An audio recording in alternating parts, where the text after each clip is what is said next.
Hold it right there. A blonde-haired traveler and a floating fairy. We've got you, all right. Take a look around. You've fallen right into our trap. Are you mercenaries from the Corps of 30? Did you come here to arrest us? Corps of 30? We're nothing like those government lapdogs who don't even get scraps for their work. We are an elite brigade that commands the highest commission rate in all of Sumeru. We're here on the orders of a client known only as the Outcast. The Outcast? An outcast from the academia? But why wouldn't the doctor just send the Fatui after us? Still wasting time on idle chit-chat. We'll shut you up soon enough. Get them! You're up, Traveler! Following orders. No touching! One with the forest. Take that!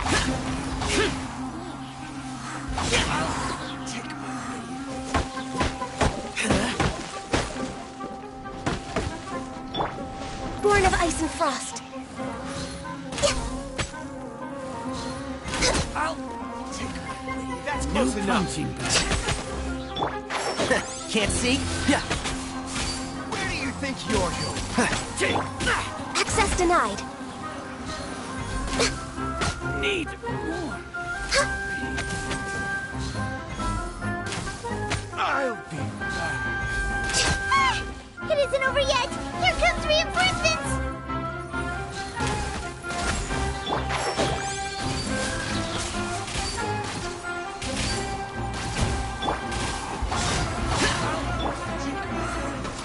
Born of ice and frost.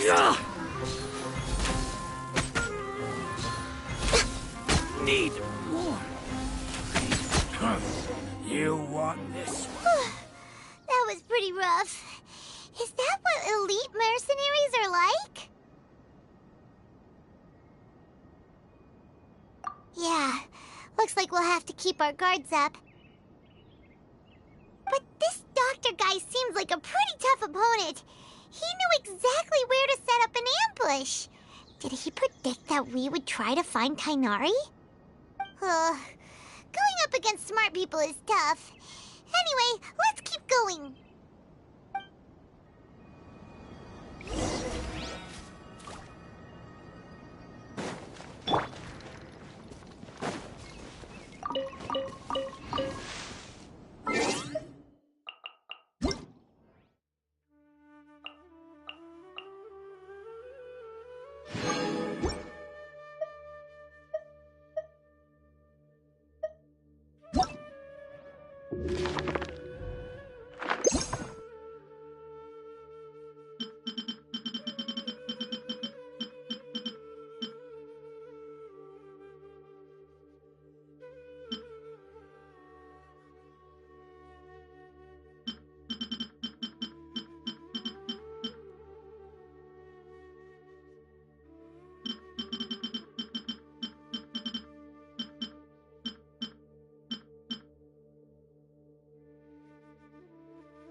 the next interview.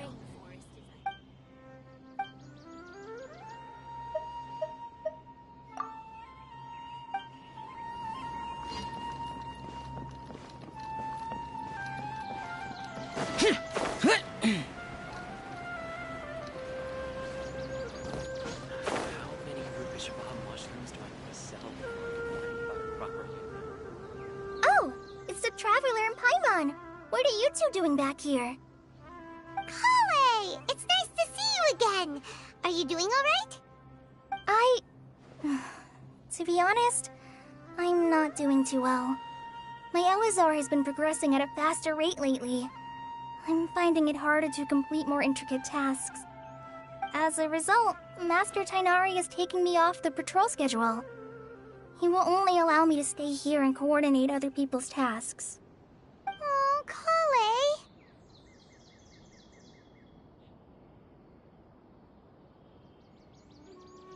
Speaking of Tainari, did he go off on patrol? We're here to talk to him. Oh, Master Tainari? He just left the Avidia Forest a little while ago. He was headed to Party's DI. He left? But isn't Tainari always saying that he never wants to leave the Avidia Forest? He even turned down the Sage's invitation. I thought it was weird too. Master Tainari always prioritizes his work as a forest watcher above everything. He almost never leaves his post. He left in a hurry this time, though. No, I only found out that he left through a message he left behind. He also made sure to delegate all his tasks using a schedule. To leave in such a hurry? I'd guess he had something urgent to take care of. Master Tainari originally studied in the Amorta Darshan of the Academia, and Partis DI is something like the Amorta's research base. Many rare shrubs and grasses have been planted there for research. I know that before he became a forest watcher, Master Tainari once spent a long time conducting research at Partis DI. A research base, huh? Gotta wonder what kind of research Tainari just decided to work on all of a sudden. Oh, we don't have a lot of time, so let's go look for him at Party's DI.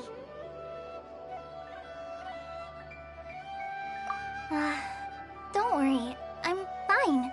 I'm used to living with Elazar by now. If you run into Master Tainari, please send him my regards. Got it. Will do. See you later, Kale!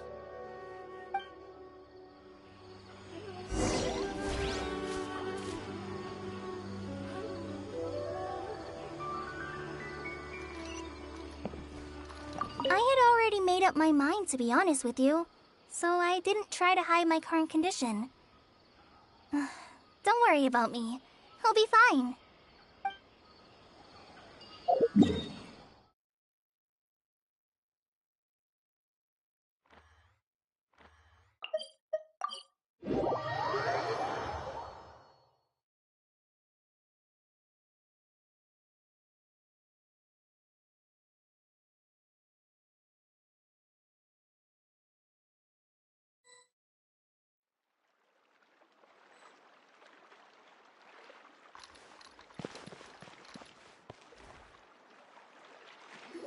Wait! Look who it is! Thank goodness you're okay. We were so worried about you. Hey! This was supposed to be a touching reunion, but you're ruining the moment! Actually, it's very smart of the Traveler to be wary of me right now. After all, the Doctor has shown that his technology can apparently even control human minds.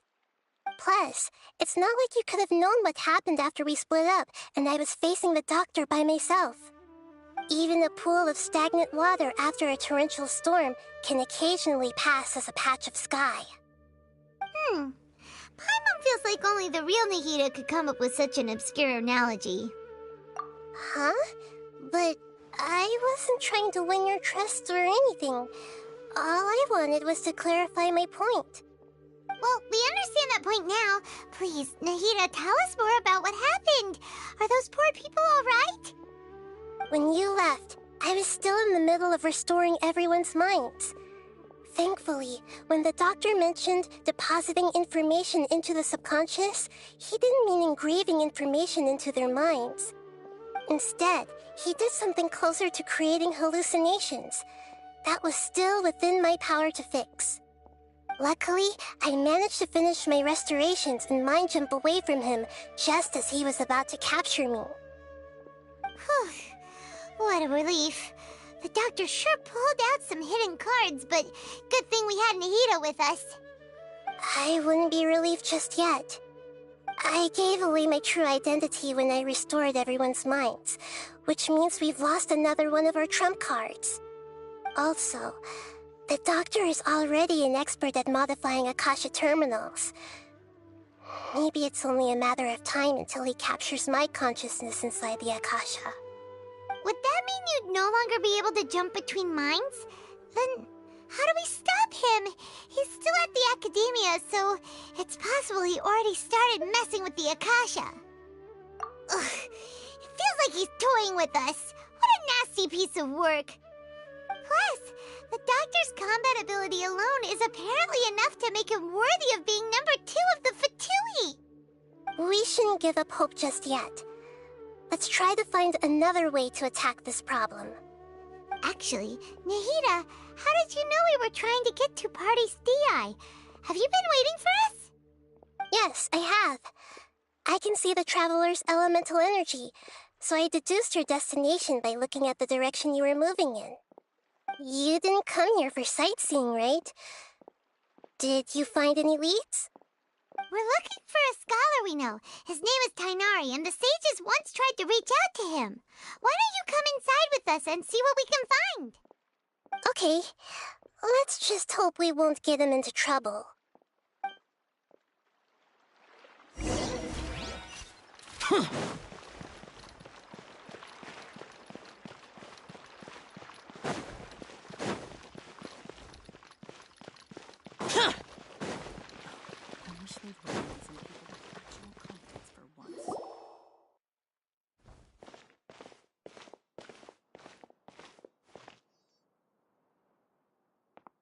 Traveler? It is you! Ah, it's Hypatia! Ah, what a pleasant surprise! It's so nice to see the two of you again. Who's this? She's a scholar we met in the Avidia Forest. When we last saw each other, she was still training in the... what's it called? Satyavada life? Oh, I see. That's right, we're old friends. You've come at just the right time. Ever since I've come here, hardly anyone has even talked to me. Hypatia, you're way too excited about this. Actually, for you to leave the Avidia Forest means... you're not in training anymore? Wait, no. Did you already finish your training and reach Pariporna life? What do you think? My consciousness has already managed to make contact with the divine. You did it! Congratulations! It's so exhilarating to share this sublime joy with others at long last! When my consciousness made contact with the gods, what a supreme and unparalleled experience that was! That sounds incredible! Oh, all right. Actually, please wait. I haven't forgotten my promise to you. Remember? I promised to help you understand what you saw from Irminsul once I gained deeper insights. My current self has not only gained true insight, but I can even help you establish a direct connection to the consciousness of the divine. You can do that? I've never heard of anything like that, but if you want to give it a try, I'll do my best to protect your consciousness during the process. Hold on. I brought some spirit borneal with me. This is still a crucial part of the ceremony. We're using that incense again? All right now. Hold my hand. I'll help you establish a pathway to connect your consciousness. Okay.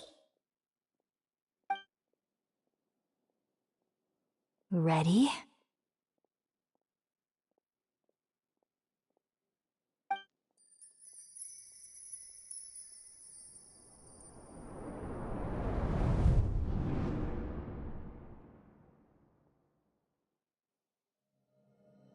It took 3 betrayals for me to finally understand.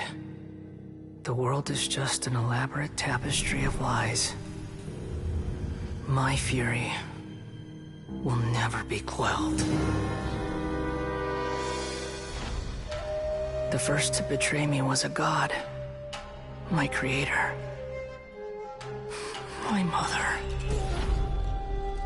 Valuing strength above all, she saw no worth in me and I was discarded. The second was a human. My family. My friend. Consumed by fear, he saw me as an abomination. The third was one exactly like me. A hope for the future. A fledgling barely out of the nest. Powerless before his mortality, he broke his promise to me. Humans, they can't be trusted. And the gods fill me with pure loathing. So I said good riddance. I denounced the world and laugh in its face. My chest will never again be defiled by worldly filth. I will scrub away every last trace of human emotion. Then it will be empty, a blank slate, and ready to receive a supreme gnosis, brimming with pure divinity.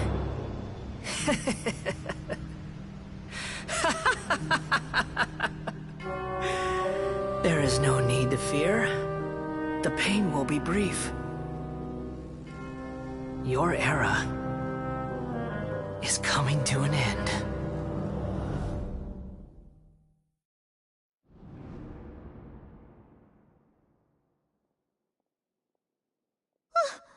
What was that?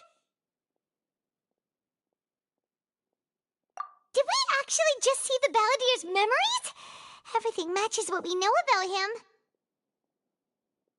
But how is he connected to the divine consciousness that Hypatia was talking about? You saw it, right? You felt it, right? Such a majestic god! Such a noble will! Such sublime emotion! Alas, shame. If only that which beats within my chest wasn't a filthy mortal heart. Oh, great and merciful God! Please grant me forgiveness and salvation! Do you understand now? I'm afraid this is no Puripurna life, but rather...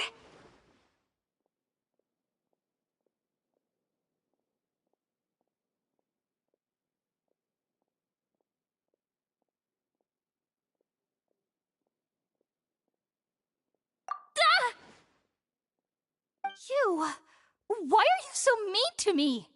Why is everyone hiding from me? I found divine wisdom. Shouldn't I receive praise and honor? Haven't I uncovered that light in the darkness? Hypatia? That's how I always thought everything should be. Wait. Have I already lost my mind?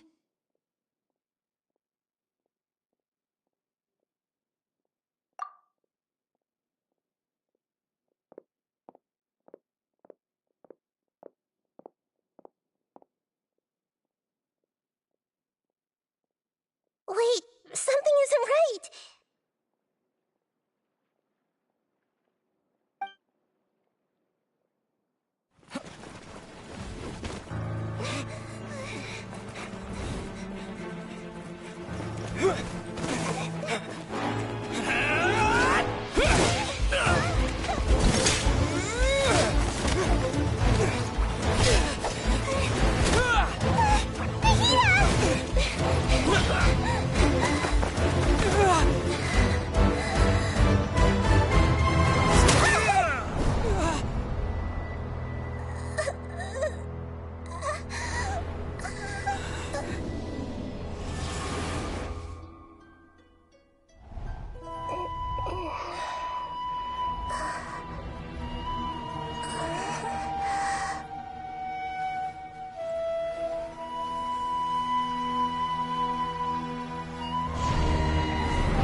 Are you okay, Nahida?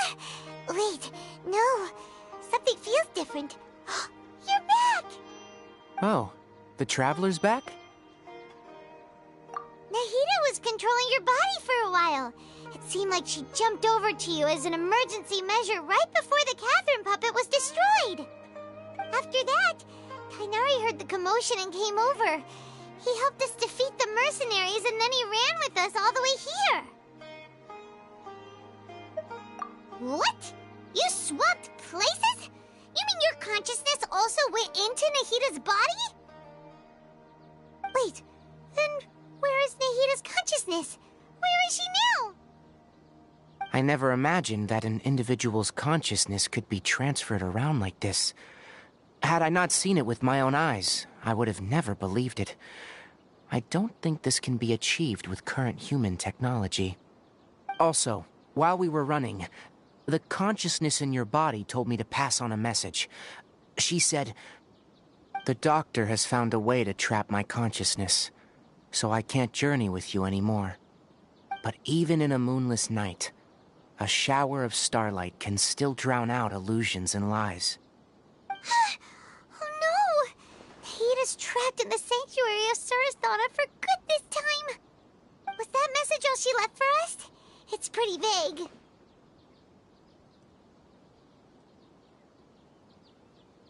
Oh, that makes sense.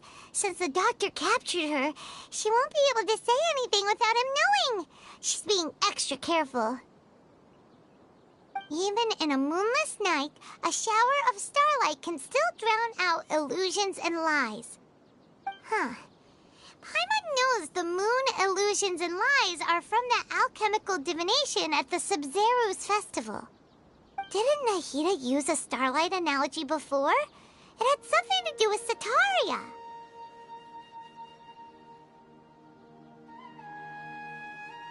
Oh, that makes a lot of sense. Huh. Do you think Nahida was telling us to go find help in the desert? But she isn't with us anymore. Think we'll be okay? Paimon, you said Sanctuary of Surasthana, correct? Does this mean that this Nahida you're talking about, the consciousness who was occupying the Traveler's body, is the Dendro Archon? Your guess is correct, but the situation's a bit complicated, so it's really hard for us to explain right now. That's all right. A scholar's curiosity doesn't need to be appeased right away. As for the complicated nature of the situation, safe to say I have witnessed that for myself. I've spent some time with you, and it looks like the Dendro Archon's also on your side. So, I trust you. Thank you, Tainari. Oh, actually, we came here to ask you a question. What do you know about the project that the sages have been working on? That. While I was indeed invited to join that project, the sages were always secretive about its scope and goals, so I eventually declined. All I know is that the project has something to do with the restoration of Irminsul.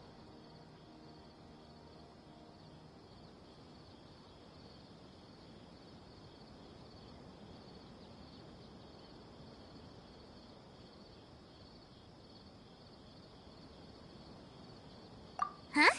Did you see something when you were in Nahida's body? What? Do you have any evidence?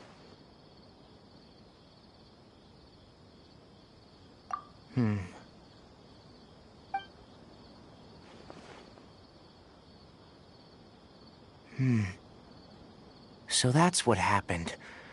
That explains why Hypatia's symptoms were different from those of the other scholars who went mad. It's because she made contact with the consciousness of a new god who is still in the process of being born.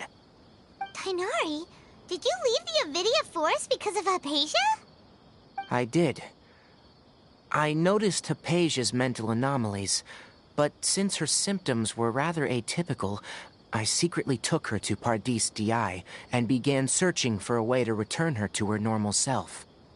If I didn't take action, Hypatia would have already been taken by the Matra to the desert, doomed to a life of exile at Aru village. Now that you mention it, I knew the Academia has never thought particularly highly of Lesser Lord Kusanali, but I still didn't expect them to do something as arrogant as creating a new god. Looks like I made the right decision by not accepting their invitation. The Doctor and the Balladeer. We have 2 Fatui Harbingers in Sumeru. Sounds like we're in for a bad time. From your description, I don't think they've completed their project. There may still be room for us to intervene. But then, what is the connection between creating a new god and restoring Irminsul? Yeah, it feels like we're still nowhere close to figuring out the Sage's goals. Right, we've pretty much gone over everything we need to know, so we should head out. How about you, Tighnari? What are you going to do? I'll stay here for now. I still want to try a few more things to help Hypatia. If you're planning to go into the desert, start by heading for Caravan Ribat. That'll be your fastest route. Come find me here if there's anything else I can do to help. May the spirit of wisdom go with you. Thanks, Tighnari. Hopefully Hypatia will feel better soon. We're off then.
We finally made it to Caravan Ribat. It's pretty lively here. So, just past this wall is the desert, huh? Oh, wow. Paimon remembers hearing people call this the Wall of Samiel. It's made to block sandstorms from the outside.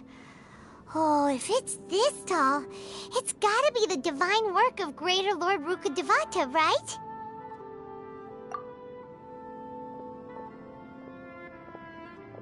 Enough gawking. Come on, follow me. Huh? Over here.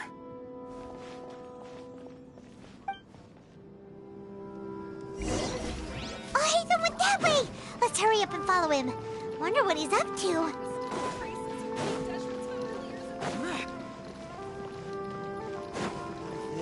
Travelers and visitors, don't miss out!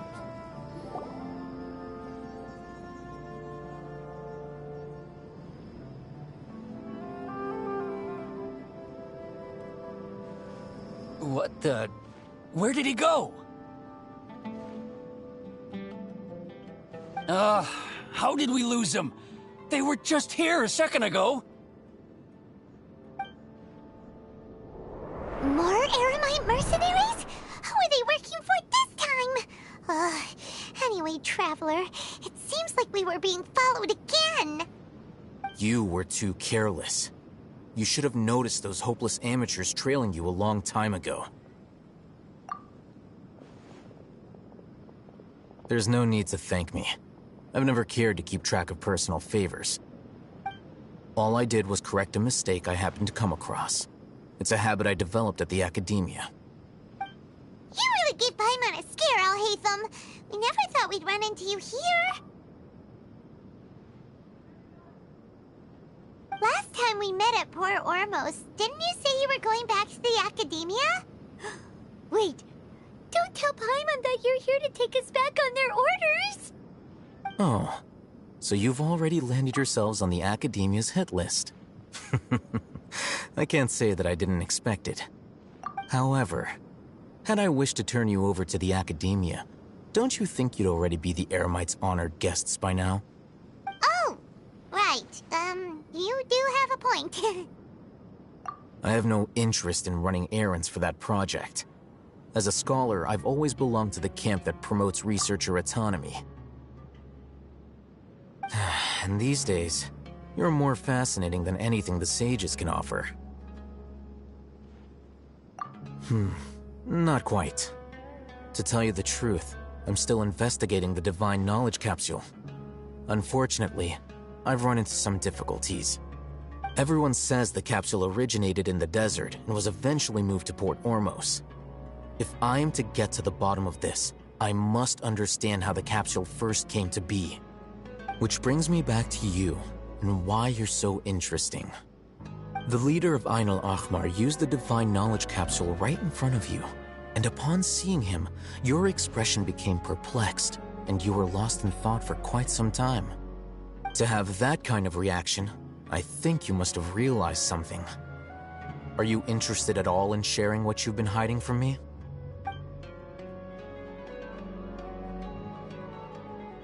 Alhaitham, you really have a ridiculous eye for detail. What kind of person even notices or remembers stuff like that? So that's your answer. Well, I do work for the Academia after all. So considering that, it is indeed wise to keep your cards close to your chest. But that does prove you do have some undisclosed information about the Divine Knowledge Capsule. Am I right? No matter. Rather than simply learning the answers from you, I'd still prefer to investigate on my own. Speaking of, you two are also headed to the desert? That's right! We have the same plan as you! But we don't really have any concrete goals at the moment. Then I'd suggest starting with Aru Village. It's the largest settlement in the desert, so it'll probably have more resources and intel than anywhere else. It's always better to travel with someone you know. Let's go!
Before us lies Aru Village, the safe haven of the desert folk.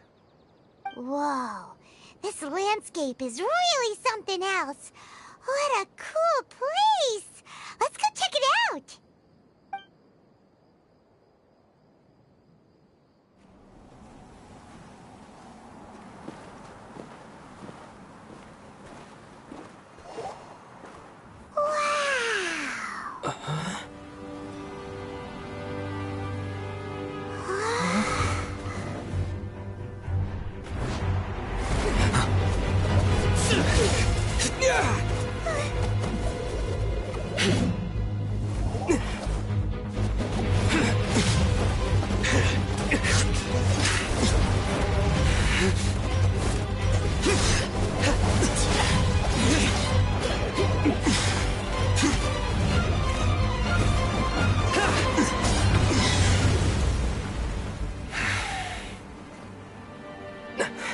Sino.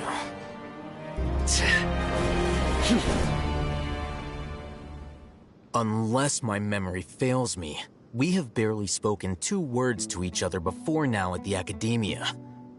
Would you care to enlighten me as to when and how I invited the General Mahamatra's wrath? Alhaitham, do not think you can escape my judgment just because you managed to escape my attack. Judgment?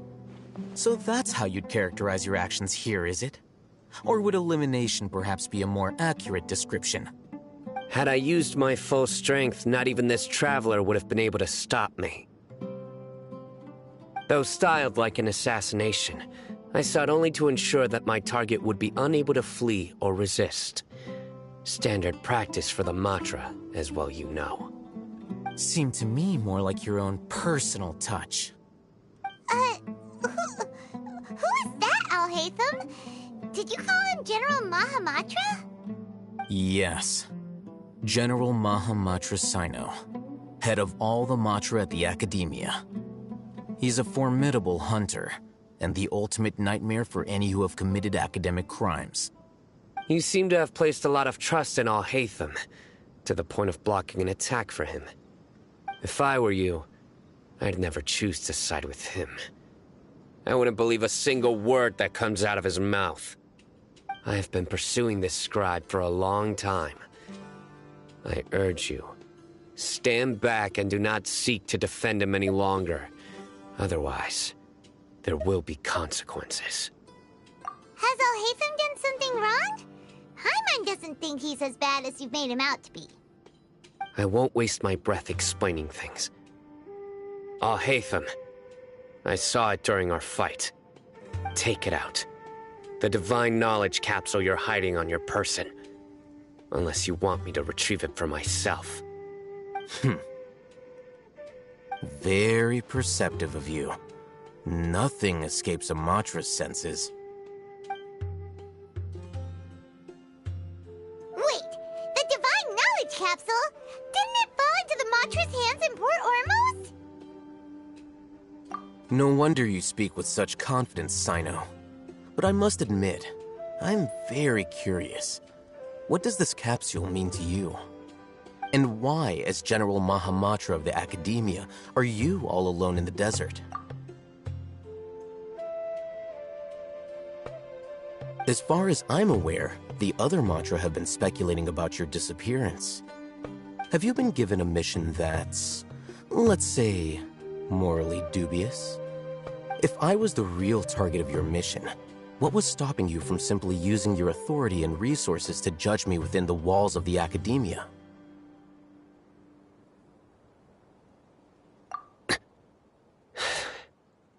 I should have known you'd be difficult to deal with.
Paimon feels like we can't trust either of them! Well, look at you two, acting all tough and self-righteous over there. Wait, Dia?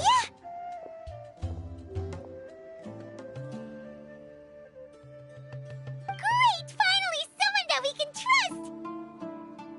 You gotta help us out here, otherwise these two are gonna start fighting again! Yeah, sure looks that way. Two giants from the academia duking it out once and for all. Not something you get to see every day, that's for sure. Listen, I know you academic types love to fill up your big brains with self-righteous morality and lord your empty rules and virtues over each other. But how dare you bring your petty disputes into the safe haven of Aru Village? It seems like someone's gonna have to beat some sense into your thick skulls until you finally learn to respect these grounds.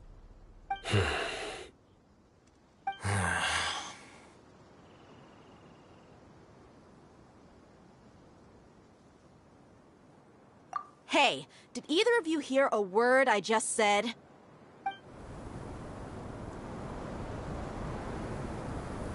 Whoa, what's going on?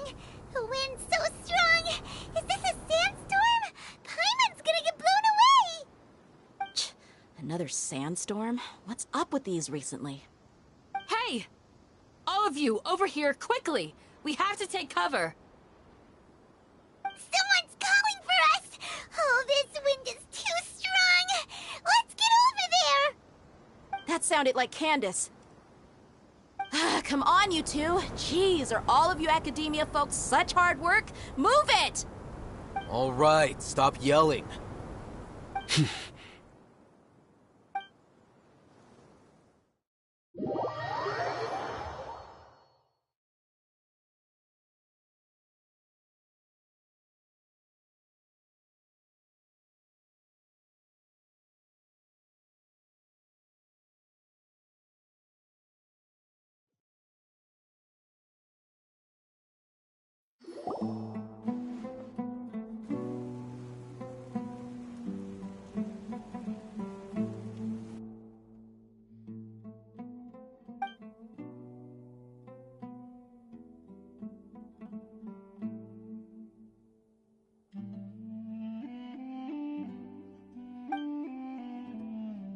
Well, this is pretty awkward.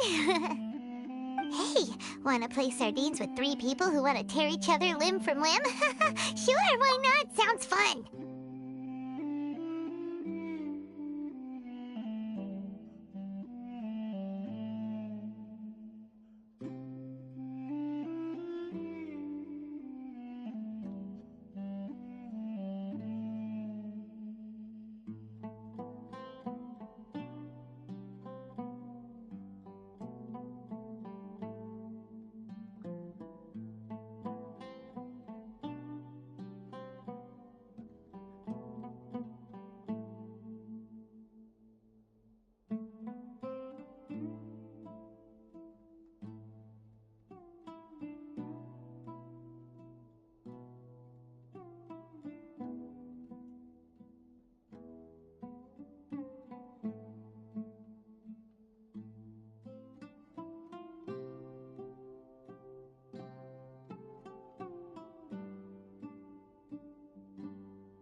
The air is so thick and heavy. Paimon can hardly keep floating anymore. My sincere apologies, everyone. This is the home of our village chief. I will have to ask you to make do with this small room until the sandstorm dies down.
Please, let me introduce myself. I am Candace, protector of Aru Village. Our savior has come at last! Nice to meet you, Candace. The name's Paimon. Thank you so much for helping us. There's no need to thank me. It's only right to help each other when the weather gets rough. Wow, she's so gentle and caring, like a nice older sister. Unlike those guys over there. All right, now that we're all better acquainted, we should return to the topic at hand. As a guardian charged with the responsibility to protect my fellow villagers from harm, I was observing your conflict from afar, even before the sandstorm started. And now that you have set foot within our village itself, it is all the more my responsibility to make absolutely sure that you pose no threat whatsoever to us. So please, have an honest and sincere conversation with one another, and put your hostile feelings to rest. If anyone dares to start anything again while they are under this roof, I will not hesitate to send them out for some quality time with the creatures of the sandstorm. Oh, on second thought, Paimon may have misjudged Candace's character. And that goes for you too, Miss Dia. Do I make myself clear? All right, we got it, Candace. That's what I like to hear. So, which of you will begin? I was supposed to be a mediator, but I might have gotten a little too involved just now. Anyway, one of those two should probably start talking. Wait, that was you trying to be a mediator? I have nothing to hide, so there's no shame in explaining myself. While Alhaitham wasn't wrong about the other Matra not knowing my whereabouts, it's not because I've been assigned a morally dubious mission. Rather, I've chosen to exile myself. Huh? Exile yourself? A little while ago, I discovered that there was data missing in the Academia's project planning and development files. What little they did report clearly did not match the project's actual progress. As General Mahamatra, I had the responsibility and authority to request an audit. However, to my surprise, the person responsible for the erroneous data was none other than Grand Sage Azar himself. I tried to investigate the issue myself before submitting a formal audit request, but I soon found that all leads and potential pieces of incriminating evidence were carefully concealed from me. I began to realize that they were cautious of me from the very beginning. Unsurprisingly, the Grand Sage rejected my audit request as soon as the submission reached his desk. He even said to me, "The power of the General Mahamatra is granted by the sages. You have no right to judge us." So they really are up to no good. I realized then that to the Grand Sage, the Matra are nothing more than tools for the sages to assert and maintain their control over knowledge. The vows that we took, the principles that we strive to uphold, they are meaningless to the academia of today. I believed it would be wise to flee the academia before the sages had a chance to take action against me. This way, they can no longer see nor predict my actions. I will never give up on this investigation. There's no need for someone else to give me power or authority. Once I find the truth, I will administer judgment by my own name. Sino seems to have the same goal as us. We're all investigating the sages.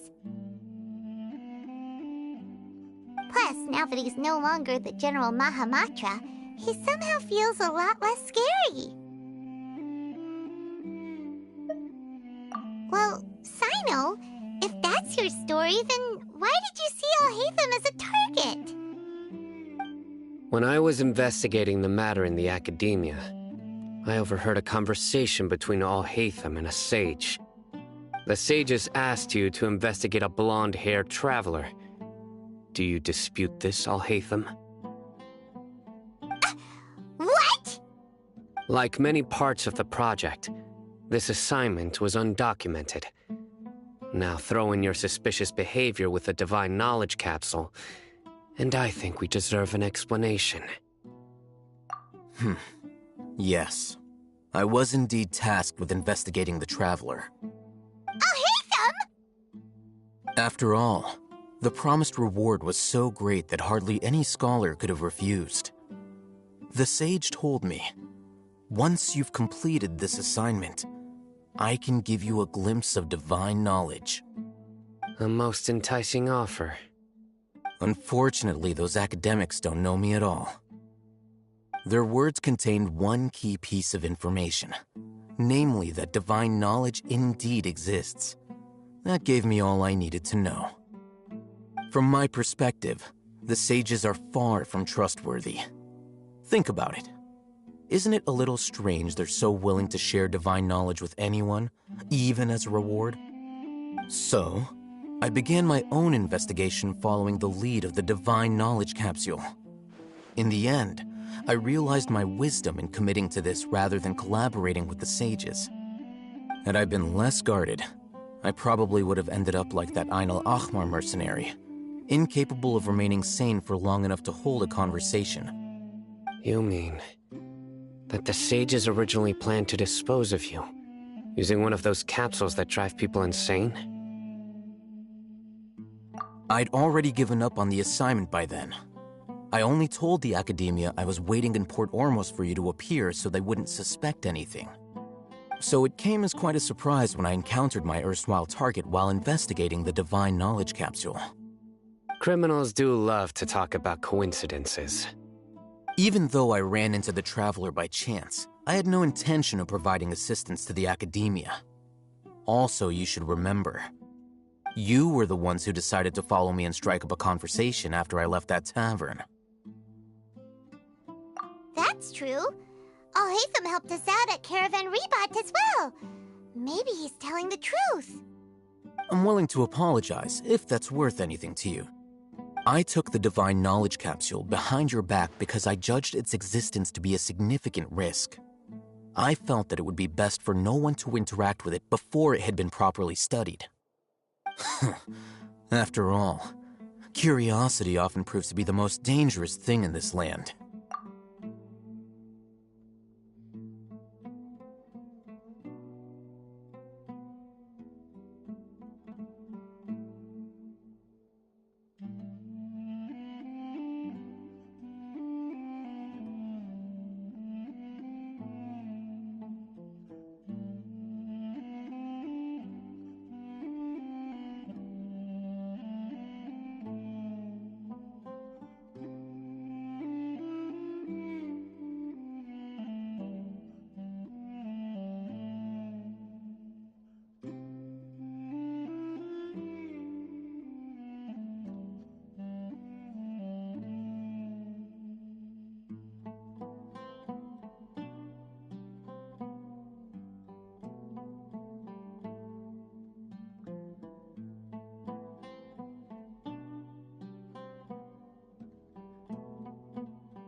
You should be well aware, Scribe Al-Haytham, that curiosity can also lead you to danger and suspicion.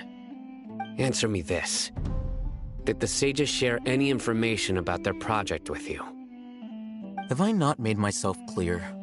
You and I are both distrusted by the Academia. Do you really think they would tell me anything? Fine.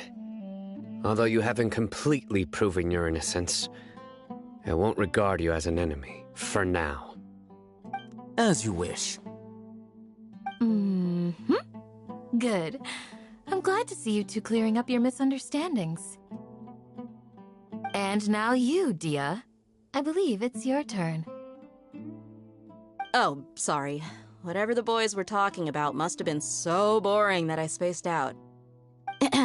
My situation is pretty straightforward. My employer, Dunyarzad of the Homayani family, is friends with the Traveler and is currently recovering from her illness at home. I had nothing going on, so I decided to return to Aru Village for a visit. I was actually looking forward to a pretty exciting time getting back together with everyone here. But then I saw these two random guys in the middle of a pointless argument. It ticked me off, and things went downhill from there.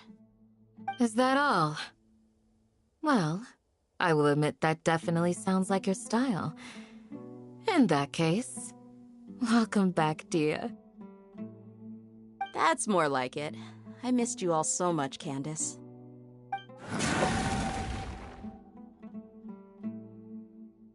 Whoa! What was that sound? No need to worry. Now that you're no longer at each other's throats, please make yourselves at home. I'll take a quick trip outside to clear out some of those creatures in the sandstorm. Creatures? In the sandstorm? Are you sure you don't want some backup? Fighting in a sandstorm is not for the faint-hearted. Anyone without extensive training in these conditions is at a disadvantage. You needn't worry. Yeah, just leave him to Candace. Don't worry, she's as tough as they come.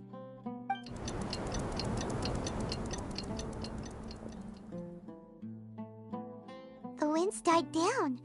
That means the sandstorm's over, right? Candace still isn't back yet, though. Is she alright? Maybe we should go out and check on her. When you put it that way, even I'm starting to feel a little worried. All right, let's go. We've been here long enough, and the boys are as chatty as the floor.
Yes.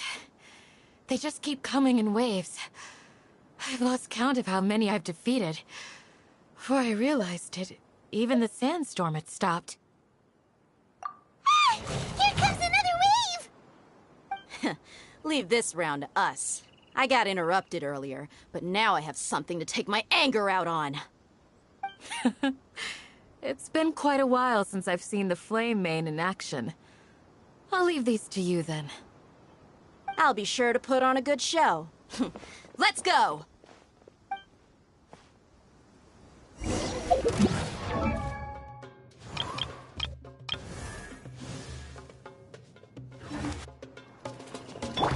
Access denied.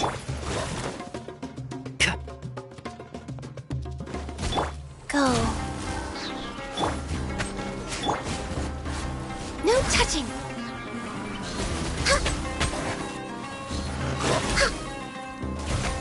Next up. Useless! Boring! One with the forest. Here comes another wave! When are they ever gonna let up? And Shroud!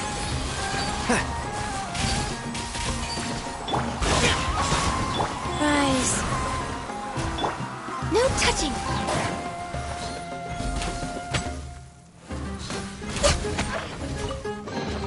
Perhaps whoever left these behind was access denied.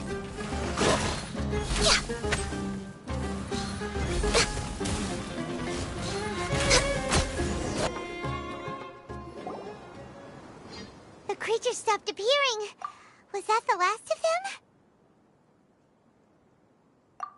What we fought just now was probably the aftermath of the sandstorm. So we should be safe for the time being. Well fought, everyone. No injuries, I hope. Huh? Who are you? Ah, my apologies. I haven't had a chance to greet you yet. I had my hands full taking care of the village's elderly and children. I am the chief of Aru village. Everyone usually calls me Uncle Anpu. Sir, I am also originally from the desert, but I have not been back for some time now. May I ask if such sandstorms are common? I can't say they've always been common, but recently the storms have become increasingly severe and frequent. Besides sandstorms, we also occasionally get earthquakes. According to an investigator who stayed in the village a while ago, these unusual natural phenomena are related to the withering of Irminsul. Another effect of Irminsul's withering. So, Irminsul's withering causes withering zones in the forest, and sandstorms and earthquakes here in the desert? Everything in the natural world is inextricably connected to Irminsul. These regional symptoms can indeed be a reflection of Irminsul's present state. Everyone in Aru village needs to take good care of themselves. Speaking of which, why haven't I seen a single village keeper since I got here? Village keeper? Who are they? Village guards like Candace? Does your curiosity know no bounds? Village Keeper is how Aru village refers to mad scholars exiled here by the Academia. Most of them are scholars who lost their sanity after a period of training in the Avidia forest. The Academia believes that their crazed mutterings may have a negative effect on the psyches of other scholars. So, they're forcibly exiled to the desert. Though if you ask me, it's all a boatload of nonsense.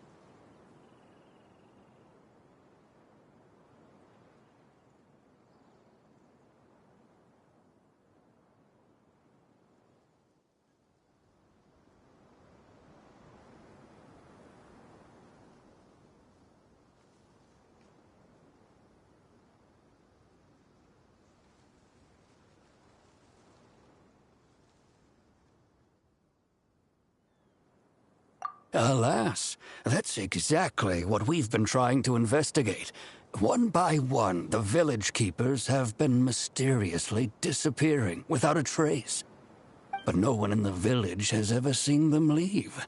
If you're planning to stay around the village for the next few days, I'd appreciate it if you could keep an eye out for them.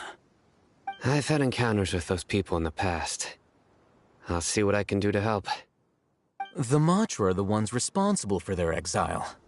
Now that you're no longer with them, are you trying to alleviate your guilt and atone for your past sins?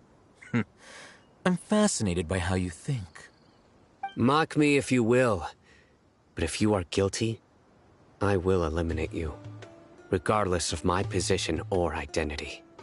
Oh, you're the former General Mahamatra. You must be an expert in these kinds of investigations. Thank you for your help.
Is it because you're reminded of Hypatia?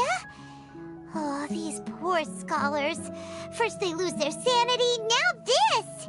We need to help get them back home, safe and sound. But, is it really a good idea to tag along with Sino? You seem like you really don't trust him. I'll be grateful for the assistance. No doubt you will do a better job than some of my former subordinates. Let's start by finding a spot to share what we know so far.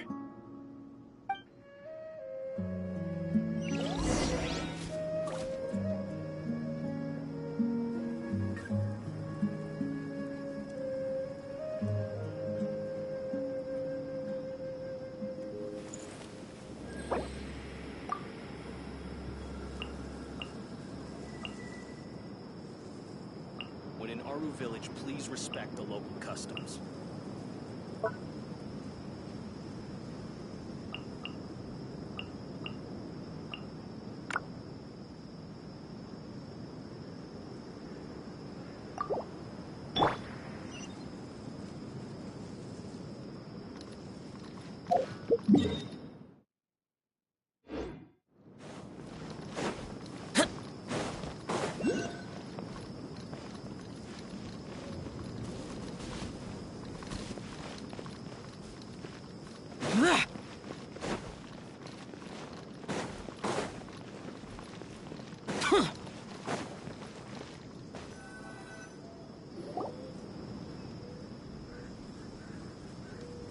Although I've sent myself into exile, I'm still doing essentially the same things as before. Do you still have any questions for me before we start our investigation? One of my former subordinates told me that this title has its origins in a strange incident. The Academia has long exiled mad scholars to Aru Village. A mysterious phenomenon exists here. When mad scholars first arrive, they are as incoherent and deranged as before. But after spending some time here, they invariably begin to calm down.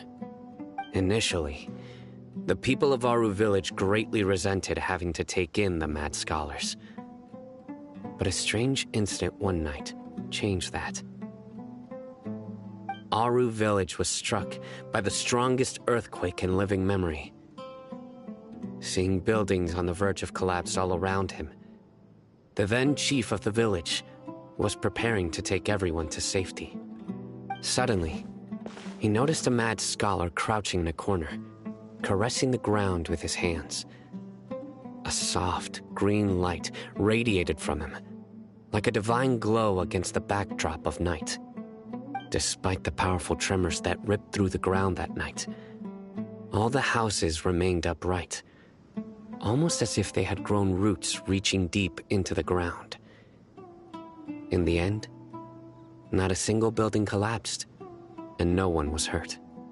After that, the people of Aru Village treated the mad scholars with greater kindness, and began to refer to them as the village keepers. A soft green light? A mad scholar protecting Aru Village? What do you make of it, Traveler? Paimon thinks so too. Actually, Sino, do you know if any of the mad scholars continued to wear their Akasha terminals at Aru Village? In theory, they would continue wearing them so the Academia could still monitor their activities. With that said, the main Akasha system would no longer have any interaction with them. Oh, no wonder! Everything makes sense then! Add in the fact that they calmed down, it was probably Nahida who calmed them. If you are able to draw a conclusion from this one story alone, then it appears you possess much more information than I do.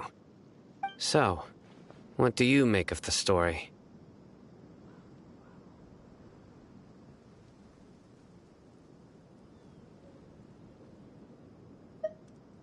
Really? Lesser Lord Kusanali. What? You don't believe us? Lesser Lord Kusanali was definitely using the Akasha to give her power to the mad scholars!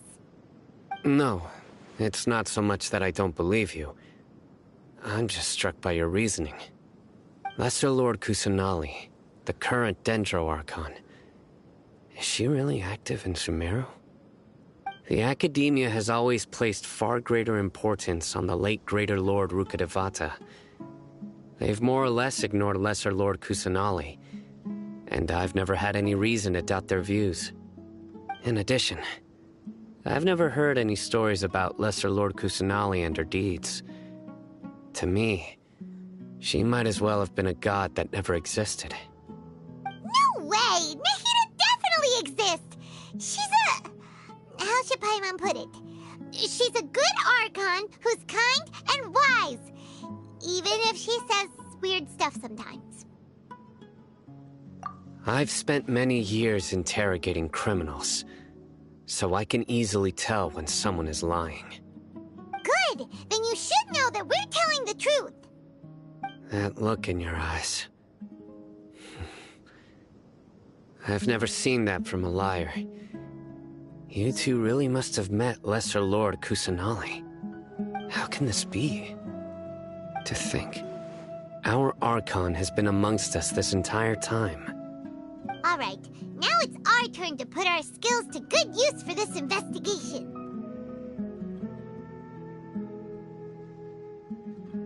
But easier said than done, especially since we don't have any leads. Maybe we can start by knocking on some doors. Excuse me, are you here to help me find my grandpa? Huh? Who are you? By the sounds of it, a resident of this village. My name is Isak. You'll help me find my grandpa, right? Is your grandpa a mad scholar? Hey, don't say that. Grandpa is just Grandpa. Why do you have to call him that? It's not like he's a bad person or anything. The person you're referring to is not a local, yet you are. Why do you call him Grandpa? Grandpa is just Grandpa. He's my family. I heard everything you said to the village chief. Please, you gotta take me with you. I want to find my grandpa. I swear I'll help. I won't be a nuisance. Ah, so you're the one who was eavesdropping on us around the village chief's house. I was planning to go out and take care of whoever it was, but I had a vague feeling that they didn't harbor any ill intent. Whoa. Hatham wasn't kidding about Matra having sharp senses. Sino, he's just a kid. All he wants is to find his grandpa. Let's find a way to help him. Sorry. I was only listening in because I wanted to know where Grandpa went. Honest. If you don't believe me, you can ask Miss Candace. All right. But first, let's confirm the facts with Candace.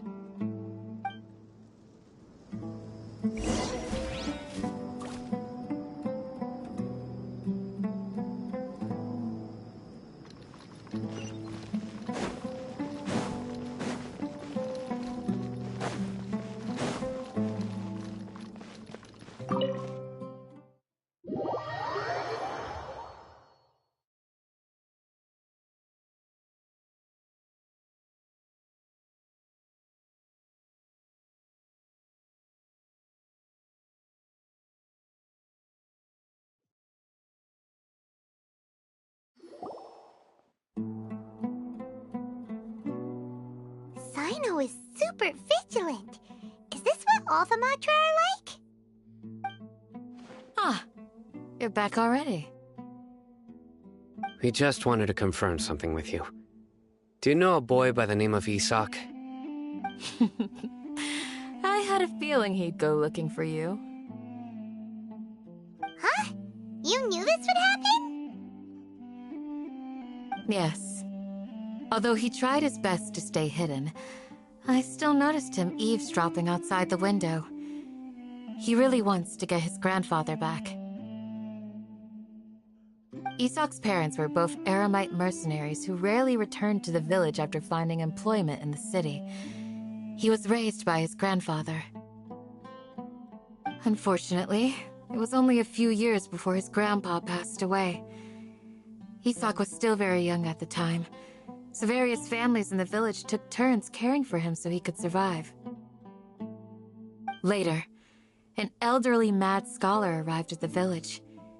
Isak thought the scholar bore a striking resemblance to his grandfather, and thus often spied on the man. However, the scholar was unkempt in appearance and incoherent in speech. Although Isak referred to the man as his grandpa, he was afraid and didn't dare to approach him. One summer night, the oft mumbling and bumbling grandpa suddenly calmed down and seemed to become more lucid. He even noticed Isak hiding in the distance. So Grandpa walked up to Isak and patted him on the head. He even took Isak to the entrance of the village, where he patiently taught the boy the names of the stars and accompanied Isak until he fell asleep.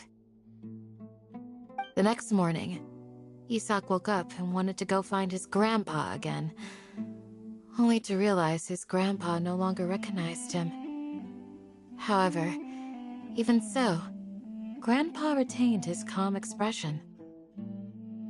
It's said that those who saw the scholar claimed he no longer appeared to be crazy, but appeared to be living in his own world, almost as if he were sleepwalking.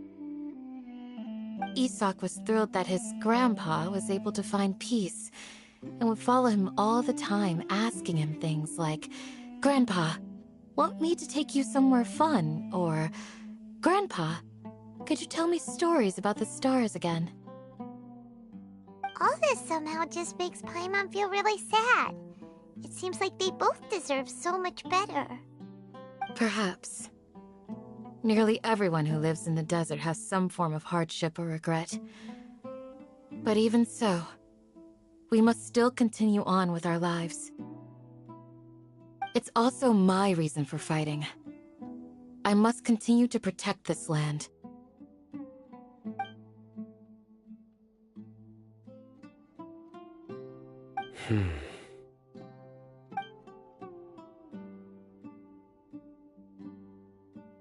Maybe the people have always had a considerate god watching over them. Huh? What did you say, Sino? No, nothing. As long as Isak keeps his word and doesn't get in our way, we can take him along. Perhaps you are more compassionate than I gave you credit for. Please accept my thanks on Isak's behalf, Sino.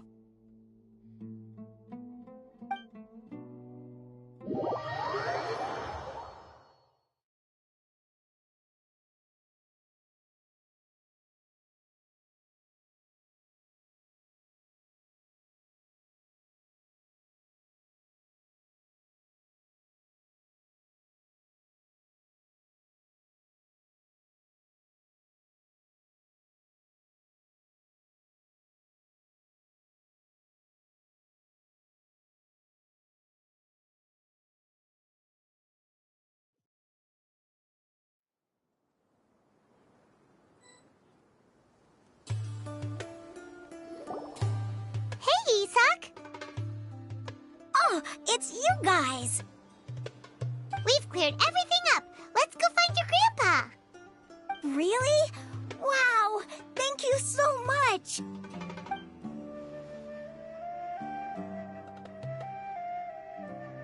Yeah! Alright. Let's ask the local residents some questions first.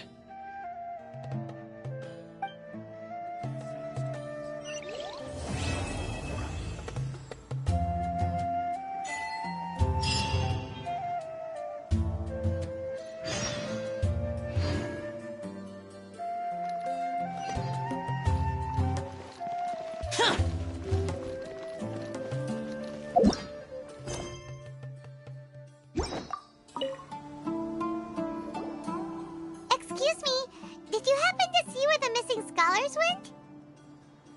You mean the village keepers? Oh, let me think. When I was eating dinner the other day, I saw one of them by the side of the road, muttering away and eating mushrooms and tree roots. They shouldn't go around eating that kind of stuff. Okay. Did you notice anything else? Anything else? No, I think that's all I have to tell you. Sorry.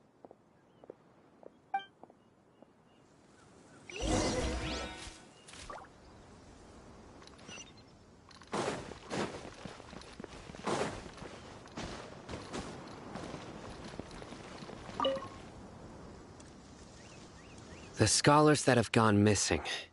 Have you seen them? Those eyes. Those fierce eyes.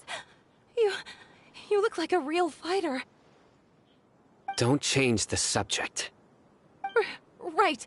You were asking about the the mad scholars. I think it's been a few days since I last saw them.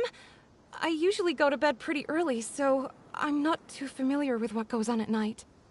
But honestly, I feel quite sympathetic towards them. Even though they act a little strange, they've helped me in the past. If it weren't for them, my house would have collapsed long ago. Do you also think Grandpa and the others are good people? Grandpa? Oh, hello there. It's little Isak. You mean that nice man who looks like your grandpa's long-lost twin, right? He was actually the one who protected my house. I saw it with my own eyes. He happened to be staying near my house that day and was doing something with his hands on the ground. It still feels pretty surreal now that I think back on it. Did someone teach them how to do that? Well, whatever the case, I'll always be thankful to him and whoever taught him to look out for others. I'm pretty sure that if I ever went mad, I wouldn't be able to do anything like that. Gotcha. Thank you.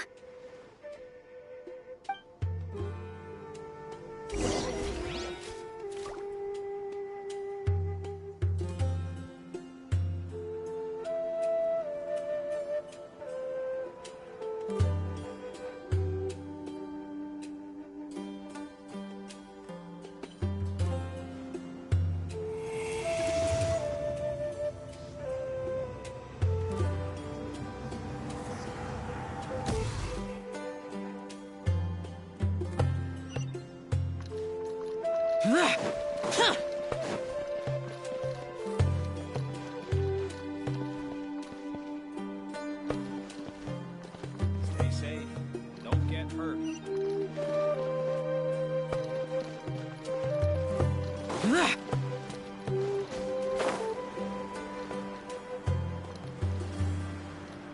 Join the Aerolites. Embrace a wonderful new life.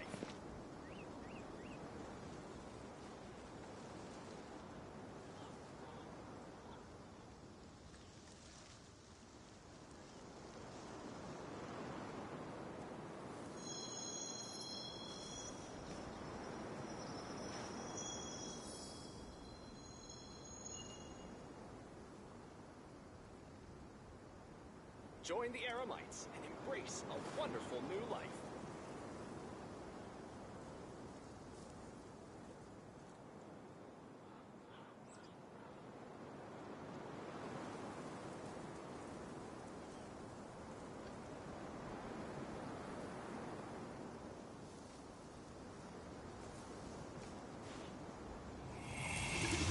Join the Aramites and embrace a wonderful new life.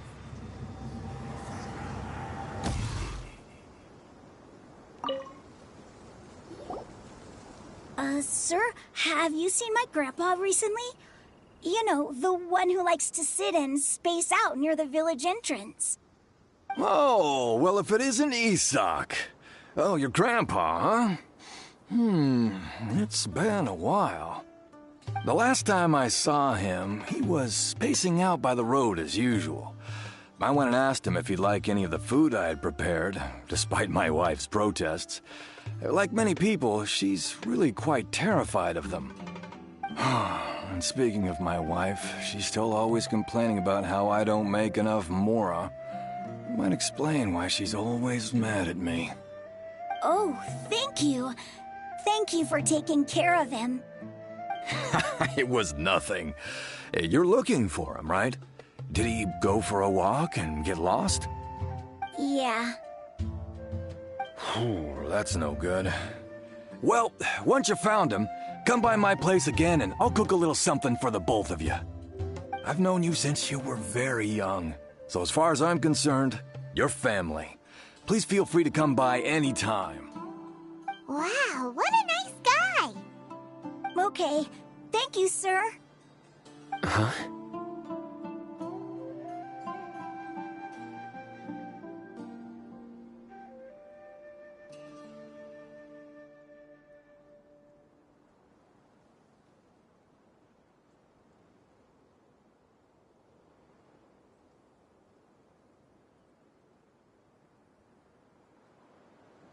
Don't say anything for now. Isak, stay here. Let's head over there. Stay quiet as you move.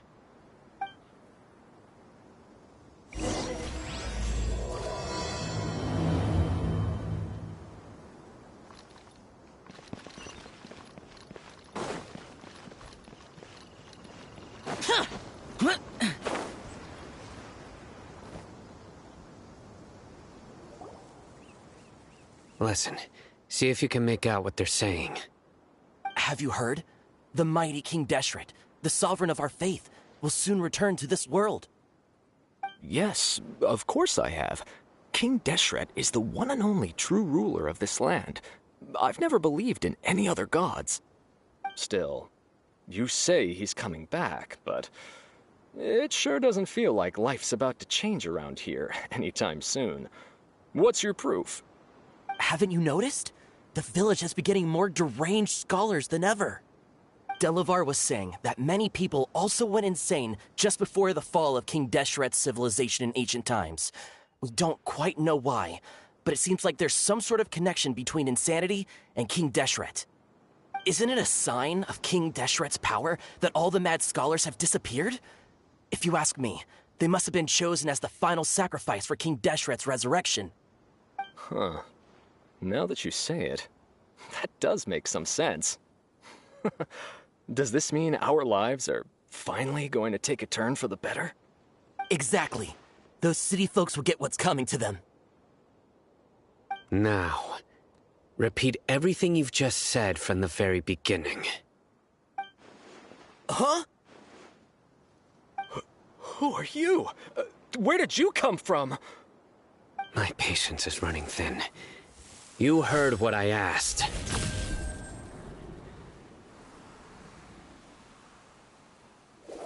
Yeah! Bro, this guy's something else. Just look at his eyes. One wrong move, and he's gonna flay us alive. Let's not get on his bad side, okay? I am no match for this guy. Oh, okay, good sir. What is it you would like to know?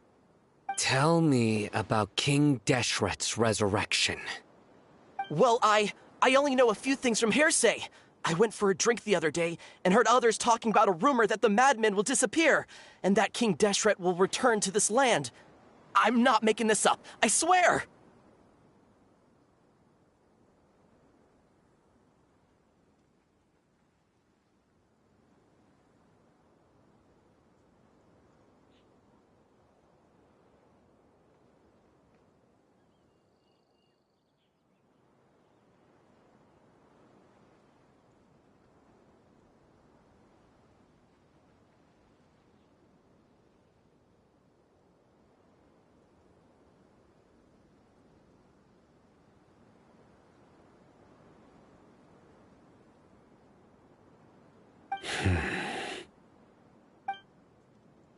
Hey, go on.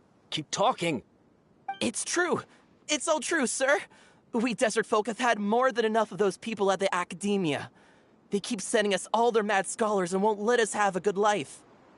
Would you want to live like this if you were in our place? The radicals were even more thrilled than me when they heard the news. We're all praying for King Deshret's speedy return. Delavar also said that once King Deshret returns to our side, it's only a matter of time before we conquer the land on the other side of the wall. They're all willing to serve under King Deshret and fight for a share of the glory. Is that so? Seems like he still wants to know more. Keep talking. Got it. At first, I told myself it was just the drink talking, but then all the mad scholars vanished without a trace, just as the rumors said. Please don't beat me up just for mentioning these rumors. If I'm guilty, then everyone else around here is also guilty. I'm just saying what the others said. The people here really like King Deshret, but dislike the Dendro Archon.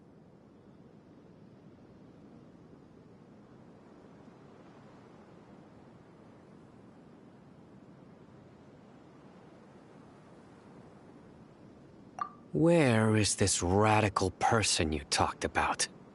I haven't run into him over the past few days, so he probably hasn't been around the village. What about you, man? Have you seen him at all? No, not at all. We wouldn't dare lie to you. He's really not here right now. Sounds like you're not too close with the radicals. No, of course not. All we know are their names. I have many ways to stop you from talking. And many others to stop you from sending warning messages. So you'd best just stay home and hope I don't hear of you trying to contact anybody. Don't do anything until I've gotten to the bottom of this. Try something foolish, and even Candace won't be able to protect you.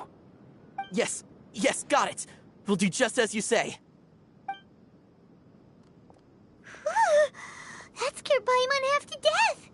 Sino is pretty terrifying.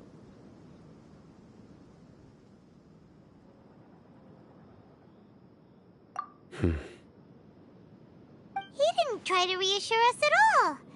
It's like he's used to hearing that. Oh, Paimon bets lots of people have told him that before.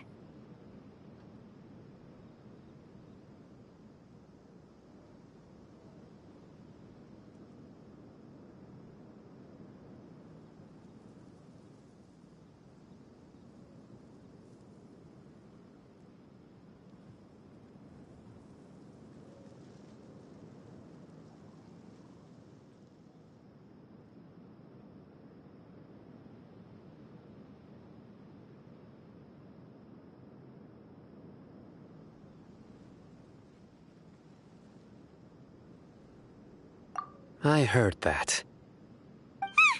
Sorry.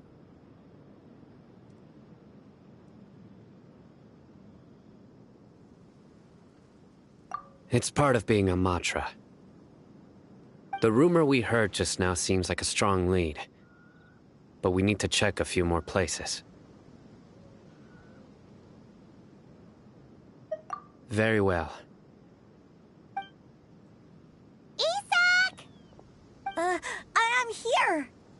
Where's your grandpa's house? Well, I can take you there. Just follow me.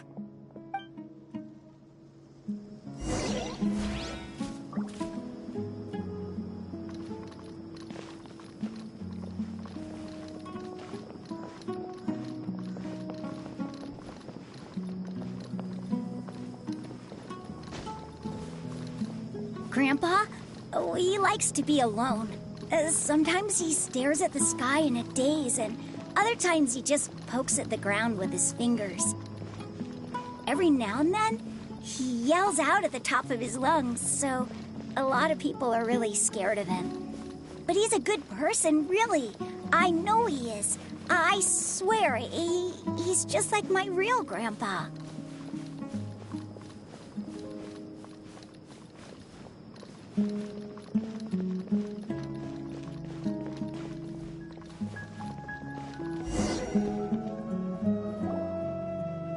This is where Grandpa usually stays. There sure isn't much here. No. Incense? Please don't say it's the same one as before. But are you okay? Are you getting dizzy or need to lie down? There's a scent that you can sense, but I can't.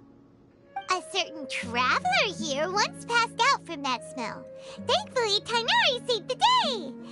And then he gave us a long lecture to explain all about how it worked. So, you know Tighnari. Huh? You know him too? Are you two friends? Yes. Now that I concentrate, I can also make out the scent of incense. Wait, surely Tighnari didn't lecture you too? No, no need. Did you first encounter this scent at Tighnari's house? In the forest. From a scholar.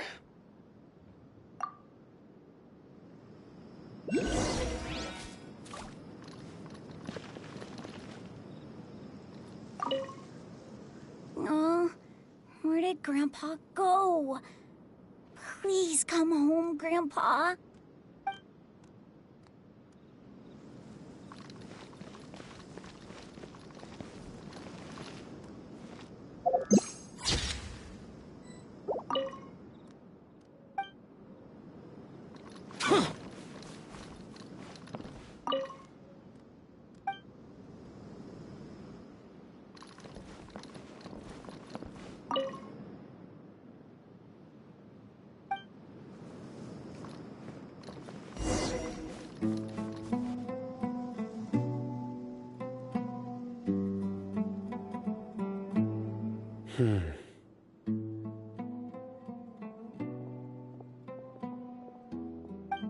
What are you looking for, Sino?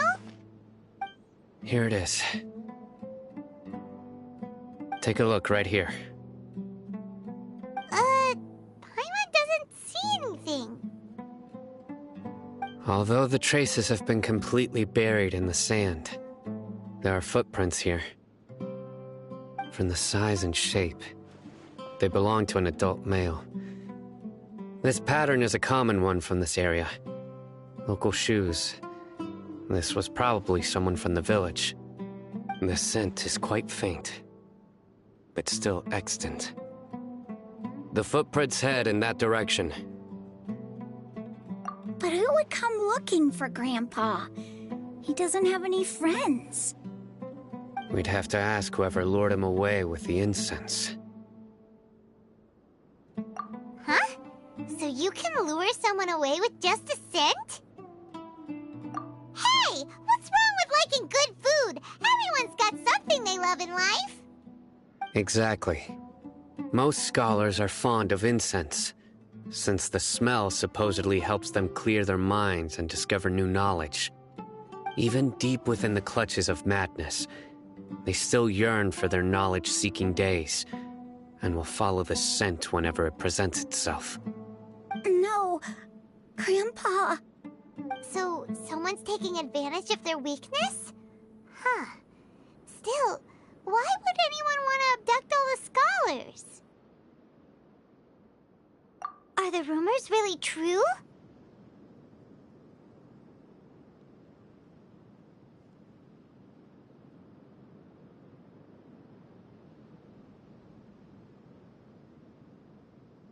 Could the disappearance of all the mad scholars have something to do with the radicals? It's highly likely.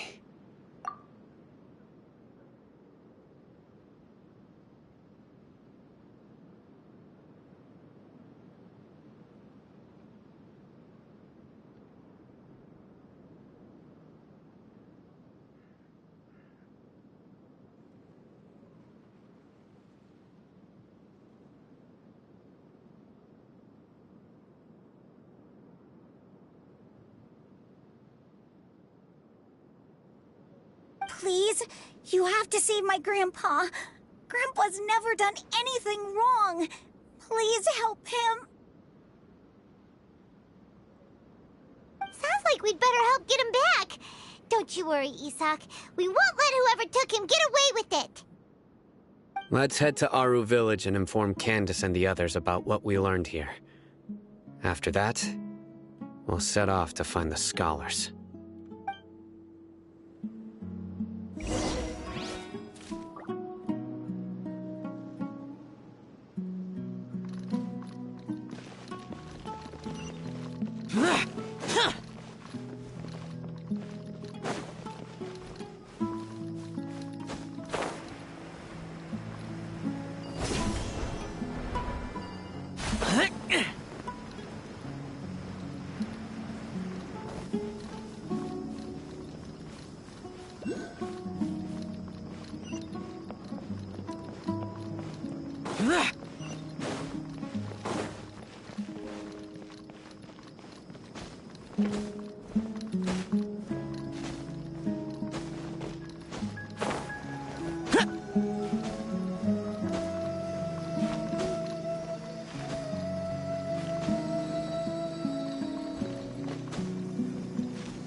Right.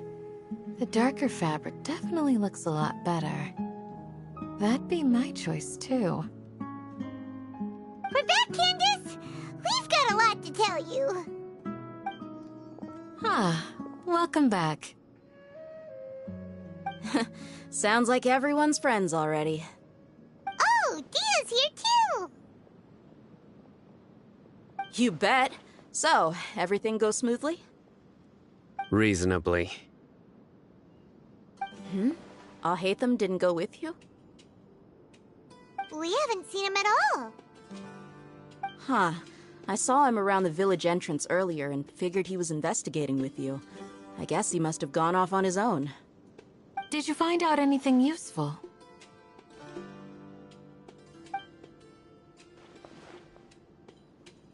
I see. So someone used a kind of incense to lead the exiled scholars away from the village.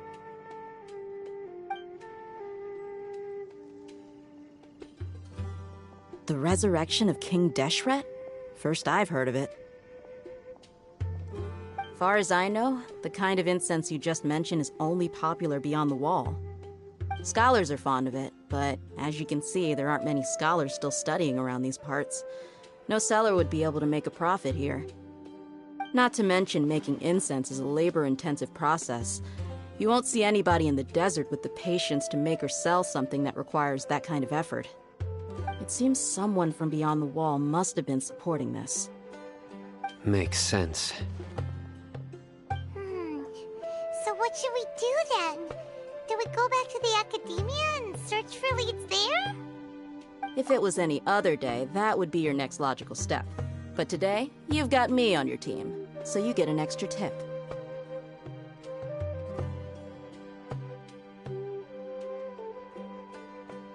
Didn't you say that the villager got his news from the tavern? Well, I also like to drink at the tavern, so I know a thing or two about these radicals he mentioned. If Paimon remembers correctly, the leader of the radicals is some guy called Delavar. Ah, yeah. Delavar, the scar-riddled bandit, Enger, the wide-eyed butcher, and Jabari, the duck-tailed bearded crook. The whole lot of them are known around these parts.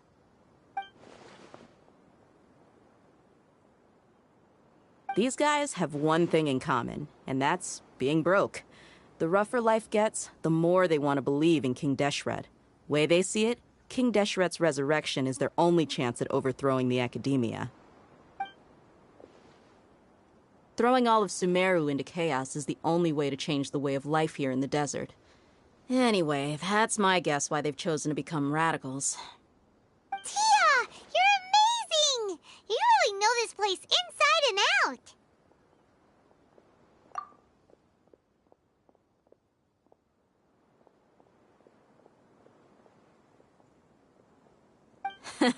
No merc can afford to slack off on gathering intelligence. Every mora I've spent in the tavern has been a valuable investment. Let's head out. Now hold on, you're staying right here, Sino. Why? Aru Village is not a big place. Outsiders stand out here like a sore thumb. I'd bet word about you has already gotten out. The desert is unforgiving, so the way of life here is also a lot tougher than on the outside of the wall. You survive on making connections out here. Compared to you, mercs like me are just third-rate amateurs. I've got no actual fighting skills to speak of. But that also makes it a whole lot easier for me to gain the locals' trust.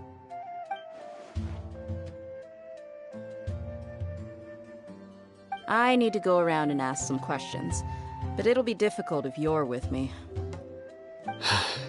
Fine. Good. Then we've got a plan.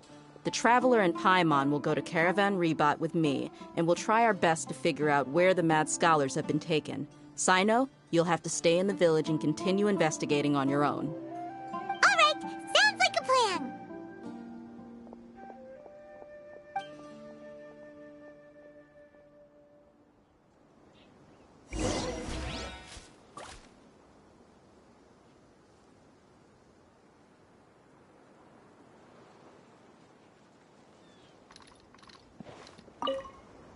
Sino, please don't take offense. I'm sure Dia just wants to help everyone solve their problem as quickly as possible. That's why she can be so straightforward at times. I don't mind. Ah, I see. Well, from the way you were staring out into the distance, I thought you might have been mulling over Dia's words.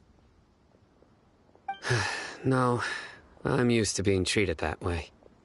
It's natural to fear strength. I take no objection to it.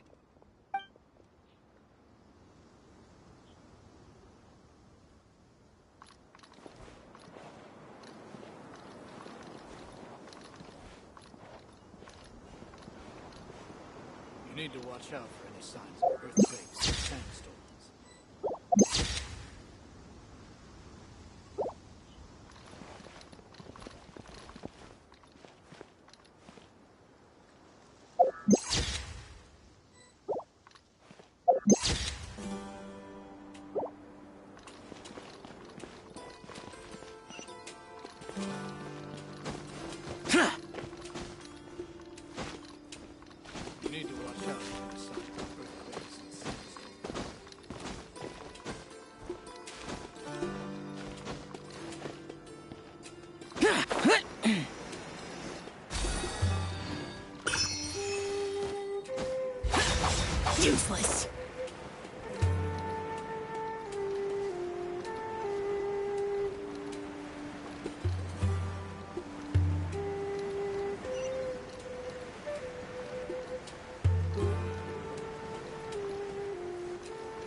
Sounds like you're starting to get familiar with the area.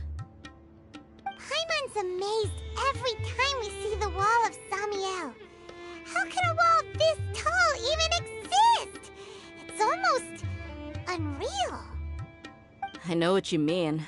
I had the same question every time I walked this way when I was a kid. Also, why is this high wall here? And can a wall really block sandstorms?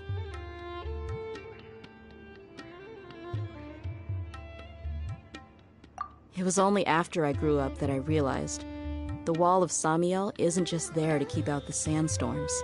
It serves a more important purpose, keeping out people like us. Sumeru is run by wise and mighty sages. To them, us desert dwellers are nothing but tools that can be used and discarded at their whim. We're cheap labor, like livestock, but easier to control. Nothing more.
Even if a child from the desert got the chance to obtain an Akasha terminal, almost all their requests for knowledge would be denied. The academia believes we're underserving. Geniuses like Sataria are 1 in a million. The other children never get a single chance to try and rewrite their fate, even though the academia knows very well that we're humans, just as they are. That's terrible. I would tear down this wall with my own hands if I could.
Hey, Dia.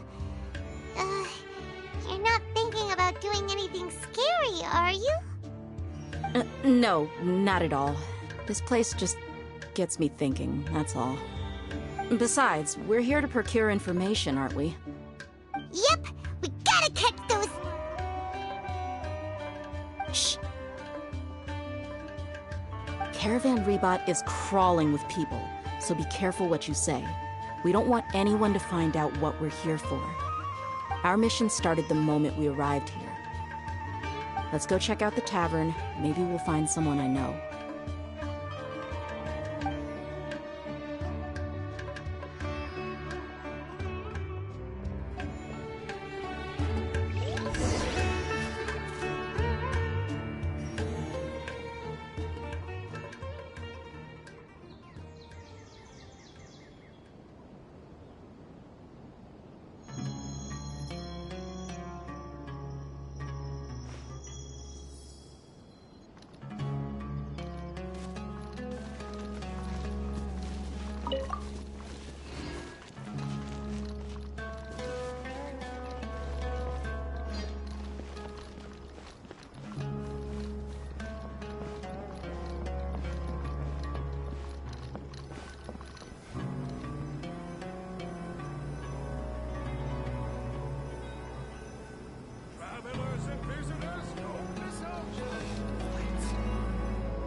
Just our luck. None of them are here today. You mean, you don't see anyone you know? Dia, is that you? What a coincidence. You here for a drink too? Zaki. Finally, a friendly face. Oh, and who do you have with you here? Guests from another land?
Hello, hello. I'm Zaki. Dia's, how would you put it? Drinking buddy?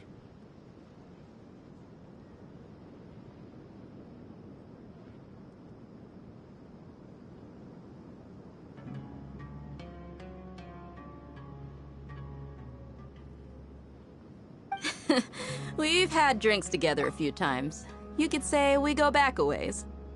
Anyway, as far as my friends here, they aren't too shabby, are they? You rarely see any Outlanders so friendly and respectful nowadays. Absolutely. Much better than those people on the other side of the wall. So, Dia, are you looking for someone? Yeah.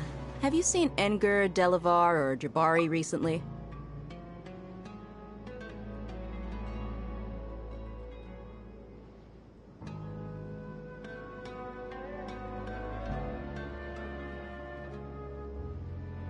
Of course I have. Matter of fact, we were all here drinking together just a few days ago. I've got a spice trading deal from another nation. I thought maybe Delavar and his friends might be interested. Know where I could find him? Ah, how thoughtful of you.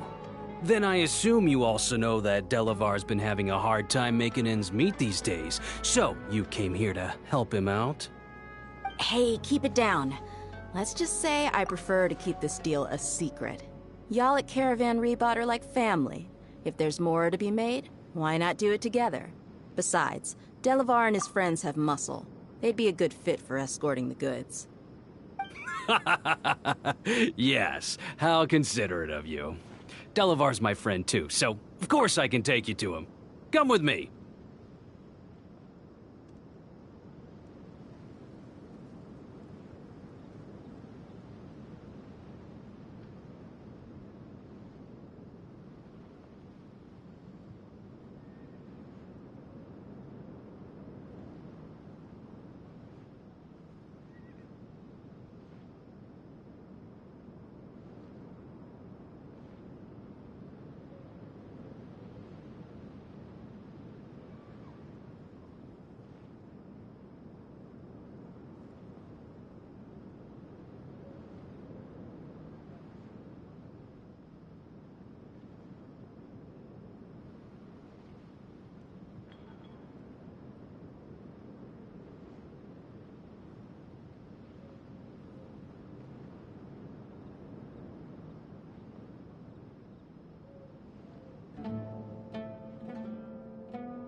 Are we there yet?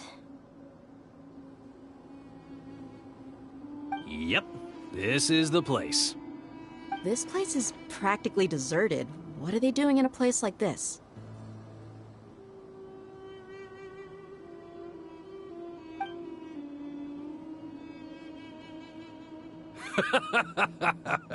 Why don't you take a guess?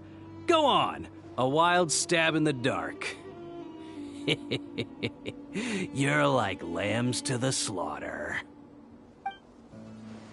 Oh no! It's an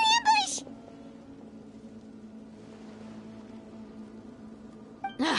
What's this all about, Zaki? Come on, Dia.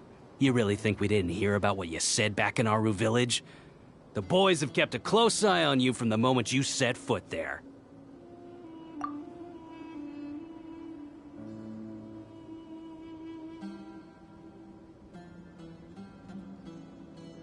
Not only do I know that you're looking for Delavar, I also know that you've teamed up with people from the Academia to look for the missing scholars. So, you've been watching us from the very beginning? Uh-oh. Paimon knew leaving Sino behind was a mistake! And you left the strongest one in the village, didn't you? Who do you think you are? You really thought we'd fall for your little business deal nonsense? So you and Delavar have been partners all along. Dia, I guess it's only natural for a traveling mercenary like you to be out of the loop. Those of us who hang around the tavern have stronger bonds than you think. But you got one thing right. We're all looking forward to an uprising in Sumeru. There's nothing more we'd like to see than the desert folk overthrowing the Academia. If that's the case, then I'm sure Delavar wouldn't miss a second of it. I'll be honest with you. If it weren't for what you said in the village, your little monologue about the Wall of Samiel would have convinced me that you're one of us. Delavar. And Engar, you're here too, huh? Long time no see, Miss Mercenary. You should have known the traitors are what us followers of King Deshret despise the most. Dia, I thought that you, a fellow desert dweller, would understand why King Deshret is greater than the Dendro Archon.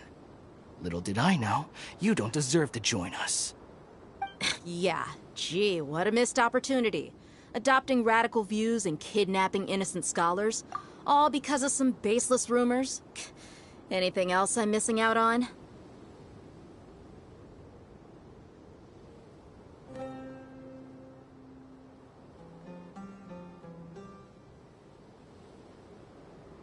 See? There you have it. Mercenaries are just a bunch of faithless scum with only one thing on their minds. Mora. Pathetic. You're all like a pack of street rats. You're not wrong. Mercenaries are driven by Mora, and my faith lies with whoever's paying me.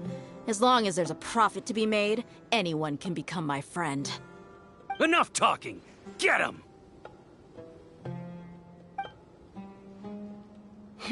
Just as I expected. Let's teach him a lesson, traveler.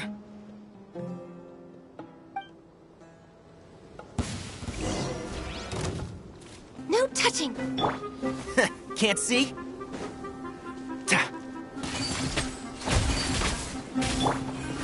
Go.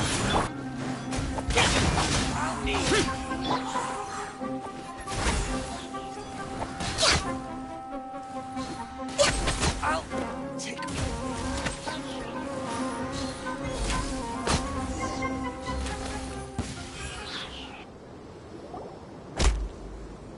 Impossible! How could you? So, what do you think about your meticulous network now, Zaki? How did you say it? It's only natural for a traveling mercenary like me to be out of the loop. I'm guessing your informant told you that I'm just an incompetent merc with no real fighting skills, correct? I mean, that is what I said after all. And of course you would believe everything he reported. The only thing you know about me is that I'm a mercenary, but you've never seen me in action. Even though you heard we went to handle monsters together, you believed that Candace was the only one doing all the real fighting. That so-called Flame Main is just a fraud. She admitted it herself. She just uses her connections to gain the trust of others. That's what you thought, right? Ugh. You lied in the village because you figured that we'd have people watching you. And you were stupid enough to fall for it. I figured as much the first time we drank together. You all thought you were so smart. Pathetic. Okay, that should be all of them. Whoa! So you've been planning this since we were in Aru Village? No task can be done without preparation. I just happened to notice a couple suspicious-looking people while you were out investigating. Oh, but instead of catching them right away, you let them report back. Those two who were snooping around were just a couple small fries. If we want to get the real catch, we have to be patient and give it some time. Oh, you mean the funny name she mentioned back in Uncle Ampu's house? The wide-eyed butcher, scar-riddled bandit, Paimon can't remember them all. That's just a bunch of drunk talk. Edgar and Delavar like to talk themselves up when they're drinking. Edgar, the wide-eyed butcher, and Delavar, the scar-riddled bandit, are the nicknames they came up with for themselves. Alcohol has a way of making people share what they really think, so Edgar and Delavar are always rambling in the tavern about how King Deshret is a superior deity. What about Zaki? He's just a numbskull who fell right into our trap. Zaki was probably the best hidden of them all. My initial plan was to find Delavar first, and then try to track him down. That's what you wanted to ask when we were at Uncle Anpu's house, right? Jabari is one of the villagers you talked to. You know, the one who wanted to treat Isak and his grandpa to some food. Wait, so he's a radical too? No, he isn't. I just needed to tack on a random villager name to make the eavesdropper think that I was making some wild guesses based on my impressions. Wow, what a genius idea! Well, that's an expert mercenary for you. Ah, you're too kind. It was straight from the usual playbook, if I'm honest. So, that thing you were saying before, is it really true? About what? About how mercenaries only care about Mora, and that anyone's a friend as long as there's a profit. Does that bother you?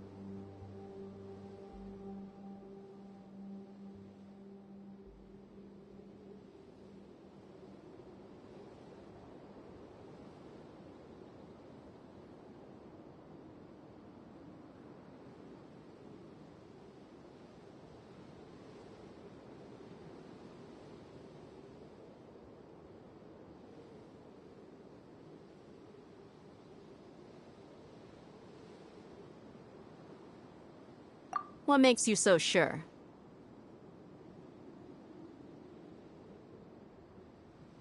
Dia,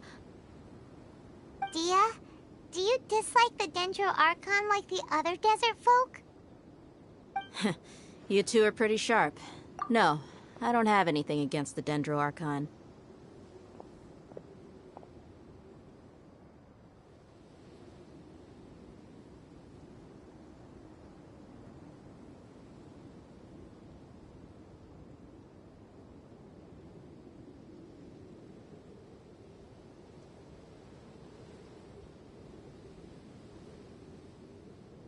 I've heard a lot of nice things about the Lesser Lord from Dunyarzad. I can understand her devotion and gratitude. Dunyarzad's just an ordinary person. There's no way a god would be so involved in the lives of everyday people, unless they were truly compassionate. I've begun to realize that the sages are behind everything that's happened recently. The radicals' blind belief in King Deshret, making the Dendro Archon out to be an enemy. It's all the Academia's trickery. But I see through it all. And unlike them, I can never be hostile towards anyone who's never done anything wrong. Dia. Anyway, looks like we're done with business here. Traveler, lend me a hand. Let's tie him up and bring him to the village.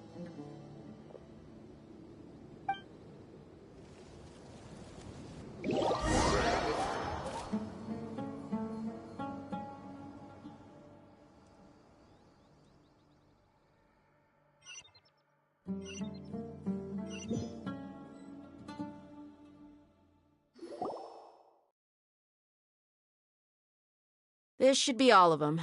I'll let you take it from here. All right. I'll be in touch.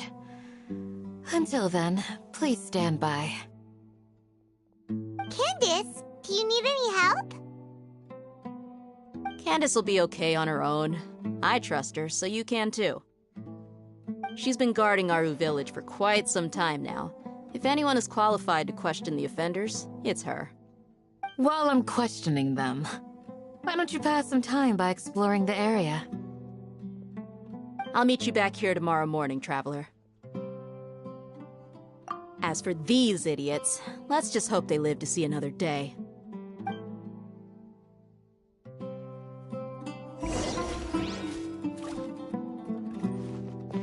You heard the question. Now answer me.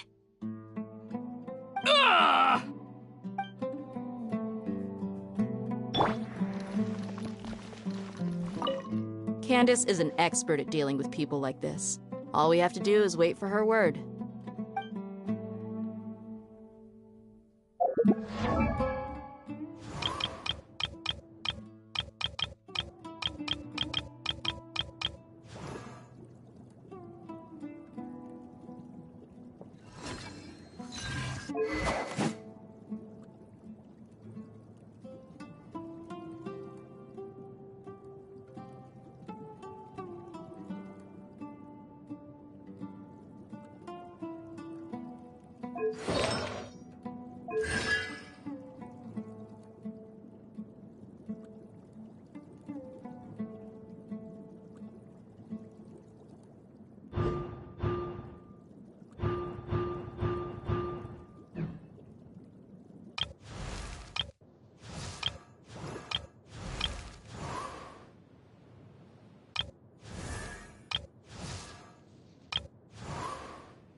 Perhaps we could take a walk by a riverbank or somewhere similarly fluvial.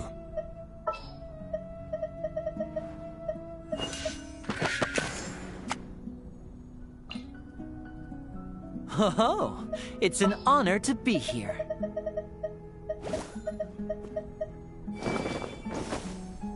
Time for afternoon tea.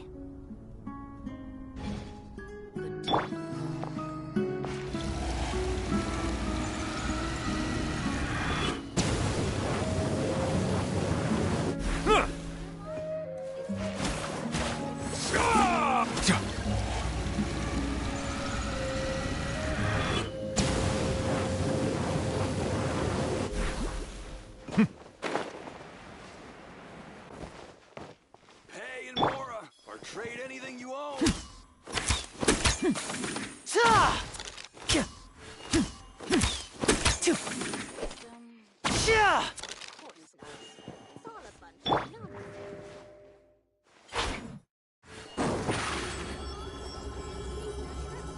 on up!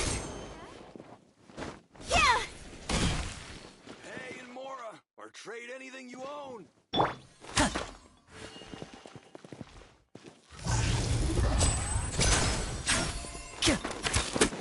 Step right up. It's all a bunch of nonsense.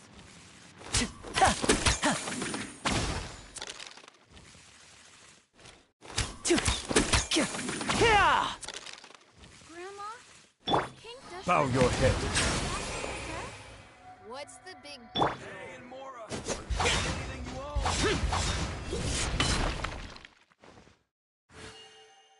I suppose wisdom is also a form of...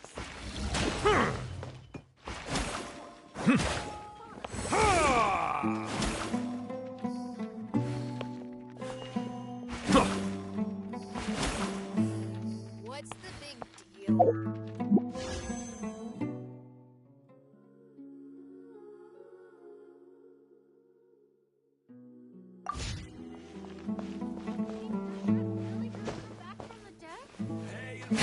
Or trade anything you own. I suppose wisdom...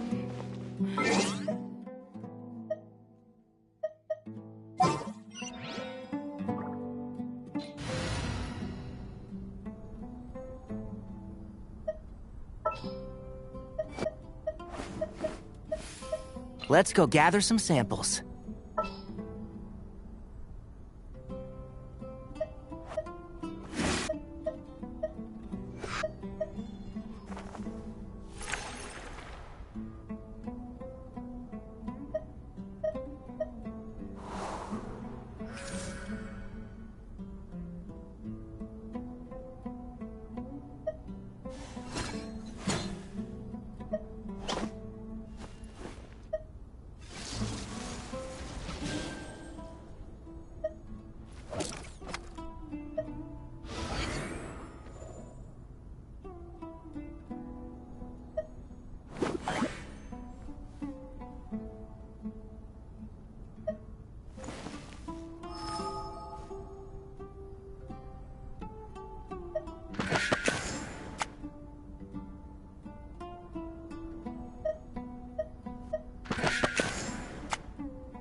bring my notebook.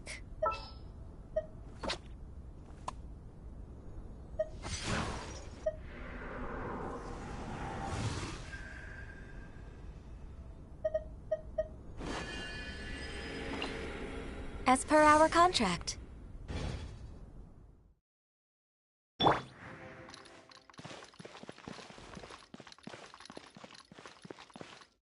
of course not. It's all a bunch of nonsense.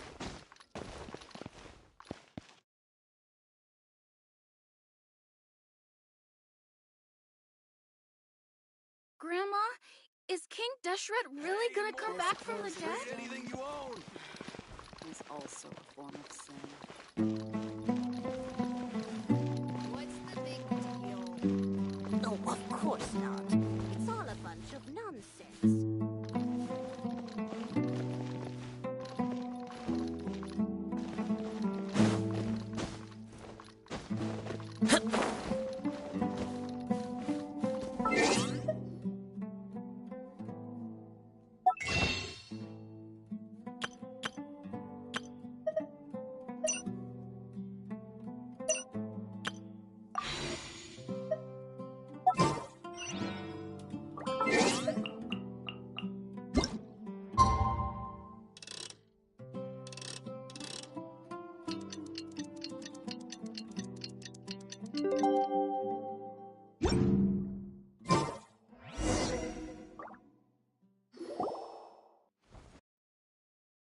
Hey, Dia! Right on time.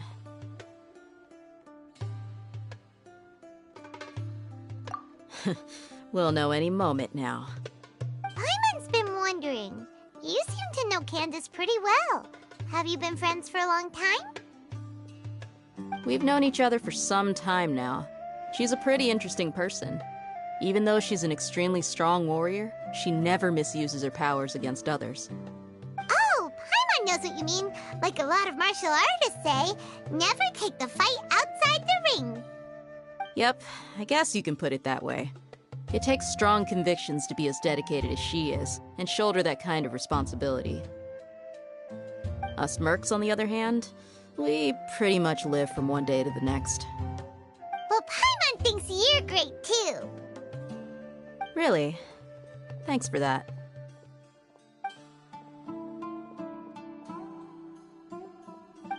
Oh, Sino's here, and he's pretty early too. Yes. I was here yesterday to help out a little. To help out? By doing what? Sharing some interrogation techniques. Oh, you mean you taught Candace some more persuasive methods? Right. Come on in, everyone. Come on, let's go inside.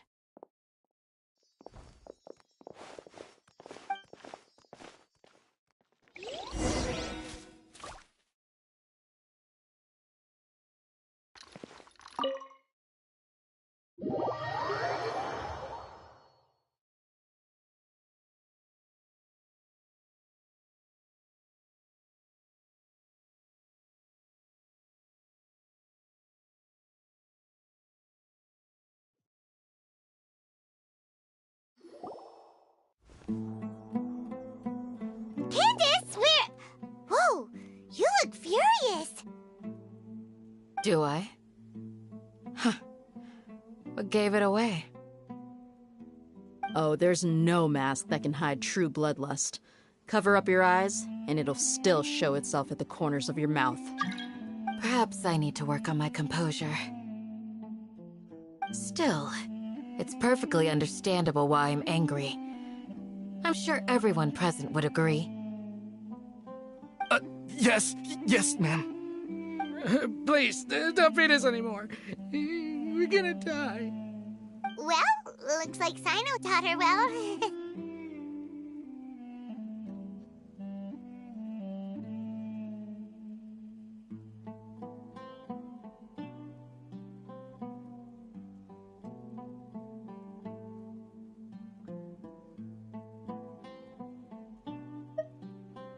You fear death yourselves, yet you do not hesitate to place the lives of others at risk.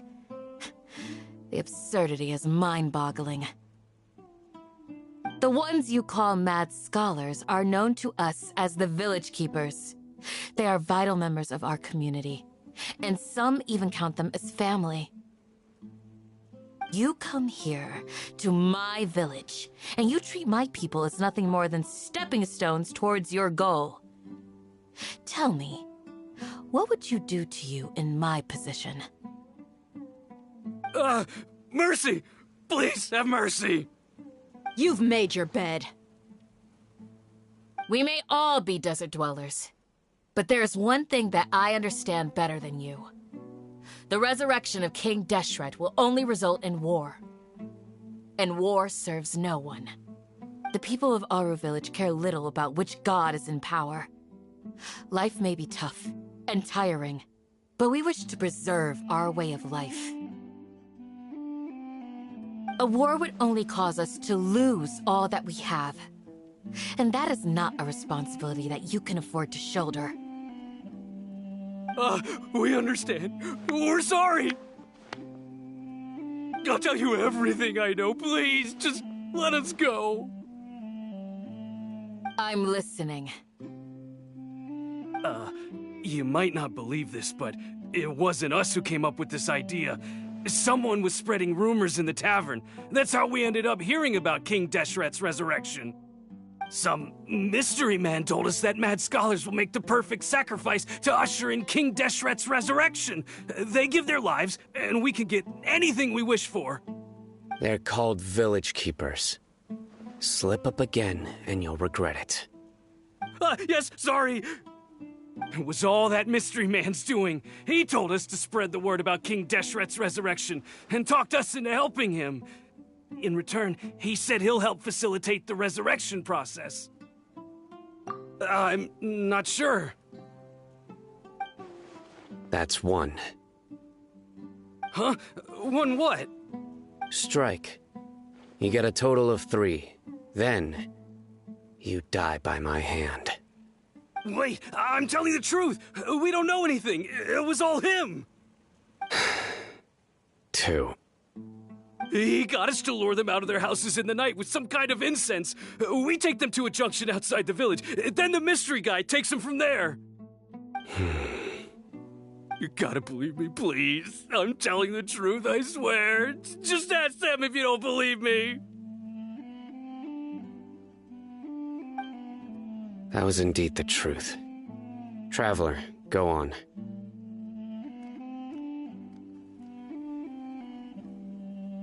You have to believe me. If I knew that, I would have told you his name right away. I'm not risking another beating to keep his secrets. No way. That guy, he wears a cloak, and he's always careful to cover his face. He calls himself King Deshret's envoy. I believe I may know what's going on. Uncle Anpu? What do you mean?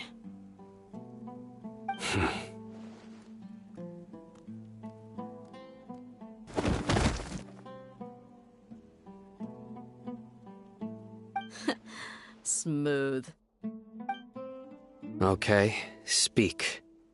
If my suspicions are correct, this mystery man they speak of could be from the Academia.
Some time ago, people from the Academia attempted to take the village keepers away. I refused, insisting that they are part of our community. It strikes me now that this secretive character shares the same goal they had. Which means it's highly likely that the Academia was purposely spreading a false rumor to trick the radicals into delivering the village keepers right into their hands. They were the ones who brought them here to begin with. Now they're trying to take them back? We aren't gonna let that happen. Not the Academia again.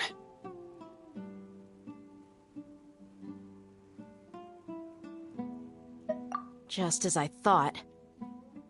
But what could they want with the village keepers? People are nothing but tools in the eyes of the Academia. A change in their plans likely means they found another way to exploit the scholars. Regardless, our top priority now is locating the village keepers. You're right. Isak is still waiting for news on his grandpa. Time to go.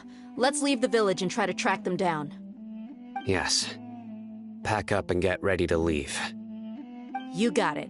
Candace, I'll let you deal with the radicals. Leave everything outside the village to us. All right. Let's meet back here once everyone's ready.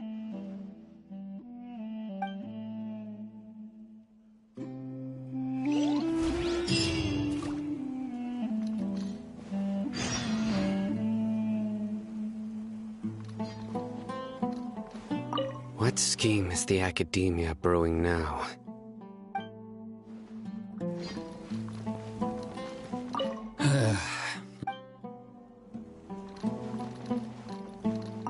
You look worried.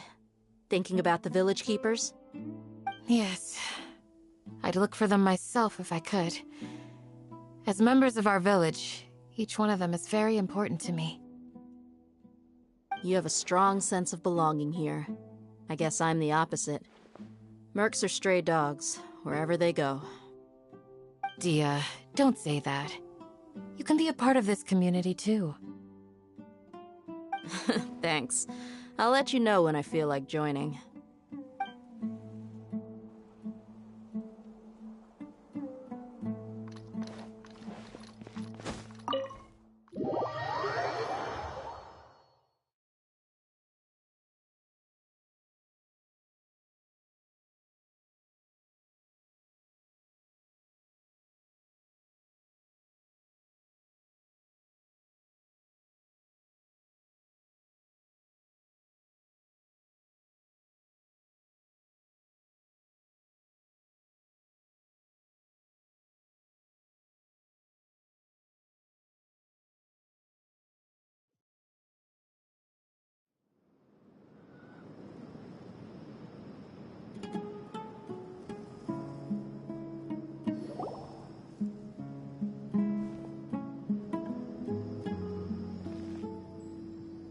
Let's get some food in us and then we'll... Whoa! Where did you come from? Well, as you can see, I am merely sitting here and reviewing what we have deduced thus far. You were gone for ages! And now you're suddenly sitting here musing to yourself? Where have you been anyway?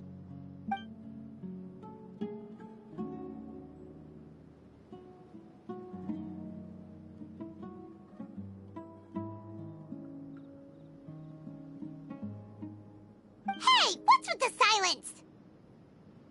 You never think things through before asking questions. I'm giving you some time to make up for that. Paimon's so mad! Paimon's gonna give you an ugly nickname!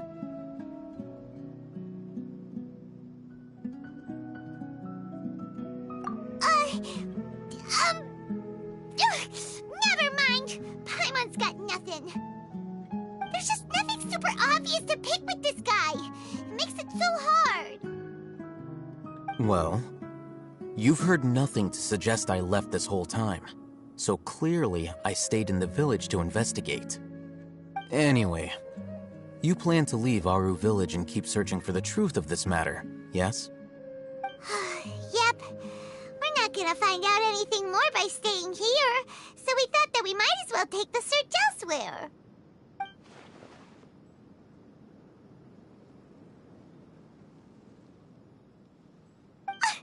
Enough with the silent treatment! No. I'm just surprised that you decided to team up with him. All Hatham. You haven't helped us out at all ever since we arrived at Aru Village. Bold of you to question our choices. Yeah, you're all talk! While you were investigating, I had my own work to do, which I've now finished. Really? Paimon doesn't believe you.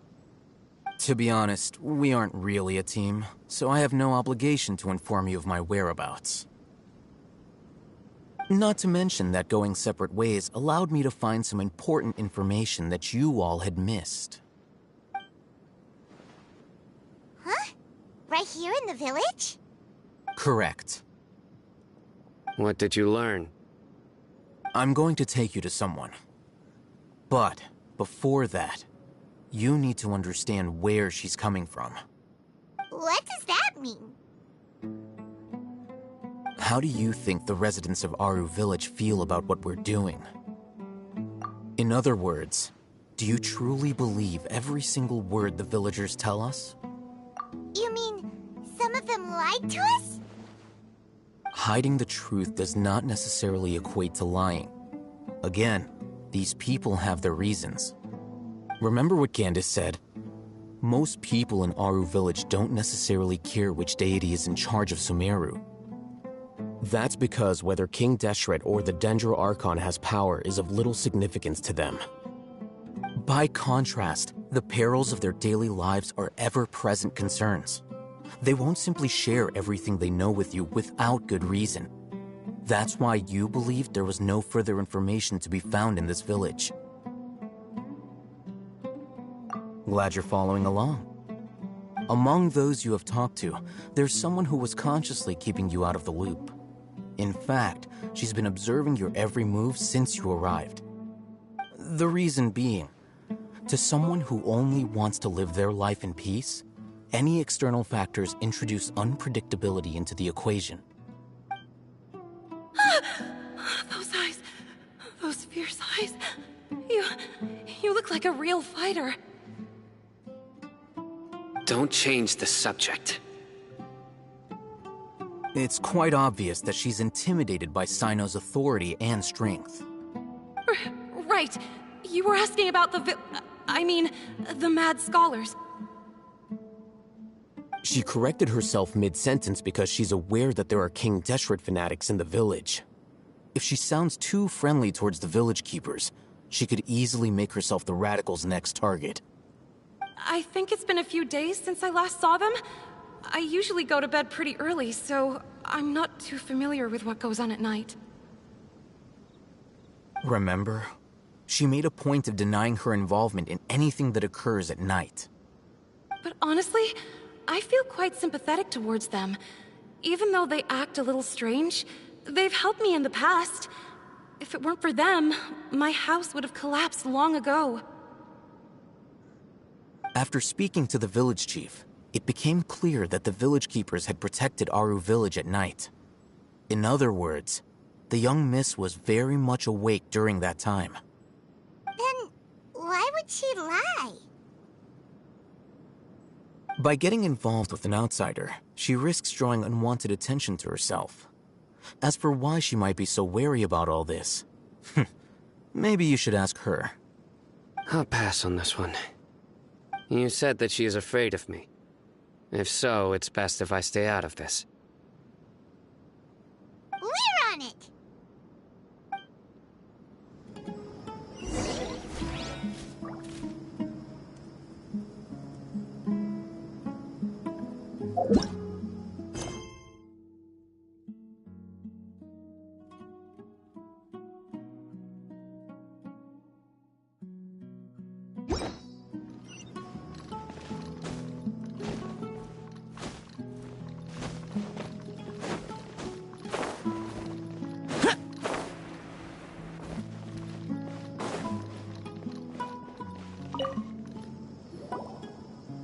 Miss Shawnee, as we discussed earlier, I've brought someone with me.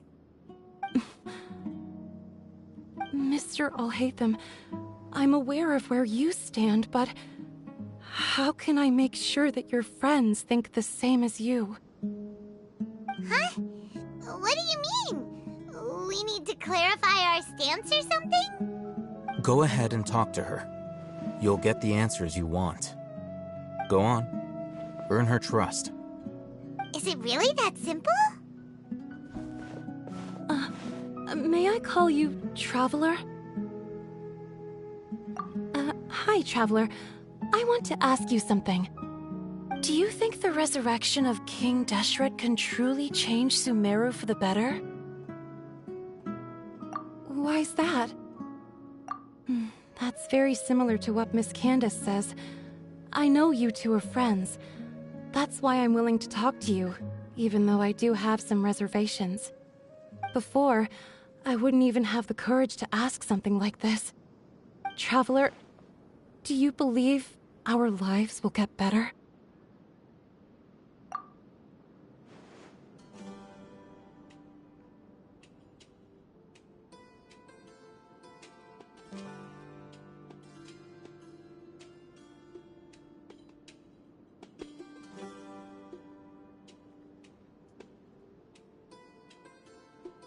Yeah! We came here from another nation, so it isn't wrong of you to be weary. And we aren't really residents of any one nation.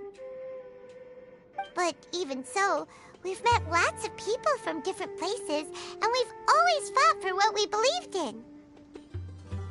We have friends in Sumeru, and we want to help them. That's why we decided to stay here for a while.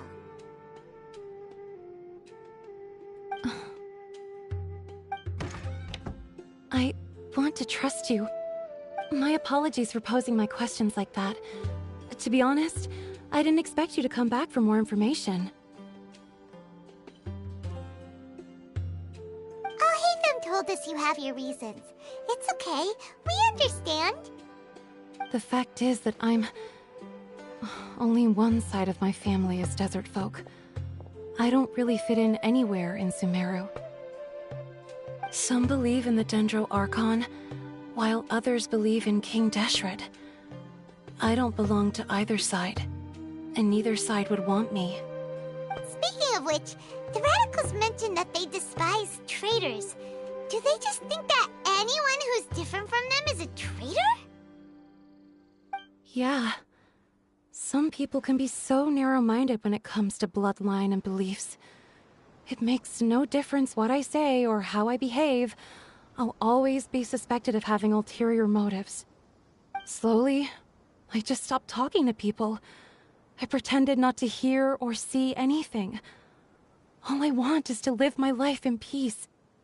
And then it happened. The village keepers who had helped me disappeared with no explanation, and I didn't dare breathe a word about it to anyone. Until now. You can tell them. I'm sure he'll keep your secret. All right. I'll tell you what I told Alhaitham. I actually have a sharper sense of hearing than most. Sometimes, I hear strange crying sounds in the night. There are ghosts? Perhaps. I'm not sure. It's faint, but it's definitely the sound of crying. It comes from far away in the distance, and always carries very raw emotion. It used to be louder and more frequent, but ever since you arrived in the village, it doesn't seem to happen as often, and when it does, it's much quieter. I have to focus really hard to make it out. I confirmed this with the guards on night duty. They also have someone with a good ear, and he's heard similar sounds at night. But because we're in the middle of a desert, he would rather believe that they are the cries of beasts than ghosts. There's really nothing around these parts, except for an old hospital not far from the village. I think they used to use it for treating Elazar, but it's been abandoned for years. Yeah, let's go!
Worthless!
Sounds good to me.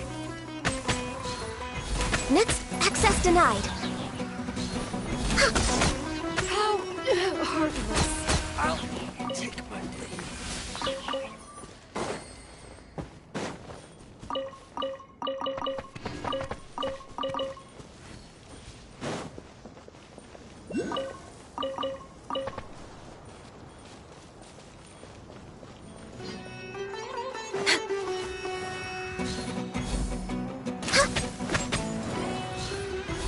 Next on the agenda, no touching.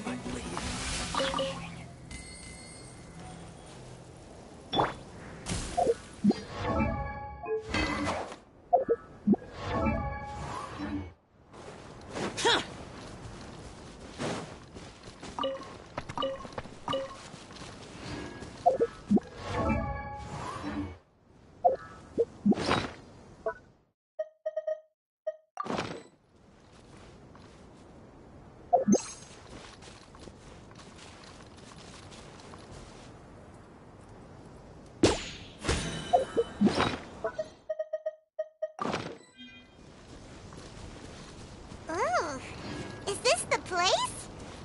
It's in terrible shape, and there's sand everywhere. Empty and forgotten. Ah! Monsters! Watch out!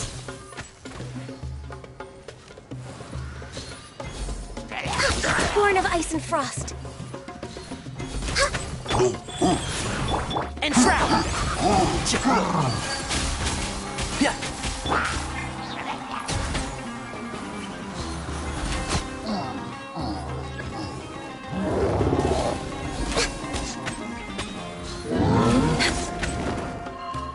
No touching. Can't see?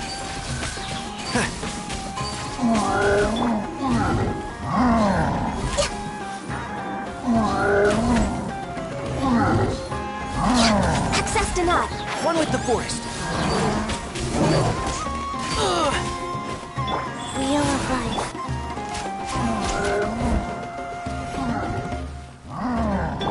No touching.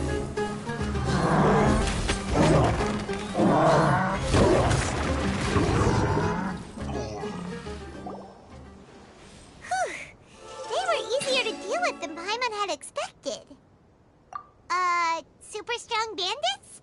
Or monsters taller than buildings dropping out of the sky? Or, something like that. He looks super serious. We gotta stay on our A game too. This is the one.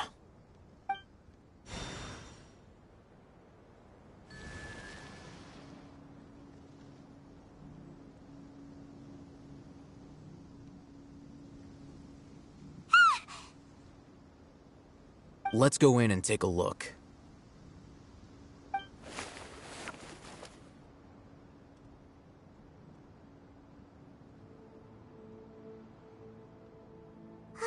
Hey, Hatham, we haven't found Squat. Are you sure we aren't wasting our time here? Patience. Shawnee says she only hears the crying at night. We have time to burn. Until then, I'm taking a break. And just like that, he sits down. Wait, he even brought a book to read? What are you reading? Let Paimon see!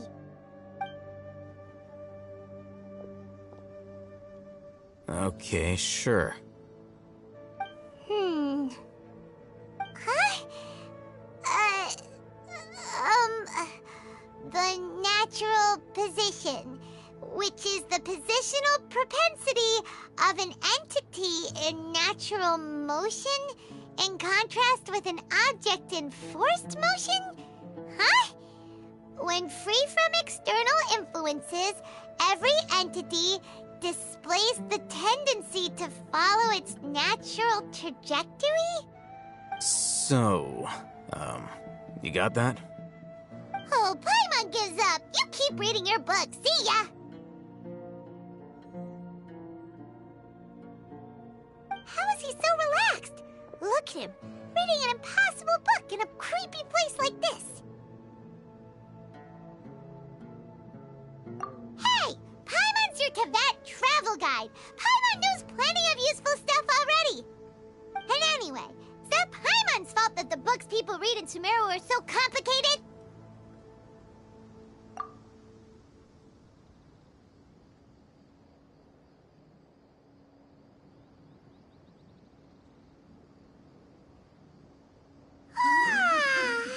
Paimon's getting so sleepy.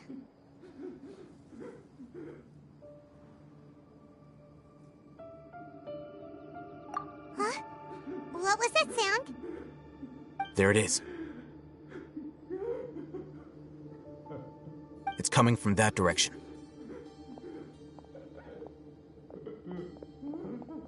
Is the sound coming from here? Huh. Paimon's not seeing anything.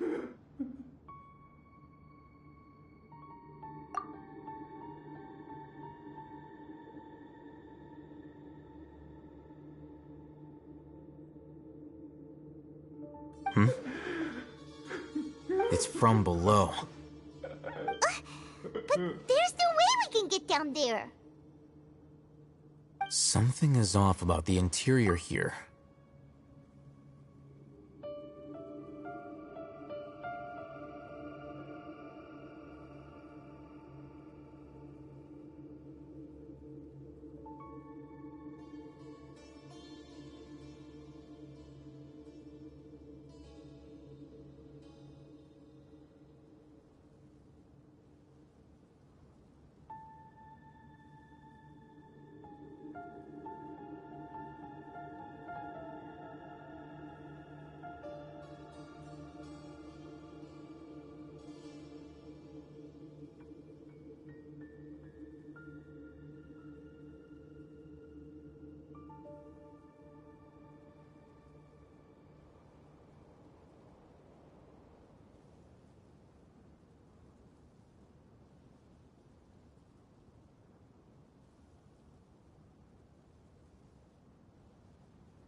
As I thought.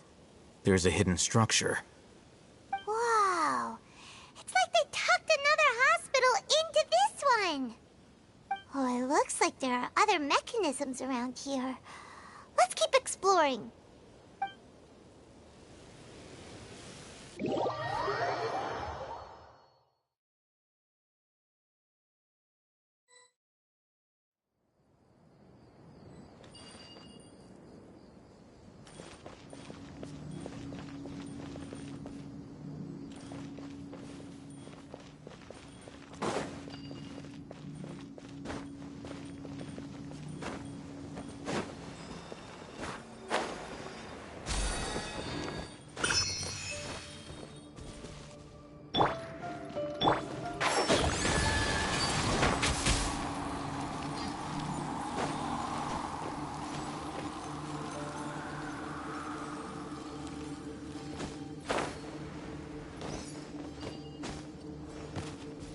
Keep up.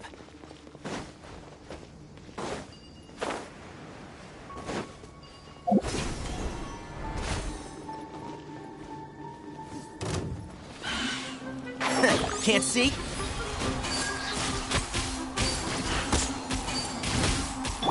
Access denied.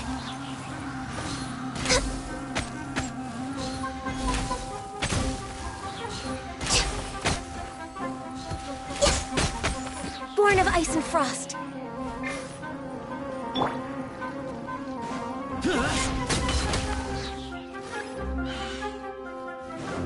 Useless. No touching.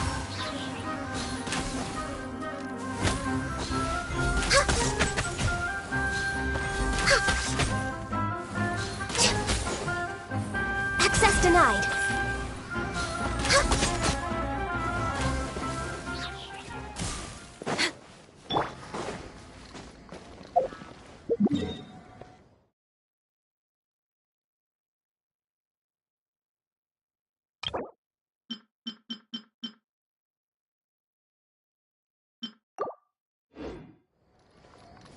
Enshroud!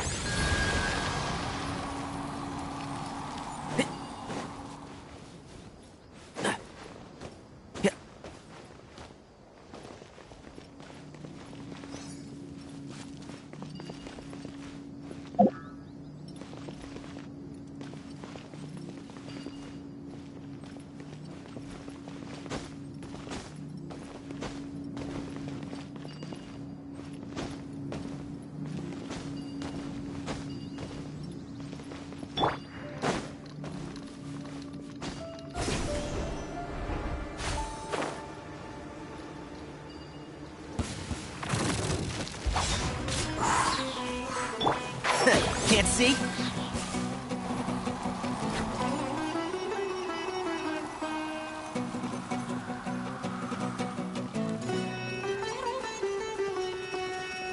One with the force.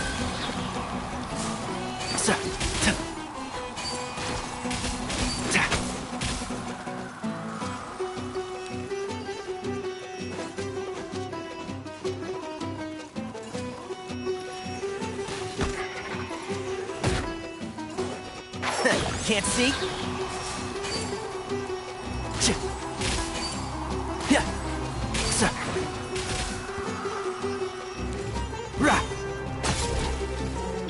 Go. One with the force.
Look! There's someone over there!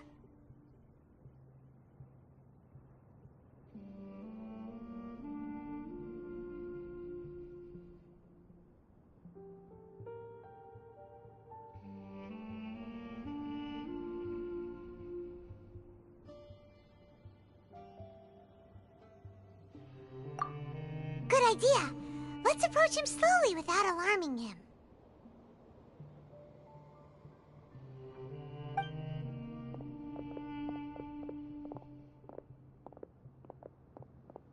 Wait.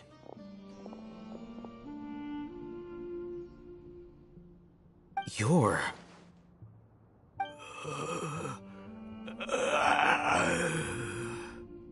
He can't speak, and his eyes are unfocused. But he looks too young to be anyone's grandfather. Also, why is he the only one here? Didn't expect to see him here. You know him? He's Razak, a senior of mine at the Academia. He's a scholar too? Is he the kind that holes up in a forest and mumbles stuff about training? No. And that's the problem. Razak was never involved in any of those things. He never trained in the forest, let alone reach Satyavada life. Leaving that question aside for the moment, him being here alone means that we might be too late. Looks like they've already taken everyone away. For whatever reason, they left Razak here. Perhaps they simply didn't have time to come back for him. There are drag marks on the ground. They're clearer by the doorway. Someone was forcefully drawing a cart that was loaded with something heavy. Loaded with people? That is one possibility. It looks like they were in a hurry, as if they were afraid of being caught. In their haste, they failed to notice Razak hiding in a corner.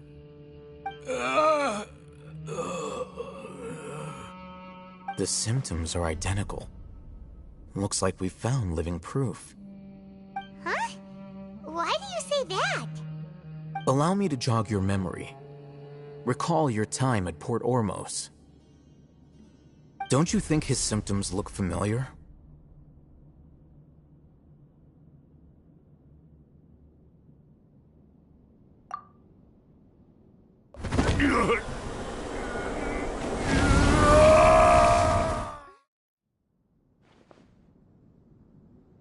Oh, now that you mention it, they're acting the same way.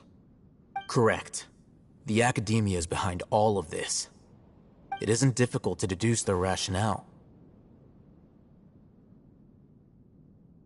First, the Academia spread a false rumor of King Deshret's resurrection, emphasizing the role of the village keepers, the mad scholars who were exiled to Aru village. These rumors were all the persuasion that the radicals needed, and those based in Aru village leapt into action. Unbeknownst to them, of course, through rounding up the scholars, they were actually helping the Academia. As well as being able to exploit the radicals for their own ends, this scheme has one further advantage to the Academia. All the risks and responsibilities are offloaded onto King Deshret's followers. Life for the desert dwellers has been brutal ever since King Deshret's death all those years ago. Beneath the surface, feelings of desperation are widespread. Many would give everything they have for the prospect of something better. Anyone looking to exploit that for their own ends simply needs to make a few empty promises. Even if complications arise, people will see that those involved are all followers of King Deshret and look for no further explanation than differences of belief. A deep-seated mistrust of the desert and everyone in it by the rest of Sumeru will make sure of that.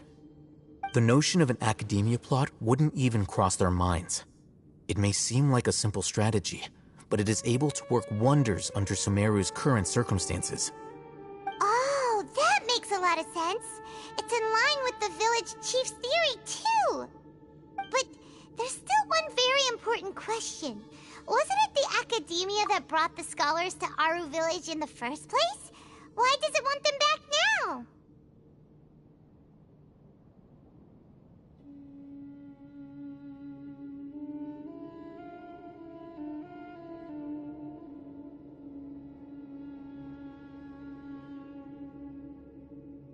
Throughout this process, one thing has changed: the scholars' identity. First, they were scholars. Then, they became lunatics. After that, they were exiles. And finally, they become missing persons.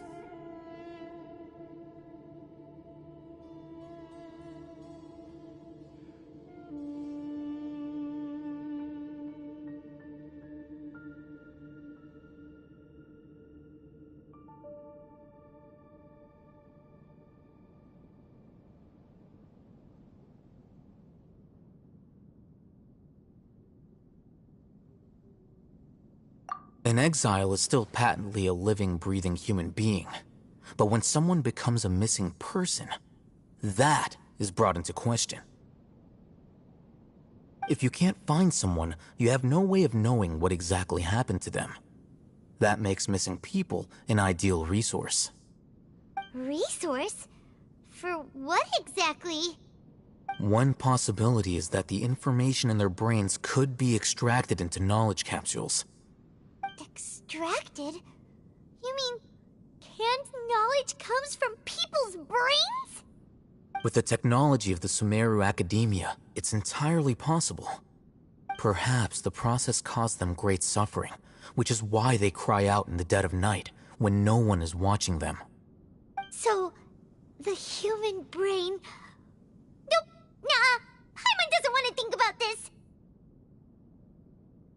I'm the Academia scribe, after all. I'm familiar with their projects.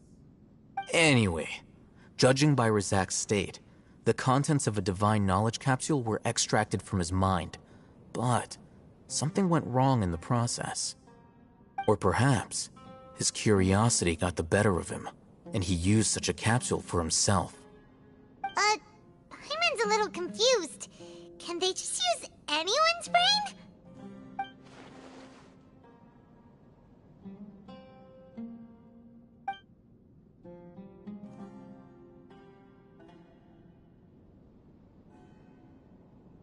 The look on your face tells me you've realized the answer. That's right. To some scholars, gaining knowledge about the gods is their entire life's pursuit. Extracting canned knowledge is just one of the extreme measures they turn to. However, I can't help but wonder, what do they seek to gain from divine knowledge? The academia is going out of their way to look for forbidden knowledge, but what is their ultimate goal? I've spent quite some time trying to analyze the contents of the divine knowledge capsule, but to no avail. It seems like my way of thinking is too different from theirs. You mean you're not even slightly interested in getting your hands on this forbidden stuff? All scholars seek to expand the horizons of knowledge, but I'm not particularly interested in gods, so I don't share their degree of zealotry. Extracting information from people as if they were lifeless objects? If this is the direction of academic progress, then the academia may as well shut its doors. Sounds like you're really against all this. Of course. The academia's actions run contrary to their rules. Whether it be academics or knowledge, everything has its boundaries. If those lines are crossed, the rules and order that govern everything in the world will be destroyed. This matter needs to be corrected, just like fixing a typo in a book. Wait, didn't you step in to help because you felt sympathy for those poor people? Not to be callous, but no.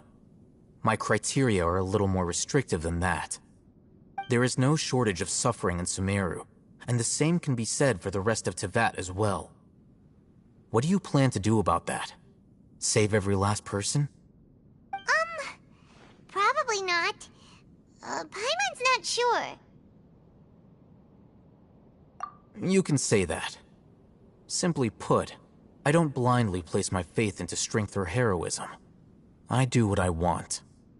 The Divine Knowledge Capsule is something I want to investigate in full. That doesn't mean I'm willing to take action for the sake of a few strangers.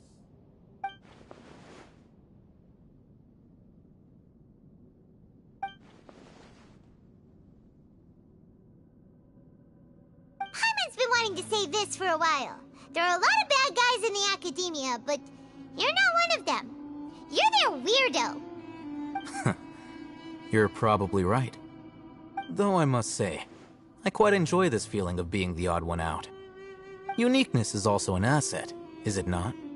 Wow, that's a great way to think about it. Paimon's really impressed. If only Miss Shani had a similar mindset, her life would definitely be a lot easier. I'm just a more likable person than her in general. There's nothing more to it than that.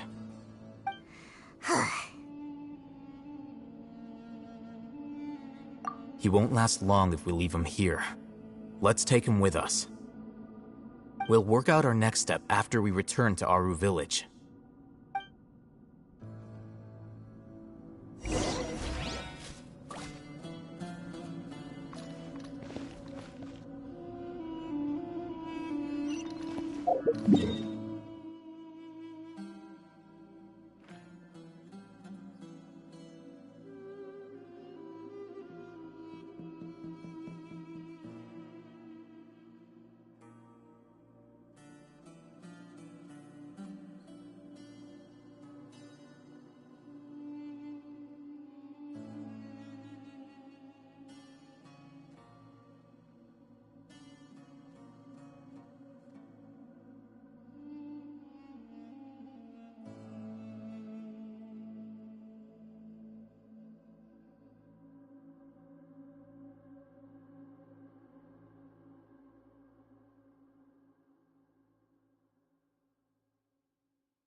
You must be tired.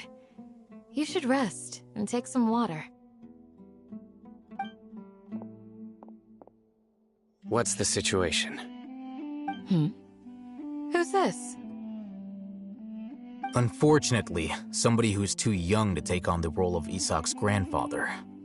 Nevertheless, he's one of the people we're trying to find.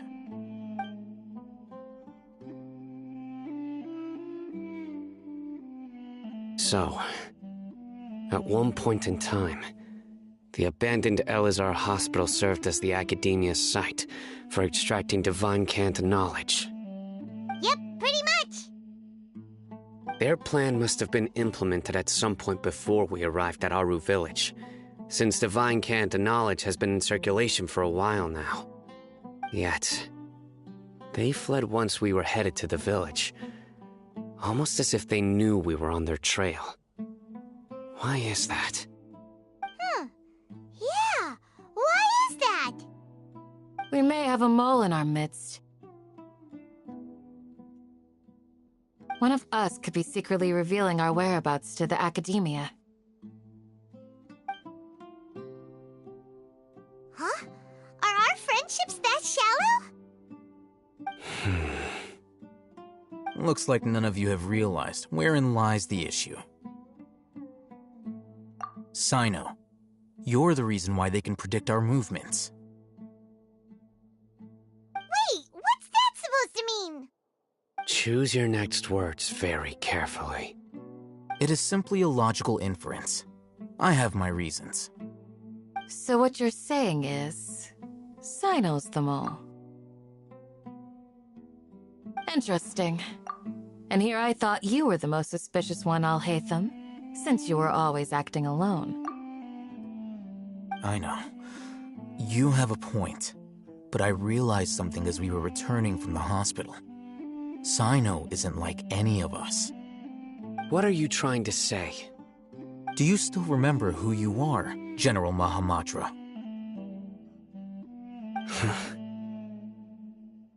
As a Matra, you are no doubt privy to certain kinds of information. Before you can take action against someone, you are required to have all the facts available, including the less than savory details. Simply put, the Academia has traditionally allowed you access to a wealth of sensitive information. Knowing their modus operandi, wouldn't you expect them to take precautions against you?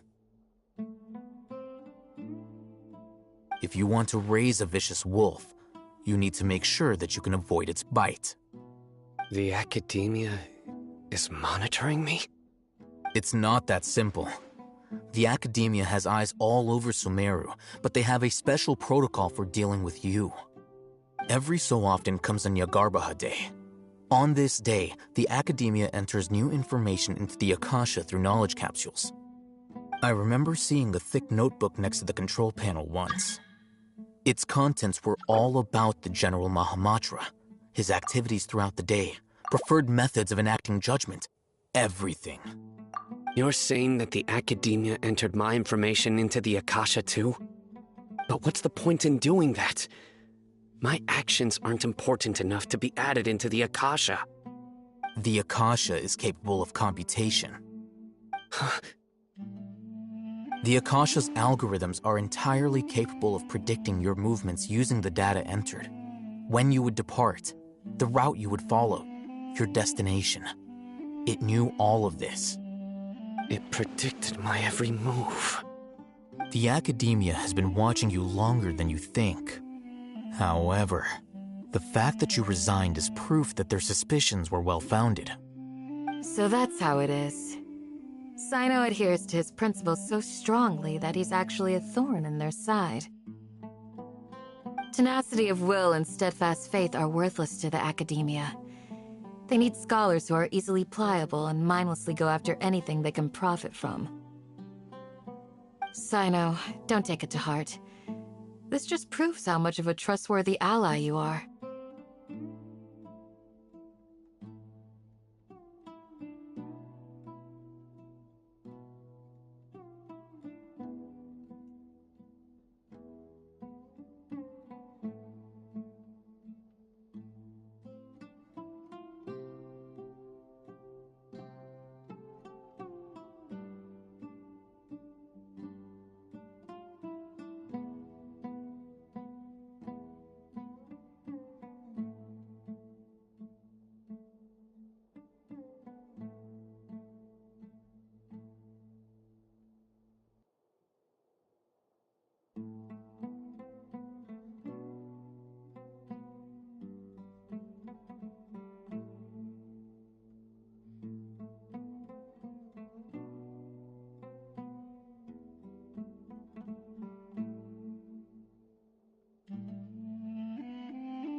They escaped because of me.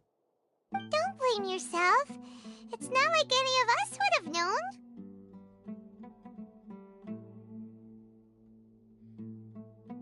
I have an idea. If they predicted my movements, then I might be able to guess where they went.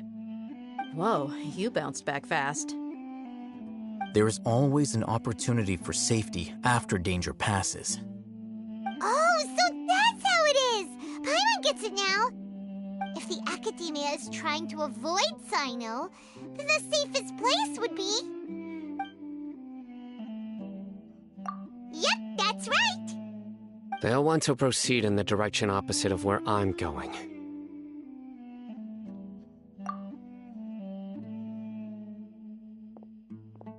I must go. There's also something I want to investigate. Let's go, guys! After him! Please, wait! I want to go too! You want to go too?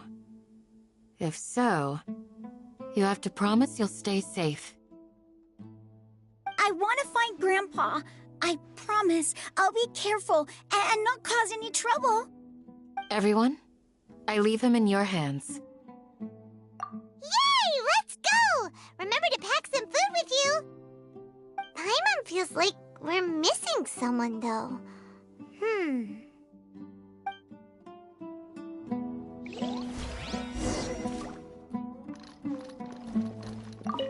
I'll be awaiting your good news.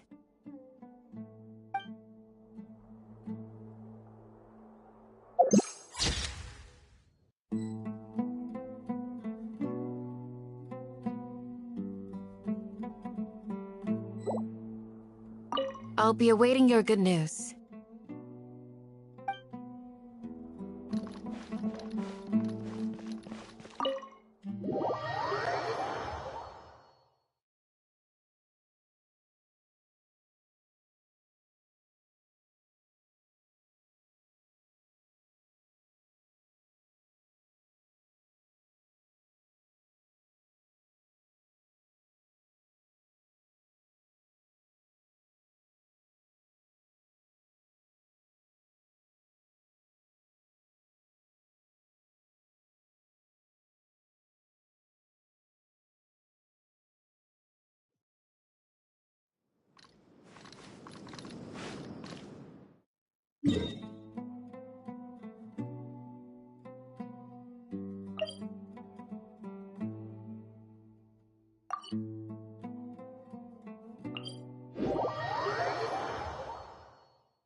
So, where do we go from here? Yes. After leaving the village, we should head straight toward the desert.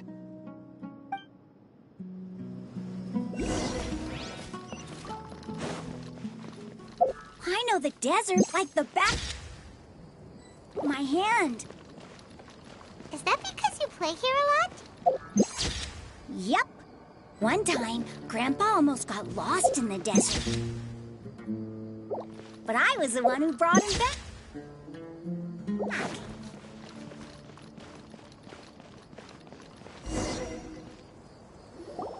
There's something here. What's this? It's buried in the sand. Looks like we'll need to roll up our sleeves and do some work. And Paimon thought running around everywhere was already enough work. Okay. So, we have to dig it out? Whatever's down there looks like it's buried really deep.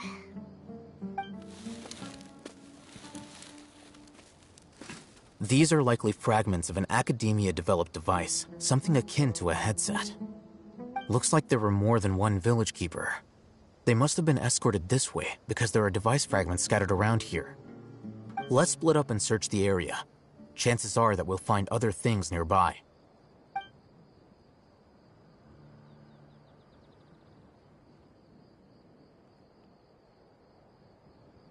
Is this what we're searching for?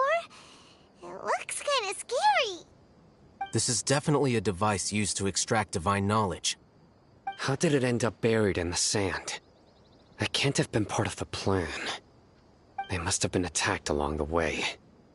Wait, what? Grandpa, I hope you're okay. Don't worry, your grandpa's gonna be fine. Razak didn't display any signs of starvation or dehydration, which means that they left fairly recently. We should be able to catch up. One more thing. Given that the device had been entirely covered by sand, I believe the attack must have happened prior to the sandstorm. Let's keep going. They can't have gone far.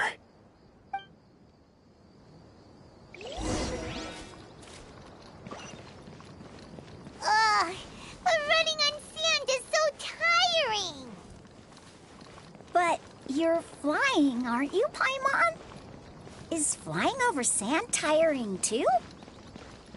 Ugh, of course it is!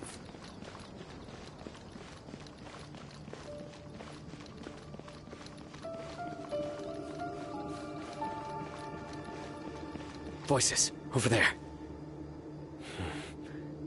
It sounds like an argument. Whoa, you have really good ears. Don't get any closer. They'll notice us. Dia's talking with the Eremites? Very interesting. Let's listen in. If you had informed me sooner, there'd be plenty of room for us to... You're one of us. We would never lie. Scholars. You don't know as much as I do. Need me to... I knew it. That's our Dia. Dia? Why would you... Dia! Hey, what are you doing? Huh? Didn't you say you'd help me find Grandpa? Why are you on their side? Well, look who's here. Ain't that something? This complicates things. You've betrayed Aru village? So, this is the great General Mahamatra. Dear, you'd be better off as my assistant than hanging around with this motley crew. Seen for yourself. I have the means and methods, and my ideals are far more admirable than theirs. I'm not the type that's easily swayed, Raman. You of all people should know that. Wait, what's going on, Dia? Whose side are you on here? Shut it, Paimon. It doesn't matter. Whichever side you pick, nothing can deter us from the grand mission of resurrecting King Deshret. Once our Lord of Old returns to this land, we will have a new beginning. Face the facts, Raman. It's not gonna happen. You should understand that more than anyone. Have all your years as a merc taught you nothing about placing hopes in a ruler? I'm a desert dweller and a proud follower of King Deshret. Whether I live by the edge of the sword or in peaceful comfort, my soul will always carry this conviction. It's not too late yet. The village mad scholars aren't gonna bring King Deshret back to life. You don't understand, my dear lady. Pursuing our faith is our purpose in life. Even if the chance of success is 1 in a million, we must be willing to give everything we have. Even if it'll expose you to the academia? Even if they end up disbanding the Eremites? Your Eremites, which you've worked so hard for all these years? Yes. We've waited a long time for this day to come. The sun and the moon no longer shine here. All you see now is cracks in this desiccated land. But fate has finally dealt me a hand to play against the Academia. With these scholars in our custody, we'll stomp the Academia's forces and fight our way beyond the wall of Samiel. Ridiculous.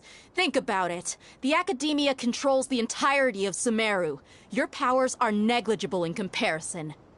If you still don't believe me, then try asking these two men. They're also against the Academia, but neither of them are as arrogant as you are. They look more like pawns of the Academia to me. Why would I listen to anything the people of Greater Lord Rukkhadevada have to say? Filthy traitors. Your god abandoned all honor and betrayed King Deshret. We desert dwellers will never trust the likes of you. It's impossible to communicate with someone so hostile. Perhaps we should. Do you really believe that by kidnapping the scholars, you'll be able to negotiate with the Academia?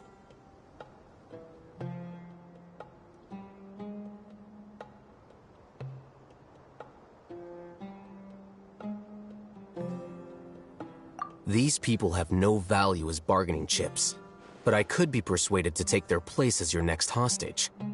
These scholars were exiled from the Academia. I, on the other hand, am their current scribe, and will be a much greater asset to you. Wait, you can't be serious. So, you want to trade places with the hostages, do you? Precisely. Any wise person would gladly accept my offer. What if they decide to kill you instead? Well, that would be bad luck for me. However, I'd get the chance to observe the scholars, perhaps even find out the truth.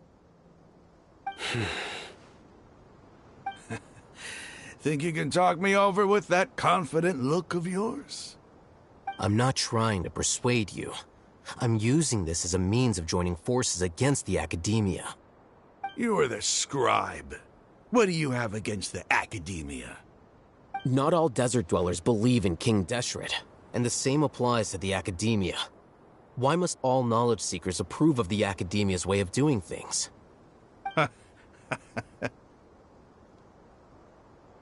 You Academia scum. Every last one of you is nothing but a hypocrite, just like everyone else on the other side of that wall. I've made myself clear enough. I won't listen to another word from the Dendro Archon's people. Not so fast. I'll hate them.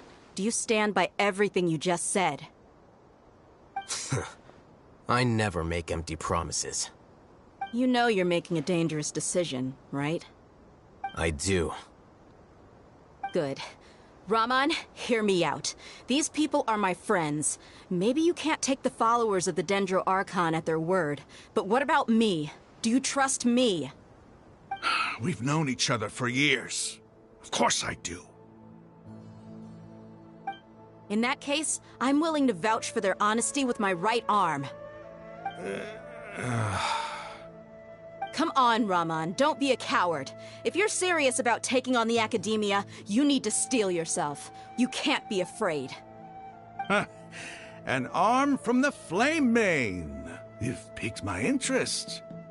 But what if you refuse to oblige? What should I do then? No one's a fool here, Dia. We're mercs. And mercs don't tend to live long unless they have their wits about them. You're not wrong, but this is different. I promised my friends that we'd bring back the village keepers together. Let's do it right here, then. Give me your right arm as proof of your resolve. Don't listen to him! He's not even trying to negotiate! He just wants to make things more difficult! That's fine. Are you crazy? We came here to save lives. One arm for that many people is still a pretty good deal, if you ask me. Rahman, I'm holding up my end of the deal here. You'd better not let me down. Sure. Go ahead and cut off her right arm.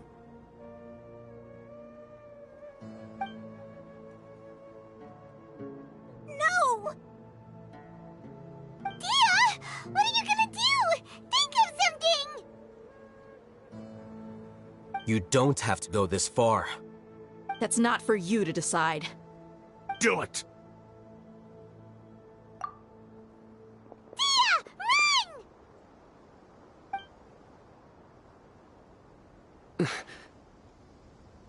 Run!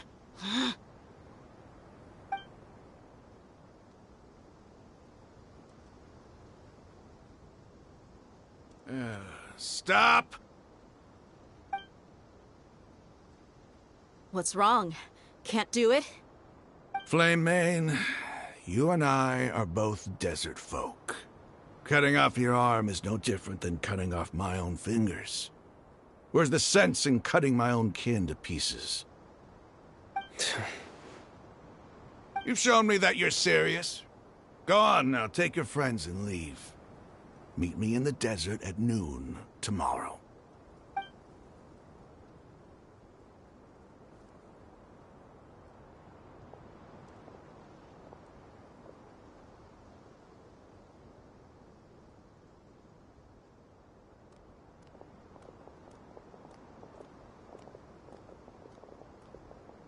Phew. I was really counting on him not going through with it. Dia! That was crazy! Have you all lost your minds? What if he'd actually cut your arm off? Then I just have to hold my claymore with my left arm.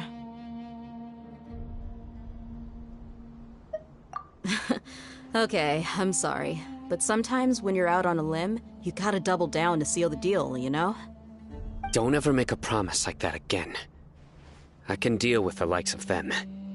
If it came down to it, you would not lose to them either. I don't doubt it, Sino. But this is about more than me and them. There's a lot more where they came from. Even if we got rid of one bunch of radicals, there are others out there. Wiping them out would do more harm than good. As you wish. I'm sorry, Dia. I should have stayed put and listened. I should have trusted you. It's okay. I promised you I'd help find your grandpa, so I'll do whatever it takes. Whatever it takes? You just might be scholar material. Huh? Are you serious? The Eremites once said that I was a lunatic. Perhaps a little madness is essential to be successful in research. Why does it feel like he's using his praise for me as an excuse to brag about himself?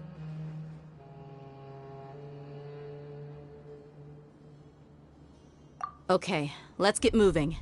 We should head back to the village and rest up. Today was just a trial run. Noon tomorrow is gonna be the hard part.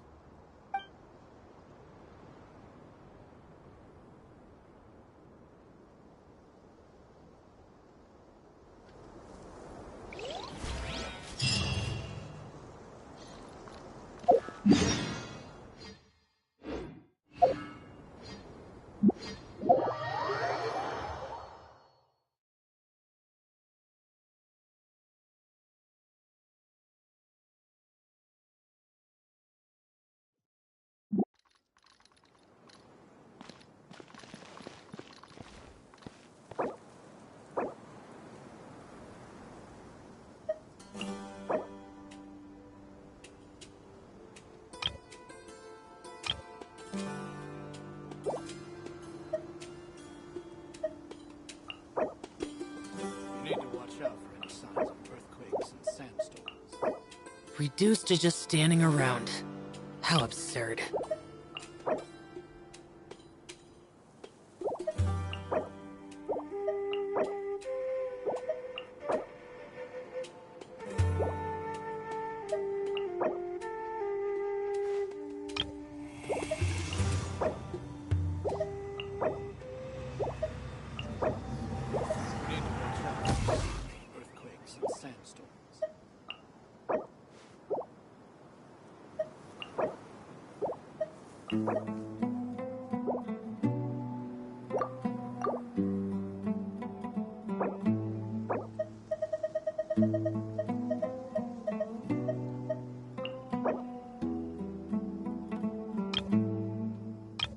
The damned will sooner die again than lay a hand on me. I need to watch out for it.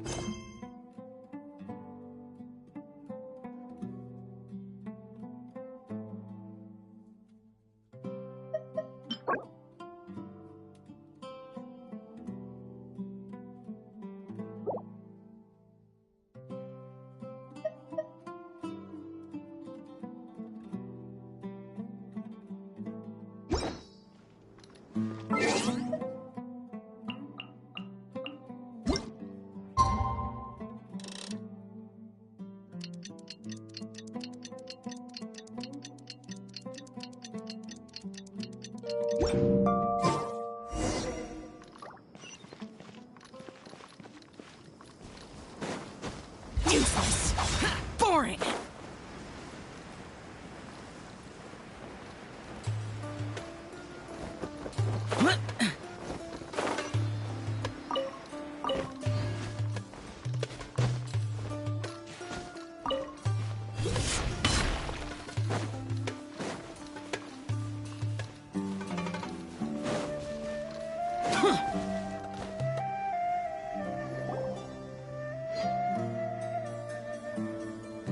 You're all here so early.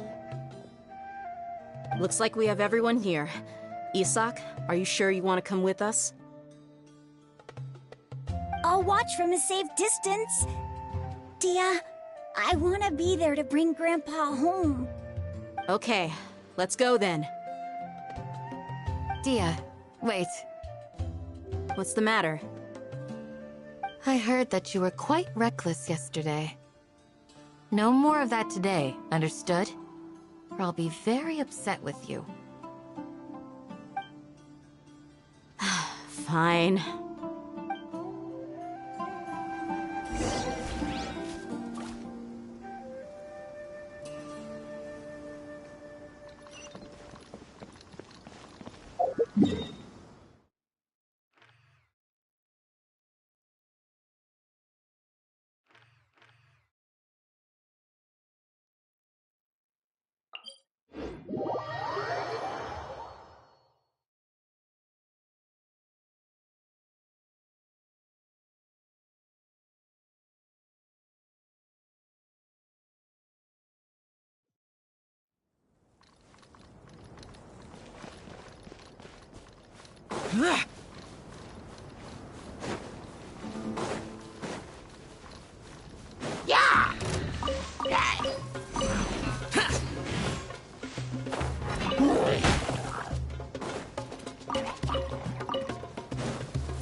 Rise.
Born of ice. Can't see? Boring!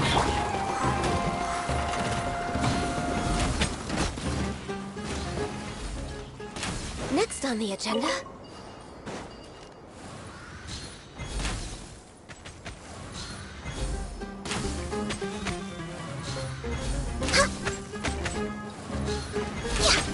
And Shroud!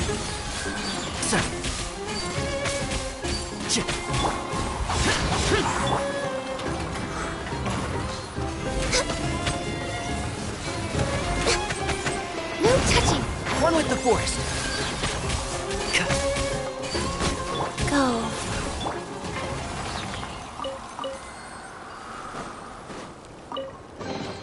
Perhaps whoever left these behind was also fulfilling a con.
Huh.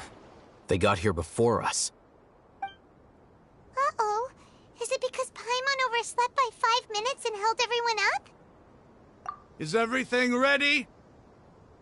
Absolutely. Although, you brought fewer people than I imagined. Bring him over.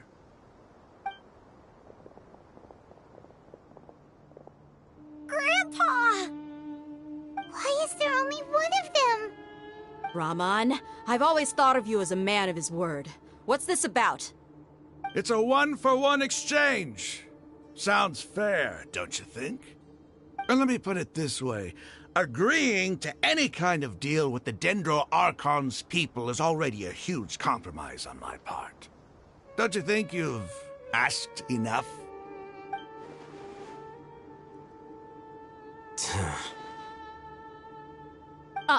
You stay right there!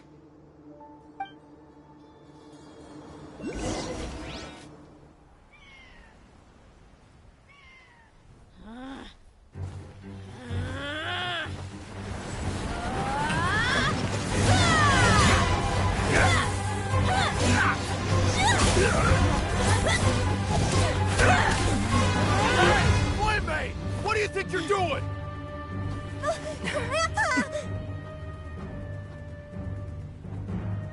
Don't you see this blade here? You coward! Why are your hands shaking?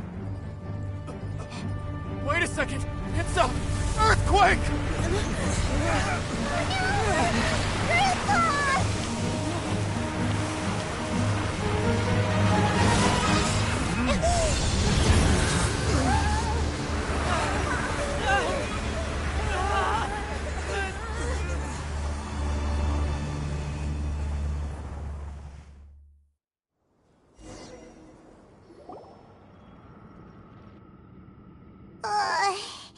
Paimon's dizzy.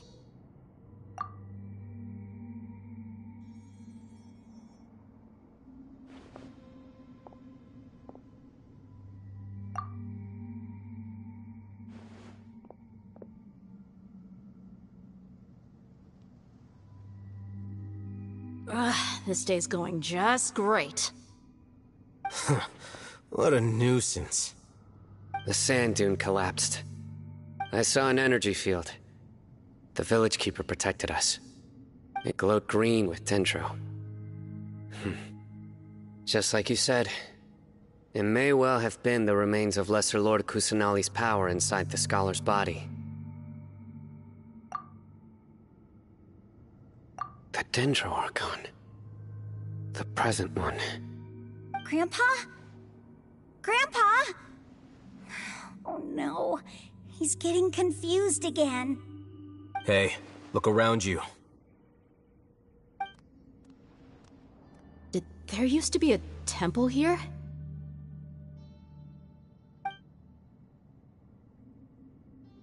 It seems that when the sand dune collapsed, it exposed these underground structures. The symbols on the gate belong to King Deshret's civilization. This structure must be ancient. Over time, the sandstorms completely buried it and left it in the state we see now. It could have been an underground palace in the distant past. Oh, a miracle. Praise King Deshret! What's he doing here? And his men too? They must have fallen down here with us.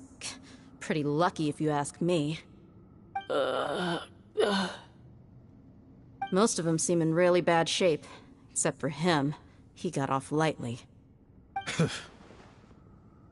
Mind your head. No, this isn't the time for conflict. Our exalted lord has shown us the way to his sacred palace. He's not actually gonna go in there, is he? As it happens, I want to take a look inside too. What are you doing?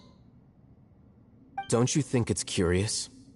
1 minute, Lesser Lord Kusanali's power protects us from harm, and the next, remnants of King Deshret's civilization appear. 2 major deities are vying to showcase their power to us. It would be a shame not to witness them both. Paimon thought you weren't interested in gods. Indeed. In my view, gods are just a higher form of living being. Or creature, you could say. New discoveries are always worth investigating. Whether they have anything to do with gods is neither here nor there. Raman, what are you gonna do about your men? I'll just let them lay here. King Deshret will take care of his people. Right now, I'm going inside.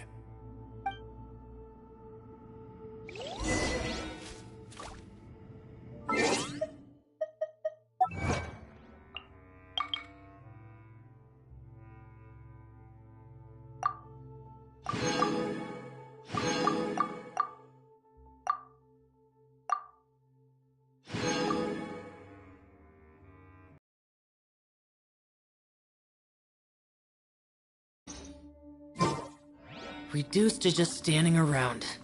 How absurd.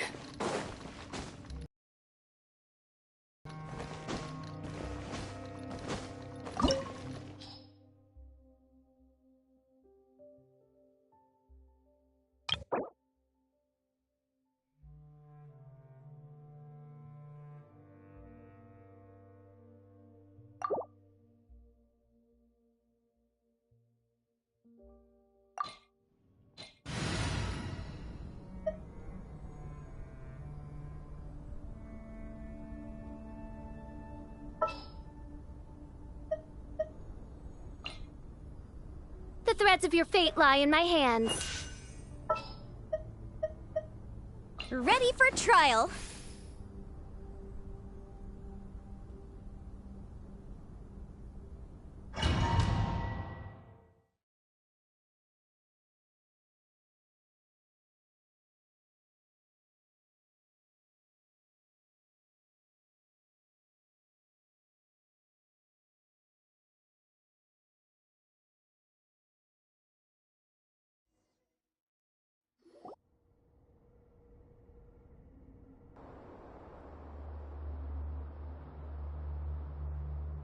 It's full of life here. This defies comprehension. It looked completely desolate from the outside. Yet, it flows with energy inside. Yeah, and there's so many plants. It's so pretty.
Sir Rahman.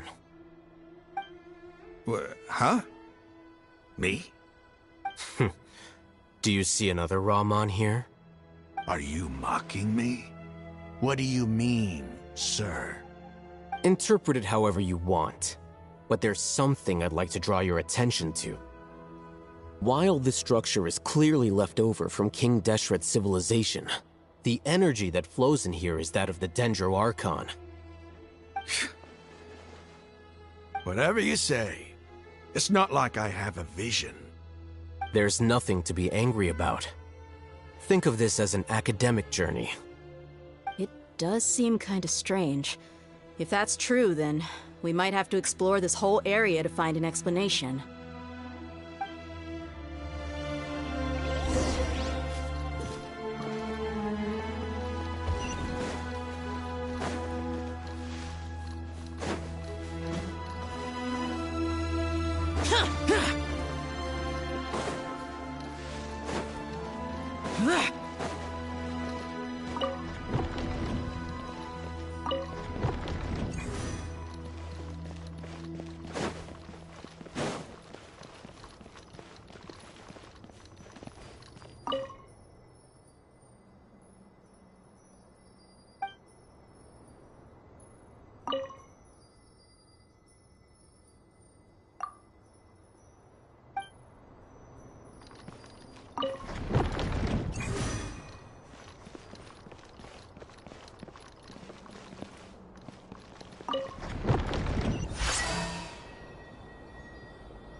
By royal decree! Incinerate! Chia! Chia! Ha!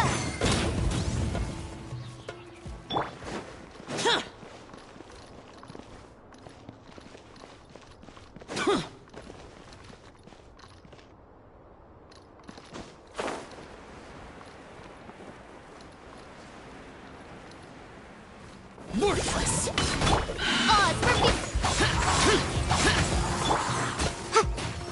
Motion to...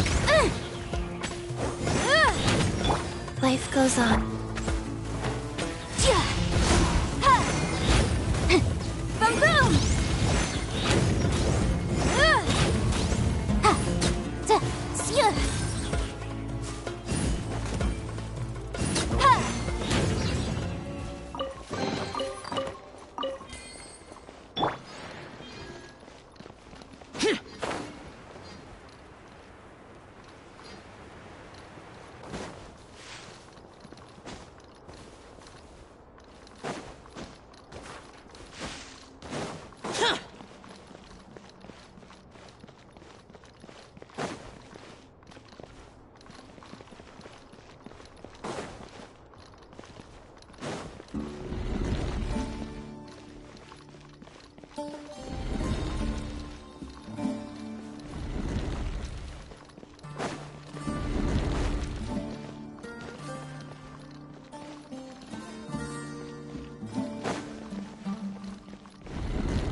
Odds, repeat. Didn't support. Wheel of life.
Rise.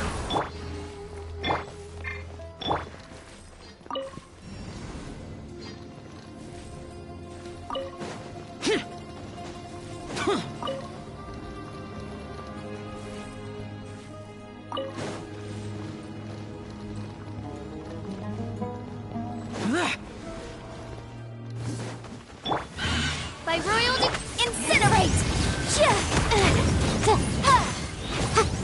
Faster wheel of life.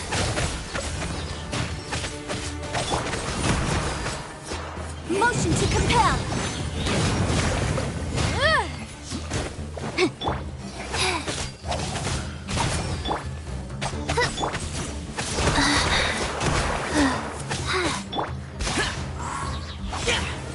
Useless. Odds reveal.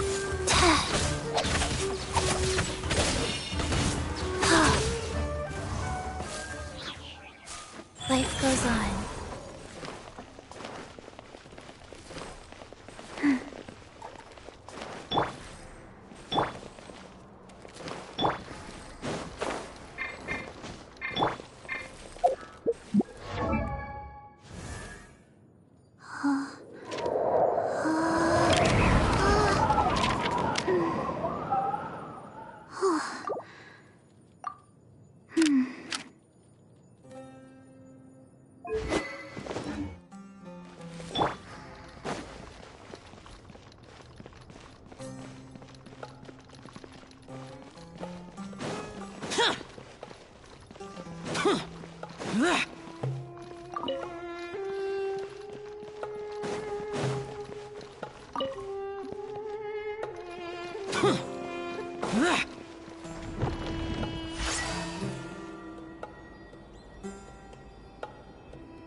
It's a sight to see.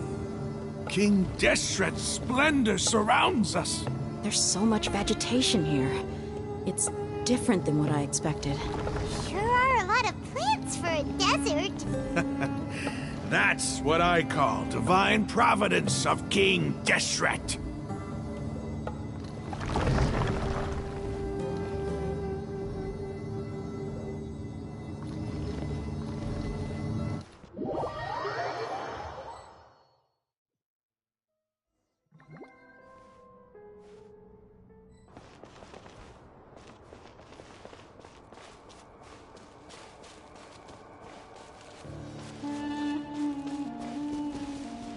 It's getting brighter!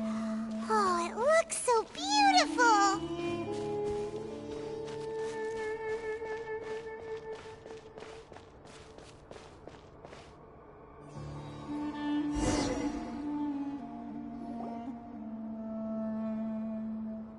Wait. What's that?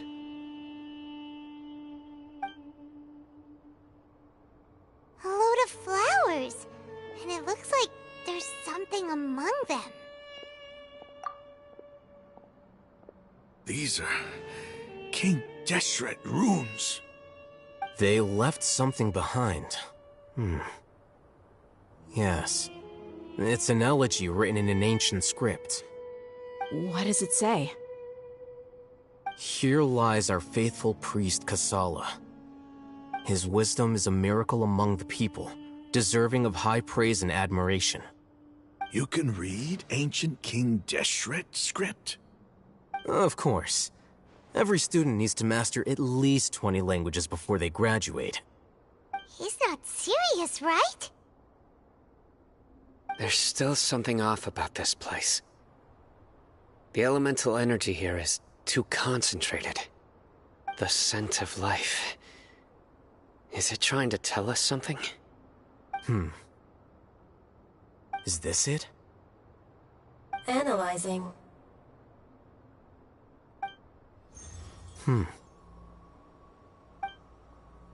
There seems to be a hidden message among these skeletal remains. Excellent. There's a device from King Deshret's civilization in this gravesite. I'll transmit the information over and project it for everyone to see. Isn't sharing knowledge against the Academia's rules? Yes. However, under the circumstances, I'd prefer you to see this for yourself. You'll understand after watching it.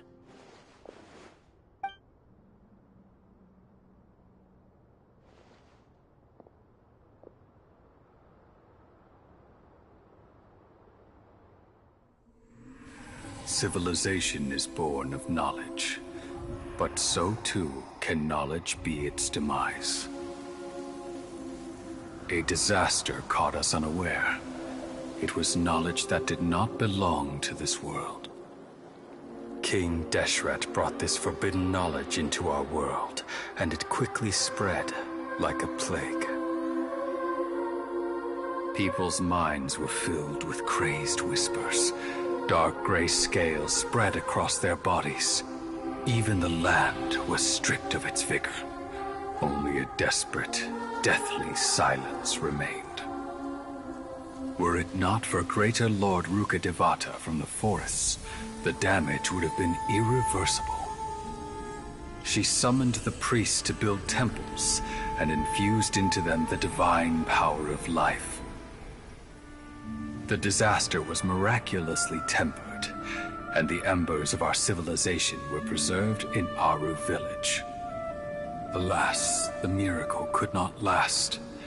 As long as forbidden knowledge continued to exist, it would forever blight this world. In the end, the proud king of the desert, my eternal lord, chose to sacrifice himself. I have spent my whole life since guarding one of these many temples. But now, my duty is coming to an end. As I close my eyes for the final time, the sight of that noble deity will appear in my vision once more. In helping King Deshret to eradicate forbidden knowledge, she exhausted her strength, and her form became that of a small child. How strange. Now that I think of her, I no longer have any fear of death, for I sense that the spirit of life will abide with me during my eternal sleep. Children of the desert, cling no longer to past grievances, but hold tight to the memory of this act of benevolence. What was that? The priest's memories. No, impossible. Greater Lord Rukkhadevata. So the former Dendro Archon and King Deshret were never enemies at all. But this doesn't make any sense.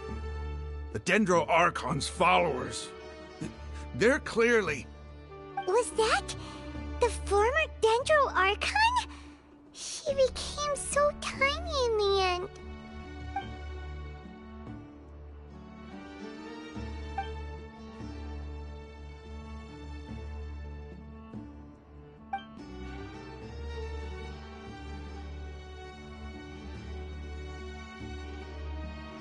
You might be distrustful of the Akasha, but there's no reason for you to doubt King Deshret's technology.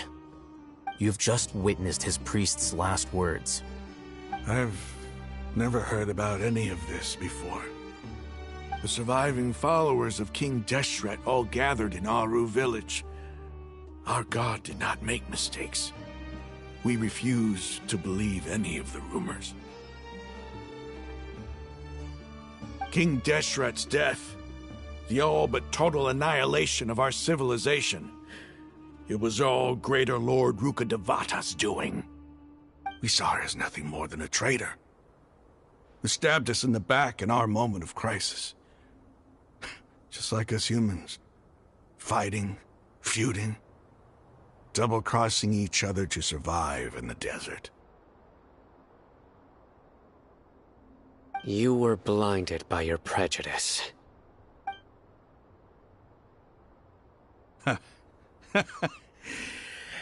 If I hadn't seen this for myself, if I hadn't witnessed his last words with my own eyes, ears, and heart,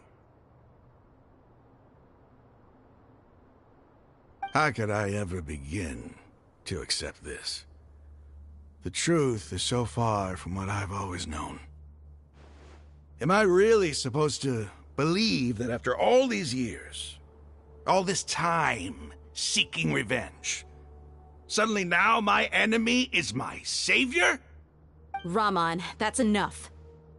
Give it a rest. You're starting to make a fool of yourself. Dia, tell me, my Eremites and I, what are we even fighting for?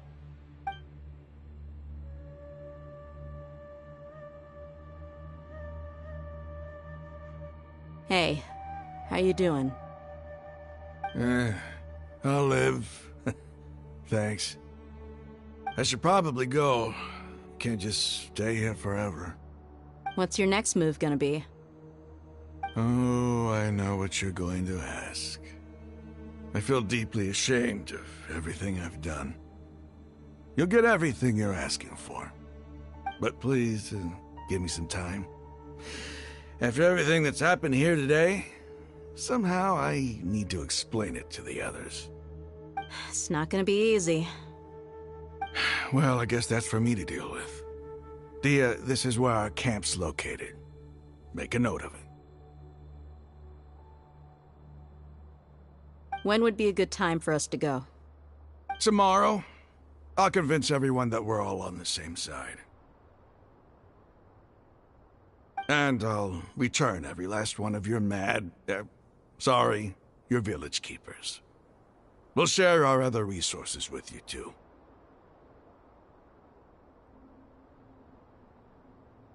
You seem to finally understand that our true enemy is the sages. Yes. The gods never gave up on anyone. It's the people responsible for all this that need to face the consequences of their actions. That must have been rough. But he seems to have figured things out now. Ramon's no fool. Being the leader of your own faction in the desert is no easy feat. It's too bad he was held back by his belief in King Deshret. But now that that's changed, I guess we have a few more people on our side. The outcome, at least, is favorable. We should get going too. Let's head back, have a proper meal, and a nice, long sleep. We'll need all our energy tomorrow.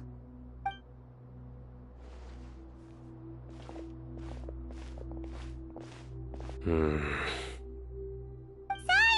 we're leaving! Stop yelling.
Raman, we're here. Everything's been arranged. Someone will bring the village keepers back to Aru village shortly. I guess all I can say now is, thanks for agreeing to help. Ah, don't mention it. I think we can both agree you went to hell and back for it. But we share a common cause now. From here on out, we're allies. Where are the perpetrators? I'll bring you to them. Follow me.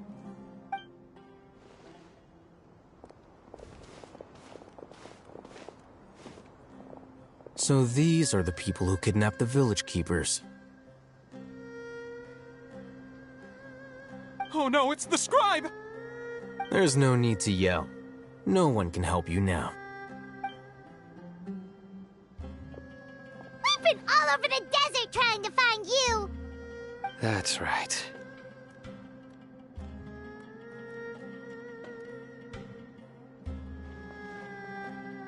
General Mahamatra? No, no! Make it quick, please! Swift and painless! Whoa. The moment they set eyes on Sino, they turned pale like they've seen a ghost! You should have known that I would be coming for you. Wait, we were just following orders! You know what I'm talking about, right? There's no way we could have done all this by ourselves! No, not Sino! He's gonna tear us limb from limb! I could do worse. Please have mercy! Start talking.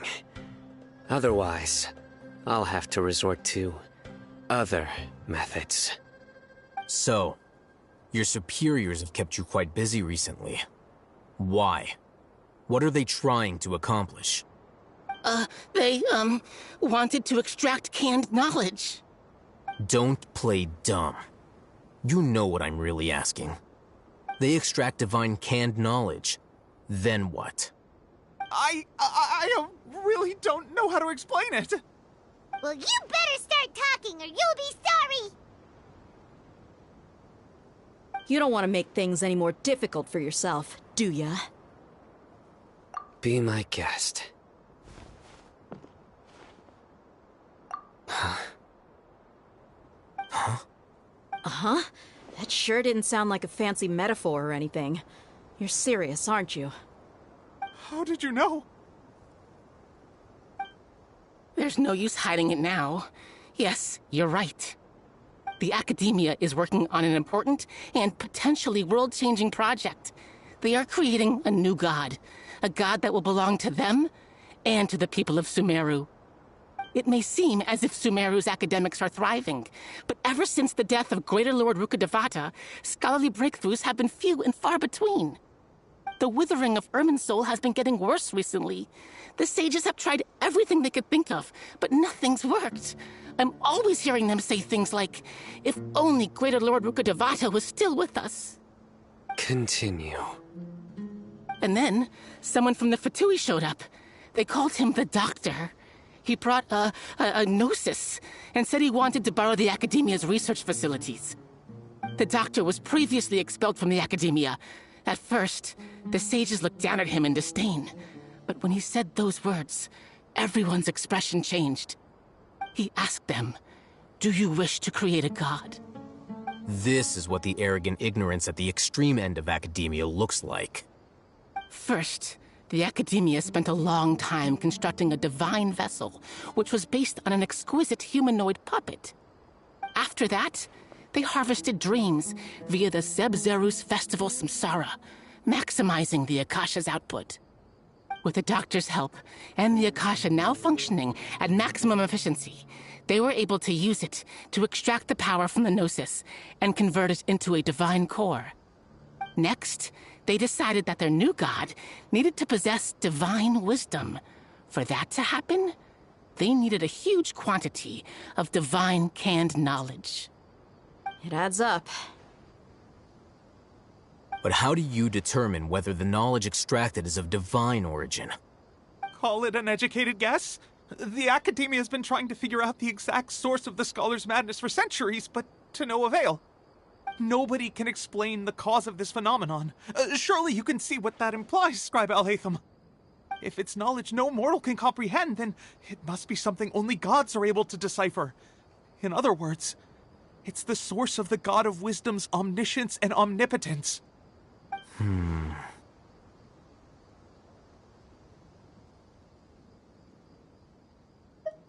You must have noticed by now. The Academia doesn't care about who their god is. It's the ability to exercise control over knowledge and wisdom that matters. It is as if they are cursed with a desire for omniscience and omnipotence that burns in their blood. Some organisms demonstrate phototaxis, and thus orient their entire lives in respect to sources of light. For the sages, their only source of hope is the existence of a deity who embodies the acme of wisdom. This is but a form of phototaxis. For many scholars, the absence of a god of wisdom means stumbling in the darkness for the duration of their lives. Then what does Lesser Lord Kusanali mean to you? Is she not a true god present in this world? If you already have a new god, why try to create another one? From the beginning, the Academia has never treated her as a god. When the Academia first discovered Lesser Lord Kusanali, the newborn god of wisdom, the sages hoped that she would be as wise as Greater Lord Rukkhadevata. But upon evaluation, they found that at the time she possessed no more intelligence than any ordinary human child. The sages never had a ruder awakening. This forced them to accept that Greater Lord Rukkhadevata had indeed passed away. Not to mention that Lesser Lord Kusanali's gnosis had been used to power the Akasha this entire time. By herself, she has neither an Archon's raw power, nor the spectacular insight expected of a god of wisdom. Slowly but surely, people began to forget about her existence. So, this is the path the sages have chosen.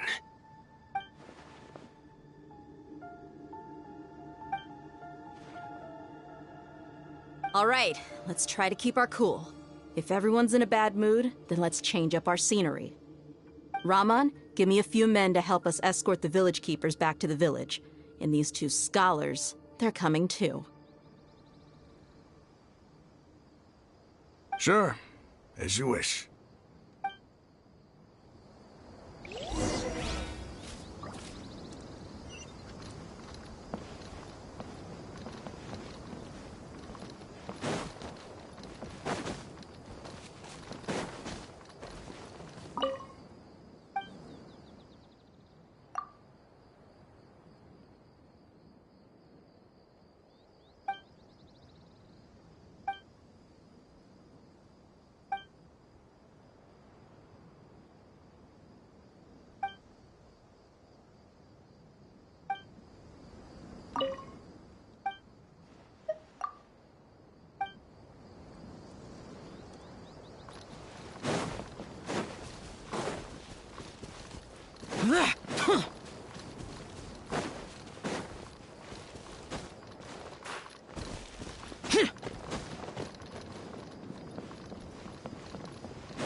The village keepers you found have all been returned to their homes, and each one has a dedicated caregiver to look after them.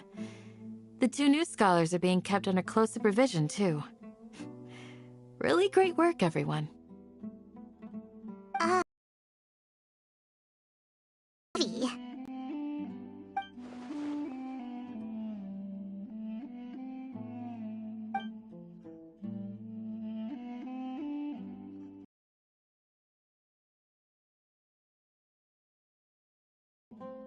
Hey!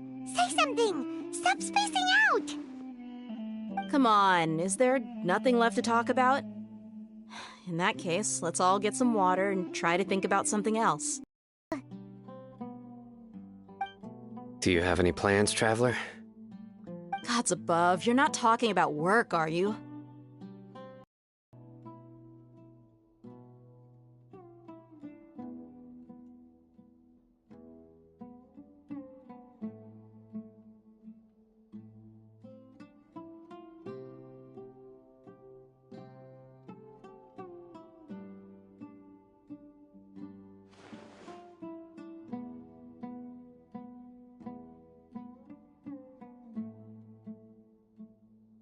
Even though we lived through all of this firsthand, it still feels super surreal to hear you talk about it again.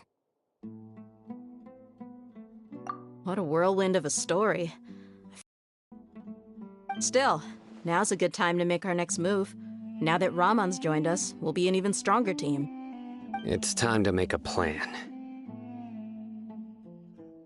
Indeed. These events are a flagrant transgression of the rules in every sense. We cannot allow it to continue. So, everyone, are we on the same page? Crush the sages and rescue our god. That is our ultimate goal. Well, let's brainstorm a little more about what other resources we can draw on. The next time we gather here, we must have a solid plan. Yep, it'll work out for sure.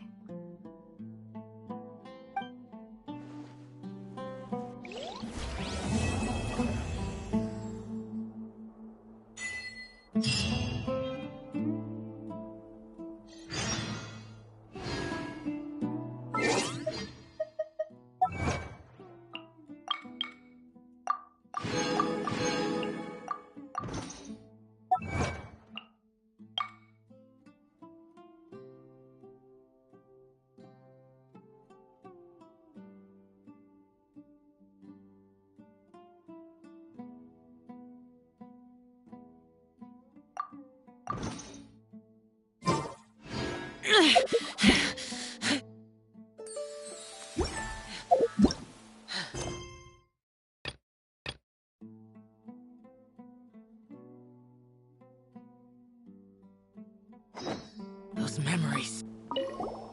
Don't rush. This is a big undertaking, and the planning and preparation for what lies ahead will no doubt take some time. Take it slowly. We need to make sure the plan is as effective as possible. He's starting to read his book again. Hey, are you even listening? Would you like me to lend you something to read? No way. Your books aren't quite to Paimon's tastes. I was joking. I know my books are far too difficult for you, and I have no intention of lending them out. Ugh, you're so annoying. You must let me know if there's anything I can do to help. Though I cannot leave Aura Village, I can't help but feel stirred when I see the looks in your eyes. I've never felt as roused as this when fighting alone in the past. I suppose this must be the power of camaraderie.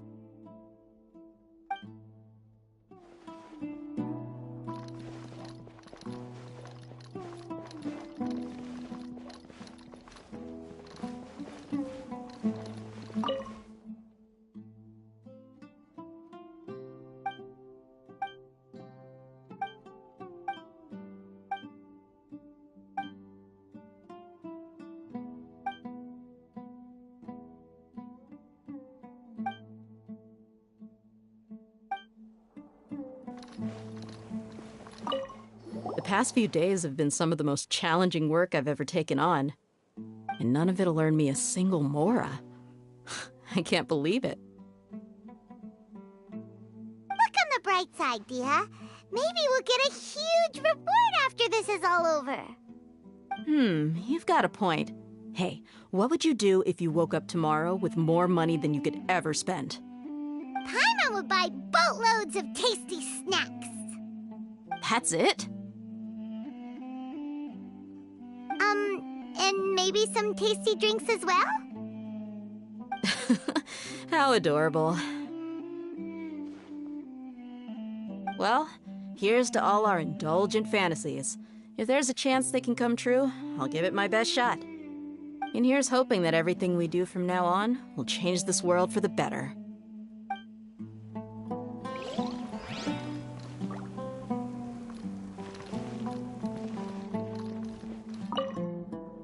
In the past, I never imagined that even the gods could suffer from hardship. If we can find a way to change all of this, will this nation become a better place?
Candace, we're here! Has everyone arrived? Everyone is already waiting inside. Well, what are we waiting for? Let's join them! Please, wait a moment. Before attending the meeting, I hope you can promise me one thing. What do you need? Promise me that you won't commit to anything too reckless. What do you think? Okay.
The damned will sooner die again than lay a hand on me.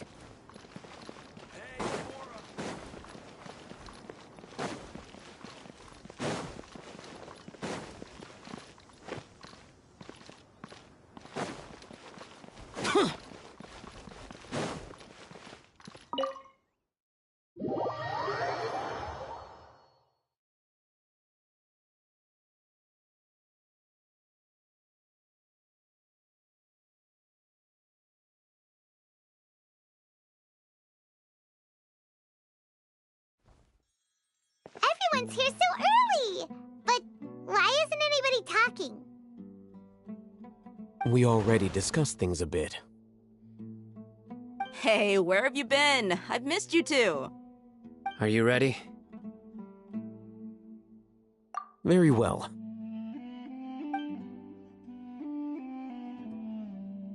Are you sure this is gonna work?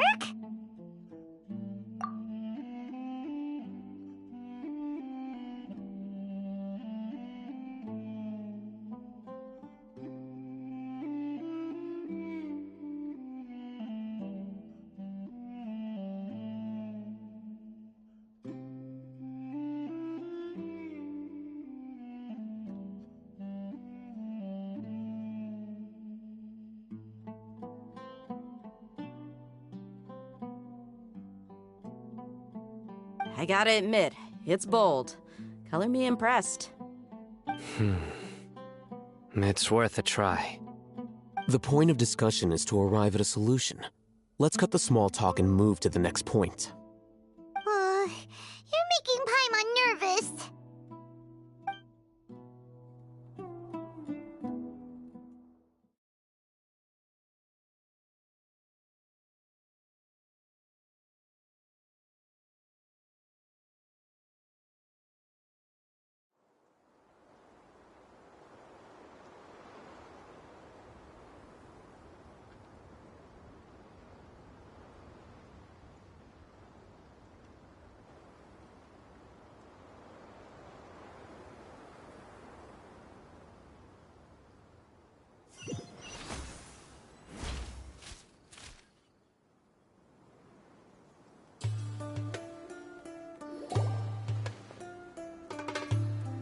You're finally done. I have some other stuff to take care of. Catch you all later. Come on, don't give me that face. I know what you're going to say. I'll be careful. That's what I wanted to hear. Take care.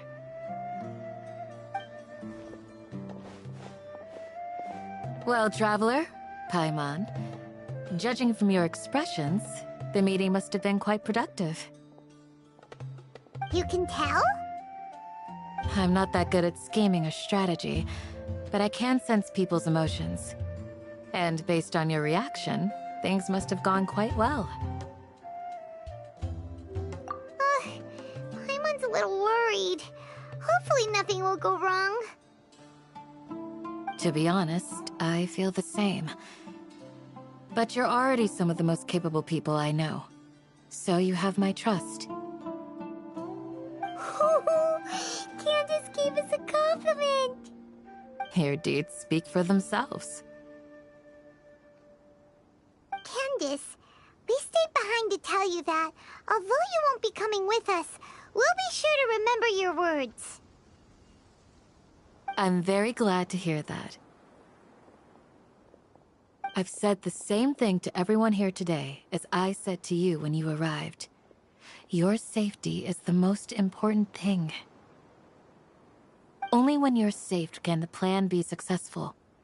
So please, take care. You're welcome. And thank you for taking my advice. Good luck with everything. I'll be here in the village praying for you.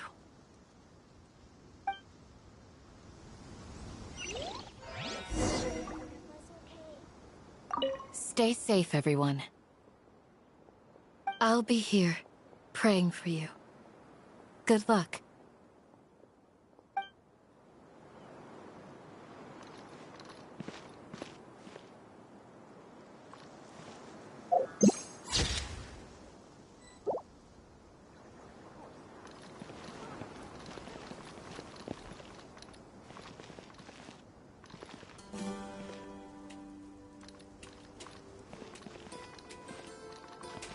You need to watch out for any signs of earthquakes and sandstorms.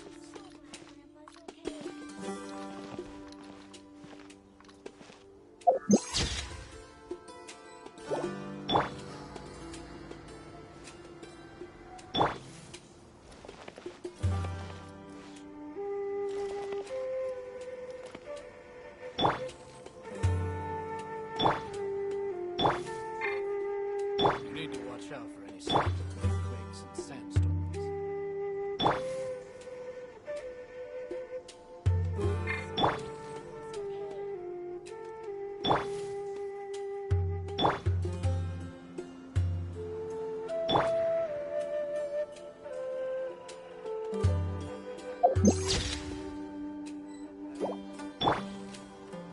You need to watch out for any signs of earthquakes and sandstorms.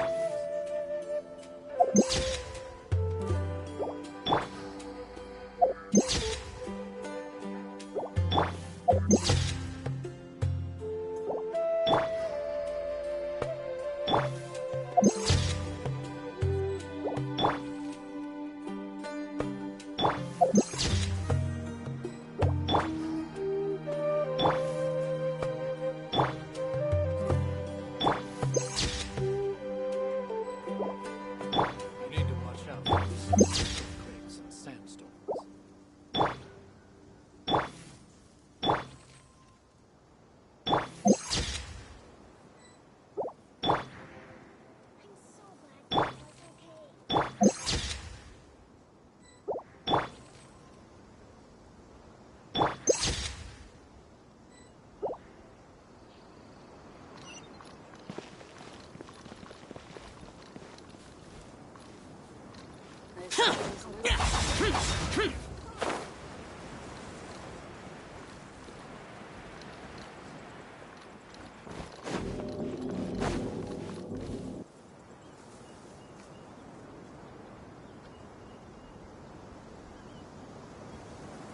Sounds good. I'll go make some preparations. Okay. I'll hit them! Have you finished saying your goodbyes? Yeah! Also, Candace told everyone to be careful. Yes, she did. But I think my point also bears repeating. Our plan is not child's play. We won't be able to achieve anything if we're simply careful. We must go beyond that and fully commit ourselves to it. I hope this is clear to you.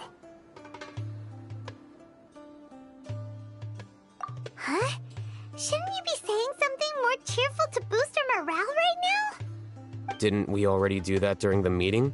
You can never have enough words of encouragement.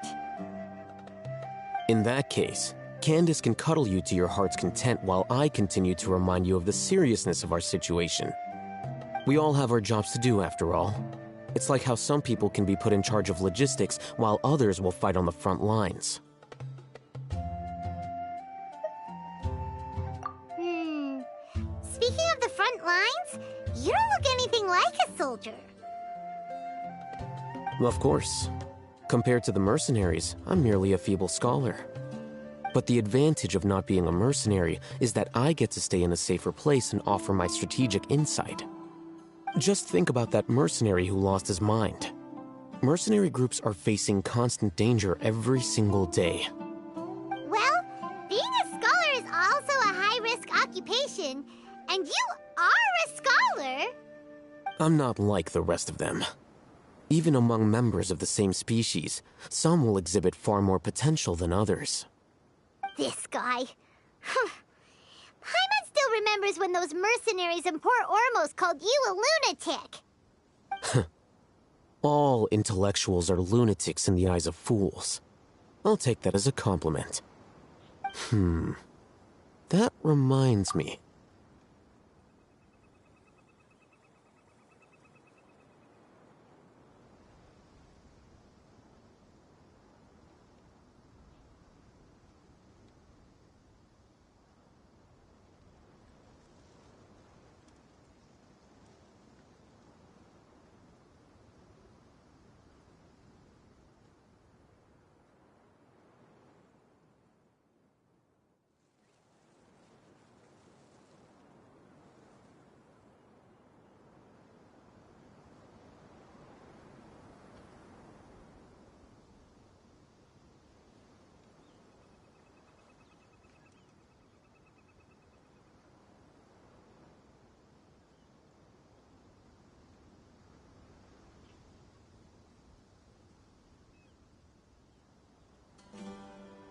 Do you remember the record we saw in the King Deshret ruins? It mentioned forbidden knowledge. You have a good memory. Forbidden knowledge has the power to drive people insane, but this fact has never been shared with the public. Even I, who has worked in the academia for some time, was never once informed of this. I think those mad scholars and mercenaries we encountered may have all fallen victim to the corrupting qualities of forbidden knowledge. But the academia has always held a different view. They have always believed that symptoms of madness are a side effect of human contact with divine knowledge as mere mortals. Come to think of it, perhaps the academia has also never understood the true nature of forbidden knowledge, and thus always approached the issue from the wrong direction. The Withering, Elazar, and the sandstorms. Don't you think what is happening right now across Sumeru is rather similar to the forbidden knowledge pollution that occurred in the desert thousands of years ago? But Paimon thought that Irminsul's disease is what caused the withering and the sandstorms. At least, that's what Tainari told us. Wait a second. Could it be that? Ah, you've connected the dots. The cause of Irminsul's illness may precisely be the pollution from forbidden knowledge. But if that's the case, what should we do? This is huge! Wait. Why do you think Lesser Lord Kusanali would have a solution to this situation? You mean, it's related to the scene you saw when you passed out in the Avidia forest? That whole, the world forget me thing? In that case, it's imperative that we rescue Lesser Lord Kusanali. Only by working with her to save Irminsul can we completely resolve the problems Sumeru currently faces. To make sure we're still on track, I would like to check on the state of some of our preparatory work. Where are we going? To an Eremite base.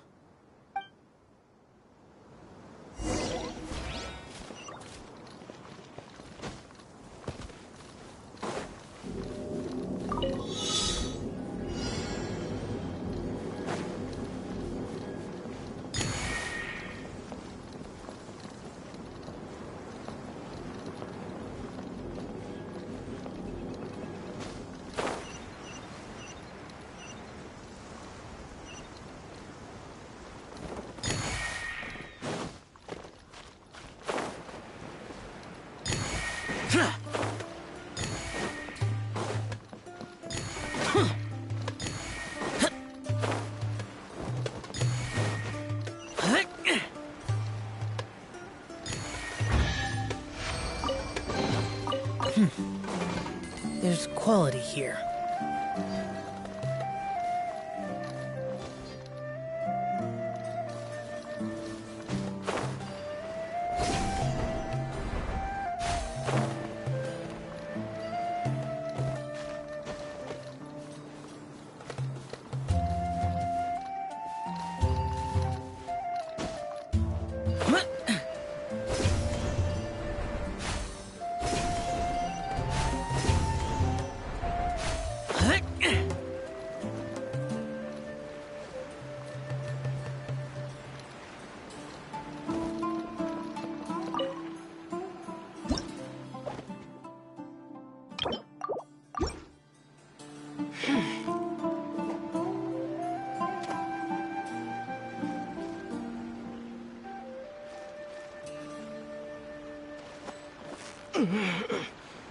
You've got it! You got it!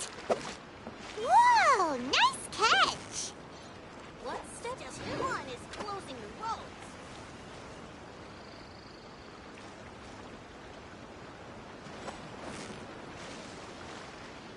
Victory is almost ours!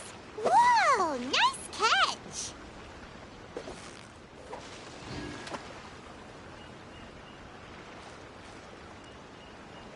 What's step 2?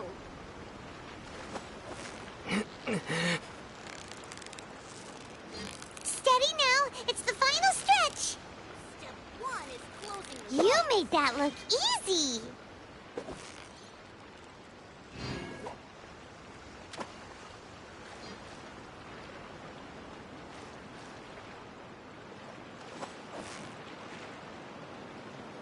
What's step 2? So close, so close.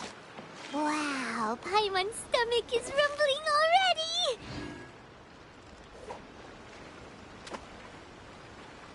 Step 1 is closing the roads.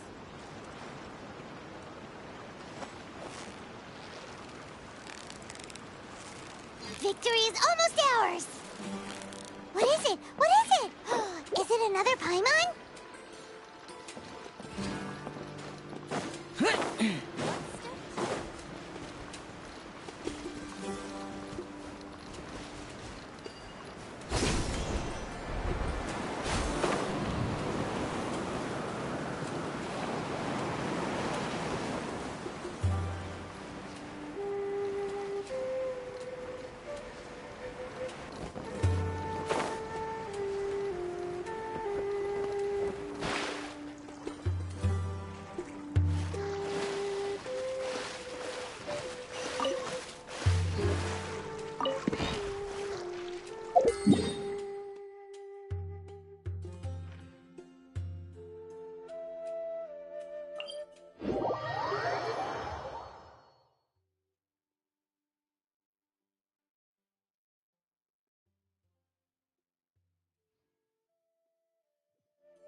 Ah, they're here. Huh? What are they doing here? I gave them some technical work to do. Ah, it's the scribe. And is that the traveler I see? How's the work going? Ah, yes! We have fixed the devices according to your instructions. One of them is already ready for use, while the others are still under repair. Aren't those devices for canned knowledge extraction? What are you doing with those? Look here. Huh? More canned knowledge? Are you going to put more weird stuff into his head again? What's that look on your face? Are you scared? Paimon's a little scared, but very, very furious! That's an interesting response. Anyway, we're not going to use this just yet. As I mentioned during the meeting, this knowledge capsule contains a decree I drew up in the past. The academia should also have their own copy. And according to the plan we just came up with, Traveler, I want you to record something into this capsule. Do you believe we can save Lesser Lord Kusanali?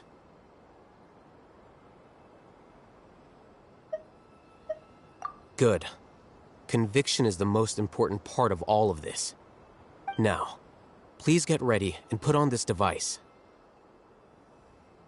You want us to record our conviction into the knowledge capsule? Yes. Paimon is still really worried. I understand, but trust me, Paimon, this is something we have to do. It's best if you can do as I say. Because, to achieve this impossible task, it sounds like you'll need to fool your own heart first. Although it may feel like a trick, self-encouragement may be the most important tool we have. Paimon can see the point you're trying to make. Imagine this. We have orchestrated our plan and successfully rescued Lesser Lord Kusanali. As a result, we have changed Sumeru's entire political landscape. Everything went without a hitch, and everyone recognizes and praises our achievements. Now, open your eyes. Here.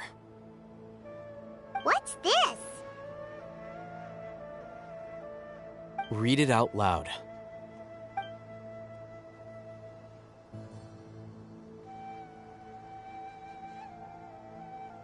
It's done. Is your head okay? Does anything hurt? It's just a recording. There should be no negative effects. But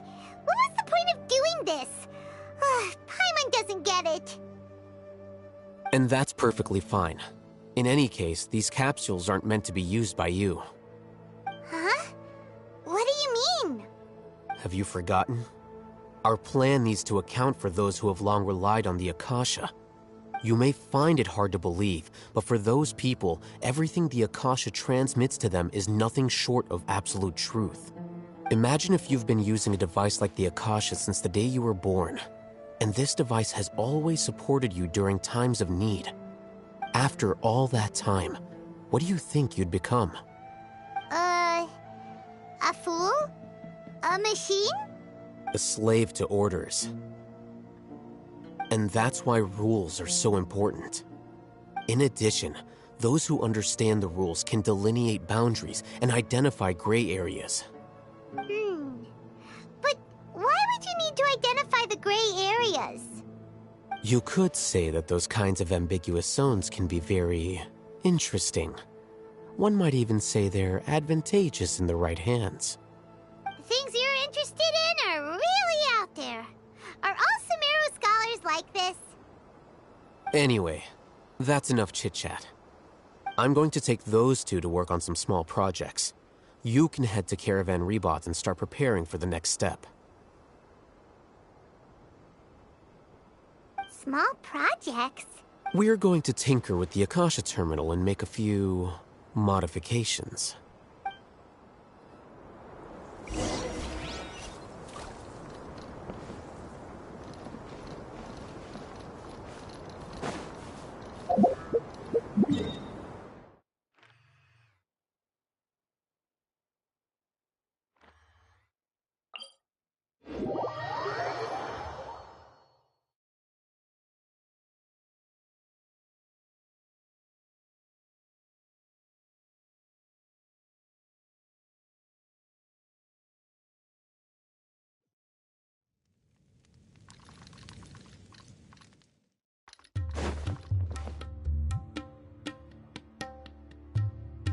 I thought we agreed on a plan. How can you go back on your word? The plan is too radical and carries a high risk for casualties. I've given it a lot of thought. And in the end, I still can't agree to it. But it's still the best plan we have. As a former Matra, you of all people should be able to see the bigger picture and recognize the innate advantages of our plan. I did. And that's how I saw the danger behind these so-called advantages. Al-Haytham's plan is even more radical than I imagined. Huh? Why are you guys arguing? My friend, you're just in time. Why don't you help me persuade Sino? He's turned against our plan. We agreed to work out a plan at the meeting. As mercenaries, you're familiar with the local environment, so you'll take care of the specifics. But then, you went to Al-Haytham for suggestions. Had I known Al-Haytham would give you those kinds of suggestions, I would not have agreed to the plan. Look, you already know that we're all on the same side here, don't you? Mercenaries place a lot of importance on their bonds of friendship, but also will not hesitate to make sacrifices if they deem the situation to be sufficiently dire. I'm sorry, but as things stand, I can't accept your principles. Seems you really do understand the ways of the desert. Traveler, Paimon, this is also something you should know. Rahman's plan is to have me work with the Caravan Rebot guards in my capacity as a Matra. We will arrest the mercenaries and escort them into Sumeru City. Wait, how can we work with the guards? We can't get through that wall easily, remember? Caravan Rebot would never let so many unregistered members of the Eremites enter Sumeru City. My plan will clear us of any possible suspicion, and also let us enter the city as a big group. There is no better way. That also sounds like something Al-Haytham told you. Am I right? Doesn't Al-Haytham know how dangerous this plan is? Of course he does. He told me, there is no perfect plan, but this can get the job done. He also said that with the help of Sino and the Traveler, our chance of success would increase significantly. I never blindly trust anyone, and I've always had a good eye for people. I think he made a number of valid points. It's my own choice to trust you. If I make the arrests alone, I can control myself and prevent you from getting hurt. But I can't guarantee that kind of discipline from the guards. To make the whole thing more convincing, you'll need to resist to some degree. Casualties are inevitable once push comes to shove. I'm okay with the deaths of enemies. But now that we're allies, I'm against the meaningless loss of our own. I can't believe a Mantra would actually care about us. I've lived a hard life, and I can say that people like you are hard to come by.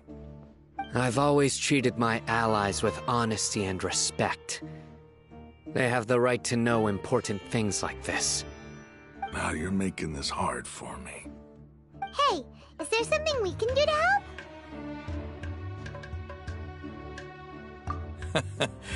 I knew you would say that. We can help fight some of the mercenaries, which should reduce the number of times you'll have to struggle directly with the guards. That should help at least a little bit. Sino, on behalf of my people, I thank you for your kindness. But this is a mission we cannot turn our backs on.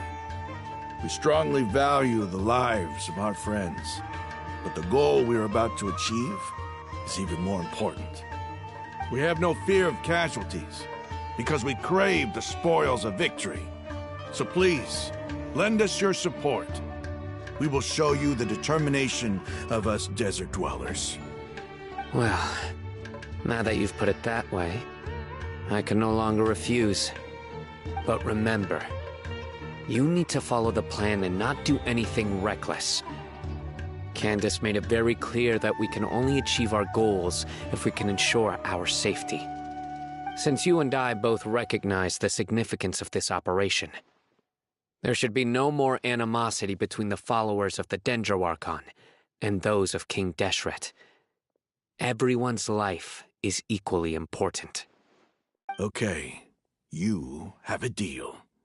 Let's do this for our shared dream.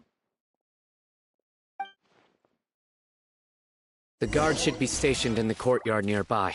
You can find them there.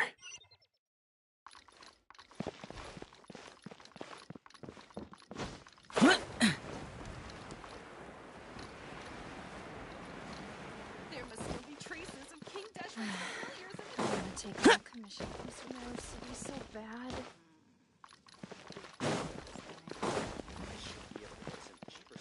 Because things are so bad, they are so much.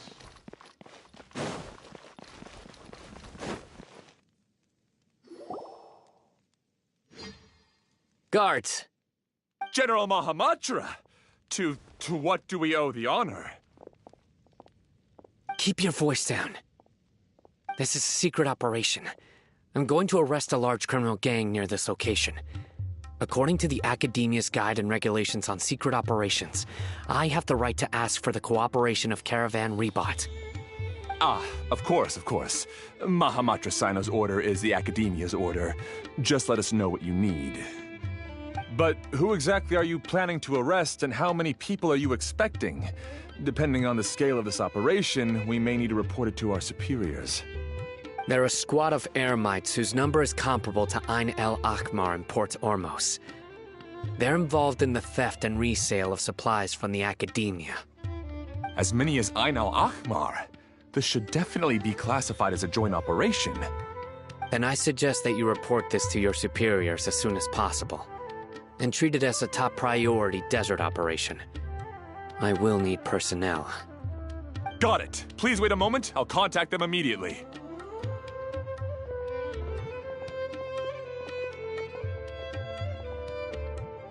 Because this is work. Because I trust you. Paimon can't believe you're still in the mood to chat. This whole thing has Paimon scared stiff. Aren't you even a little worried? What if these guards already know that you have betrayed the Academia and are no longer their General Mahamatra? Even if that guard doesn't know, their superiors might, right? We discussed this, remember? The Caravan Rebot operation is of great importance. But don't worry, the guards there shouldn't know that Sino has stepped down. How can you be so sure? First, the other Matras still don't know why Sino has left, which proves that the Academia has been covering up the matter. Second, this is a crucial moment for the Academia's God creation plan.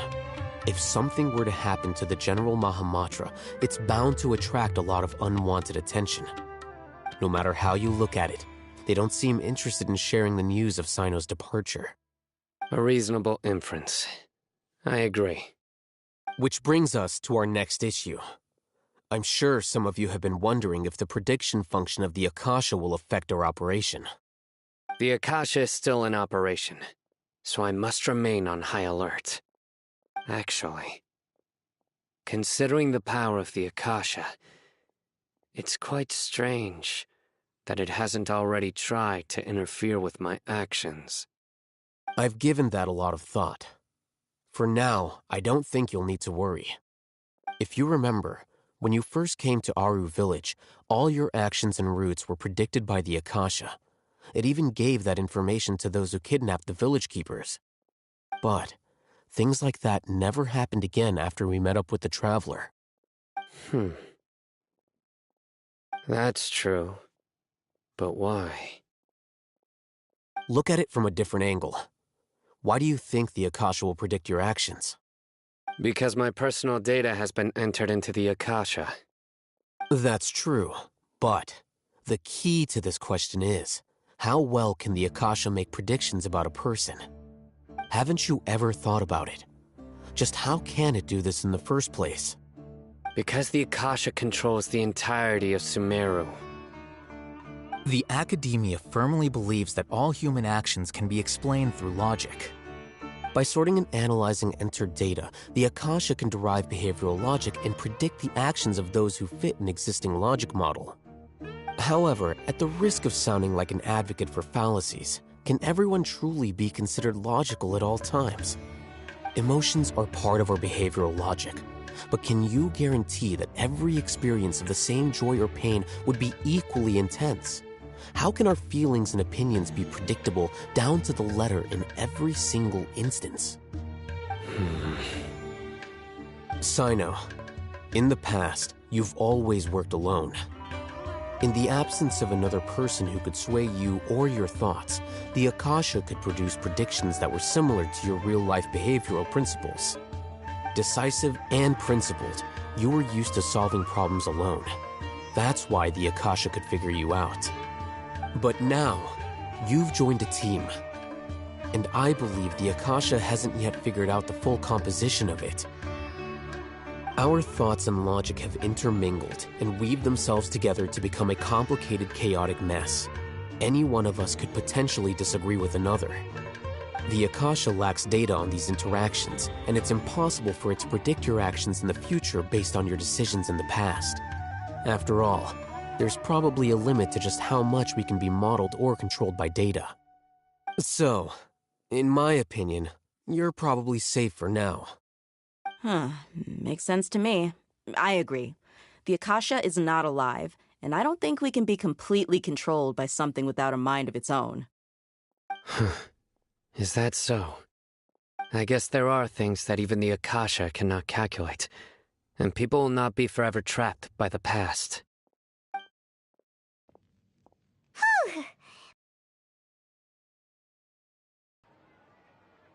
Next time, pay attention during our meetings. Will do.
Just remember to stay vigilant.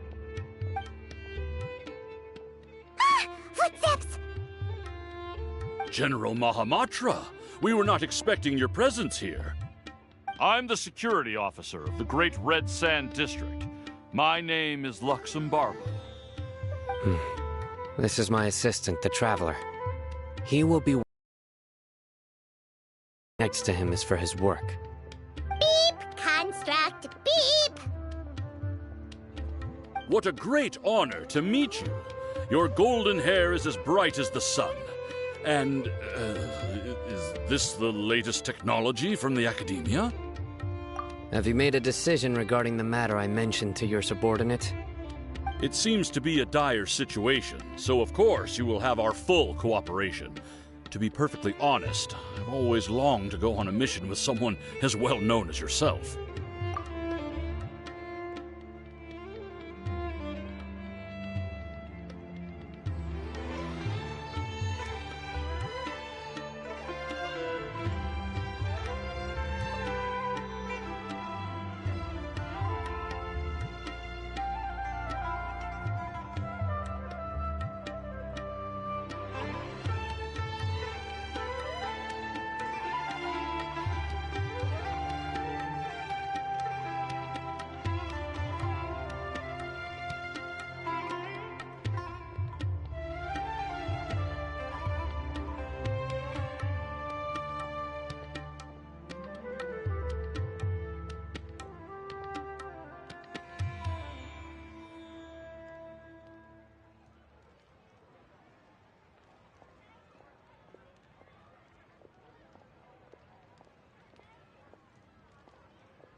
There's no need for flattery.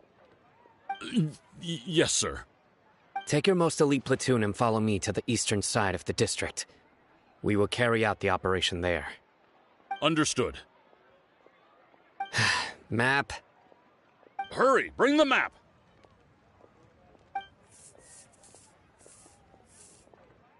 In 2 days, we will engage Rahman's Eremites and capture all of them. Any questions about the time or location? None at all, sir. Good. See you then. Yes, sir.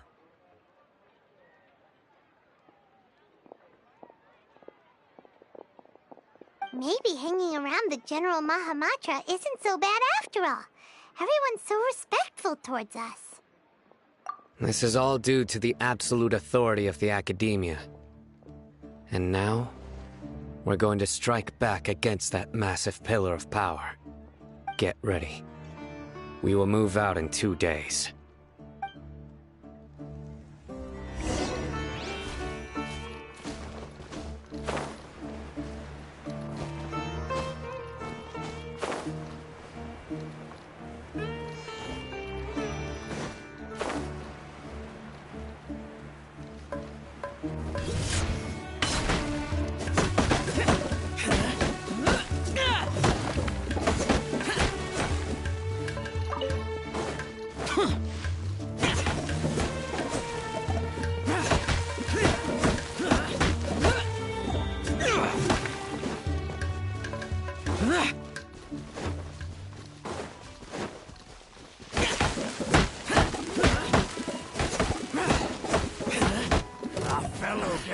New punching bag.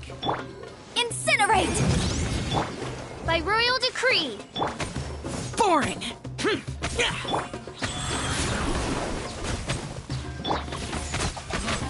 You'll want this one.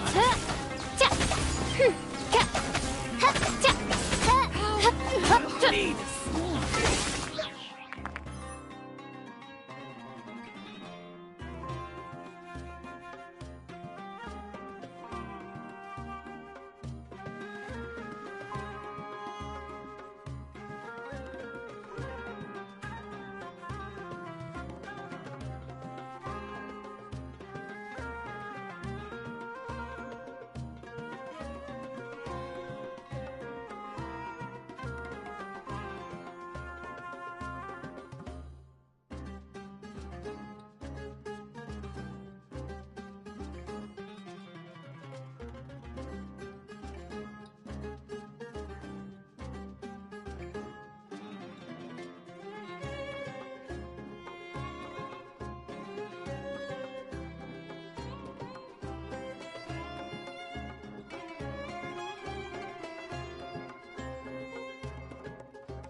Now you're testing my patience.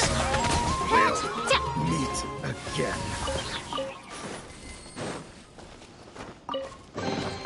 What trinkets lie veiled with...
It's time for the operation! Let's go meet Sino in the desert!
Let's hurry over! Wait a moment. Ah! Oh, it's you. You're my assistant, remember? Being my assistant, you must stay with me. Now let's head over there. It's General Mahamatra and his assistants. We meet again.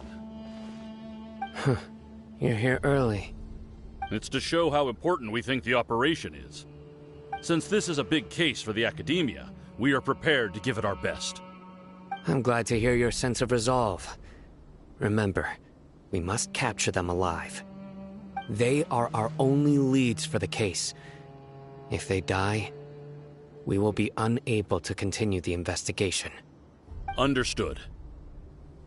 Everyone! The Eremites are approaching from the west! Make preparations and be ready for combat.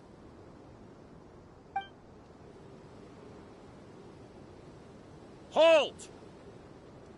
Oh? What a warm welcome!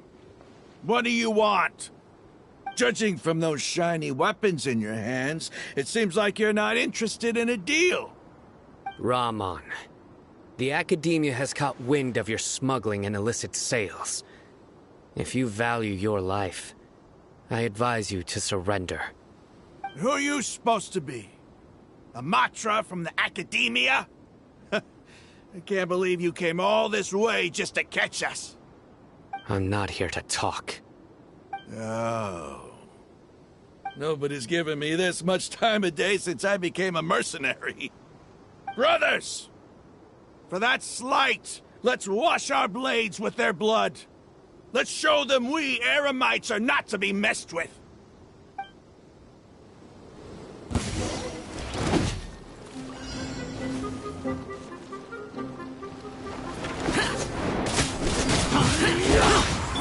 Oz, repeat motion to compel.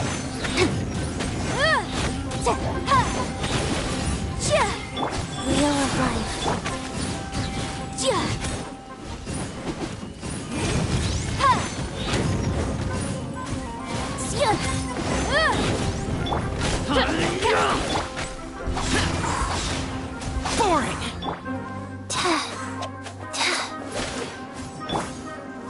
Boom boom!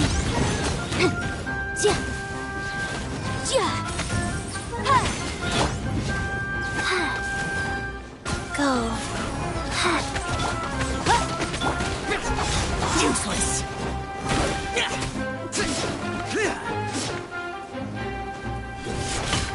Worthless. Here.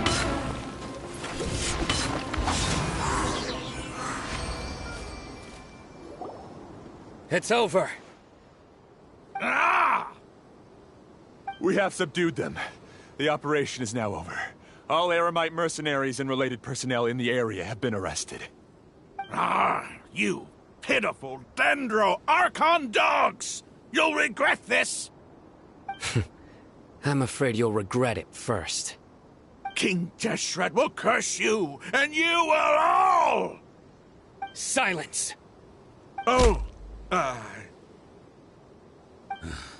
Restrain them and take them back to Caravan Rebot. Count their numbers and send them to the Academia as instructed by the General Mahamatra. Yes, sir!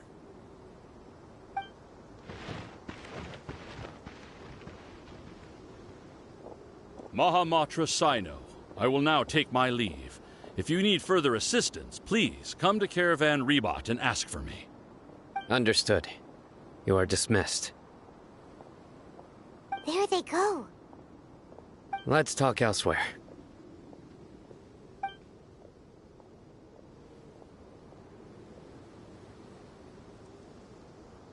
This part of the plan went really well. Yes, things went perfectly. That's fantastic!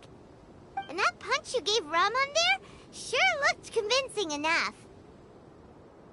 Once we're done here, I'll return to Caravan Rebot and oversee the group's transport. I promise.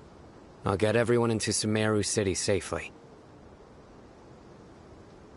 Yeah, you're the reason why everything went so well.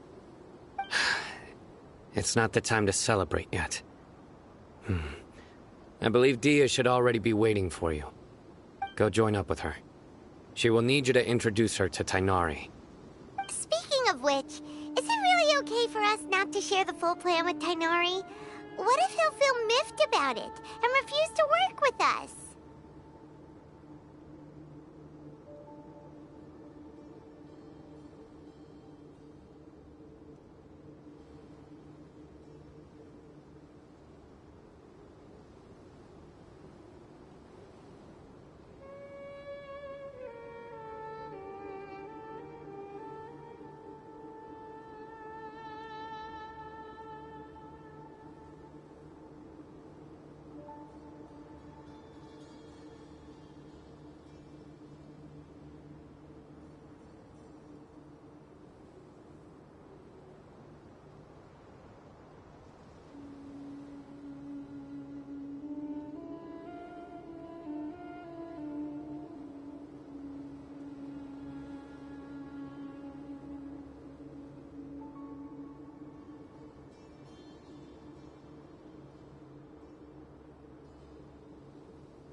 I have a very close relationship with Tainari.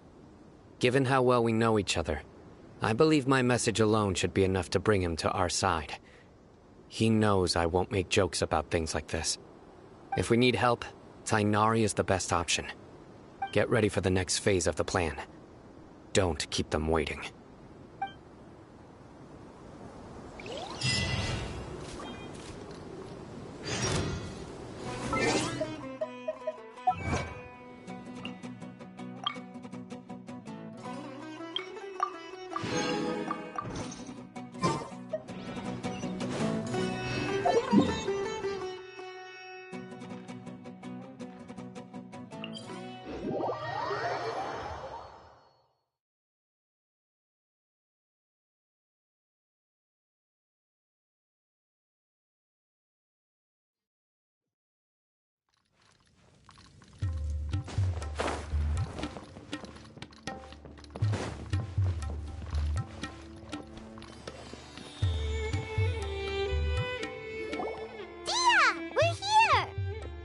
It's about time. Didn't you say our part of the plan is the most important of all?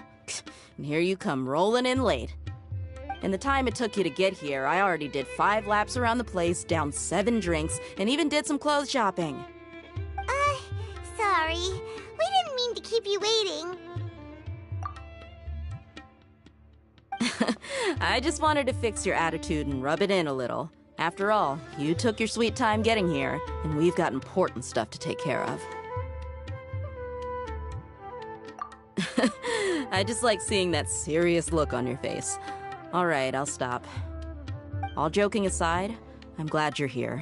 Let's get moving and take care of this as soon as possible. But where should we start? Our responsibility is to get a status update on the Fatui Harbinger known as the Doctor. We need to make sure he won't get in our way when we rescue Lesser Lord Kusanali. Dealing with an institution that controls all of Sumeru is already hard enough. If the Doctor were to crash the party, it would be next to impossible for us to achieve our goals. Yeah, we sure don't want him showing up. Ooh, he really gives Paimon the creeps. Right? Hearing his name just reminds me of those stuffy old geezers in the academia. I'd rather not have to deal with someone like that. According to the plan, we should first go to Pardis Di and ask for Forest Watcher Tainari. If all Hatham and Sino's sources are solid, then we can be sure that Tainari still has the Academia's trust. So, we'll find Tainari and convince him to get us the latest intel on the Doctor. Then, depending on what we learn, we'll make any necessary adjustments to our plan. The sages have placed spies everywhere on the other side of the wall. I'll follow you as a bodyguard. You should be honored. I don't offer my services to just anyone you know. But Paimon thought mercenaries would do anything for Mora. That's certainly true. But when multiple employers are vying for your services, you should always go with the best offer. Let's see. If I were to charge you a bill, I guess I can apply a discount. How much more do you want? Paimon's not sure we can afford it. How much do I want? Hey, how about paying me with a smile? What do you say? I haven't seen you smiling much recently. If you ask me, someone like you must look lovely when they smile. Come on, give me a smile so that I can be less worried. Looking good! I hope this pretty smile will become our lucky charm. There are many kinds of smiles, but only a truly joyous one can bring blessings to others. Let's consider this smile a down payment for our future victory. Let's go. It's time to pay a visit to Pardis Di.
Traveler. Paimon. And you are? Hey there. This is our friend Dia. She's an Eremite mercenary. A mercenary? You must have some big news for me. It's something really important. Please help us out. All right. Then follow me.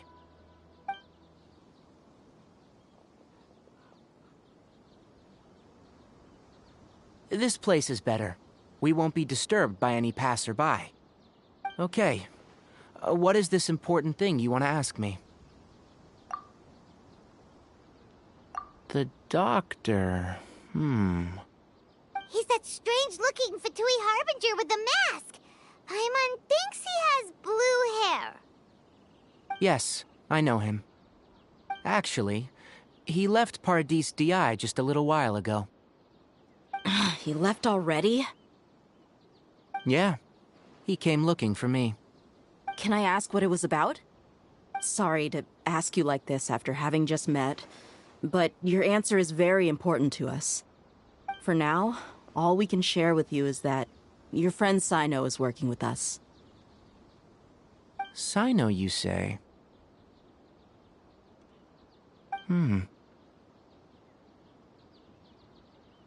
I see.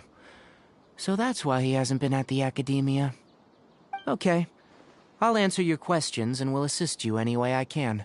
You don't have to tell me everything that's happened. Sino's name really does work wonders. You're not even a little worried that we might have made it all up?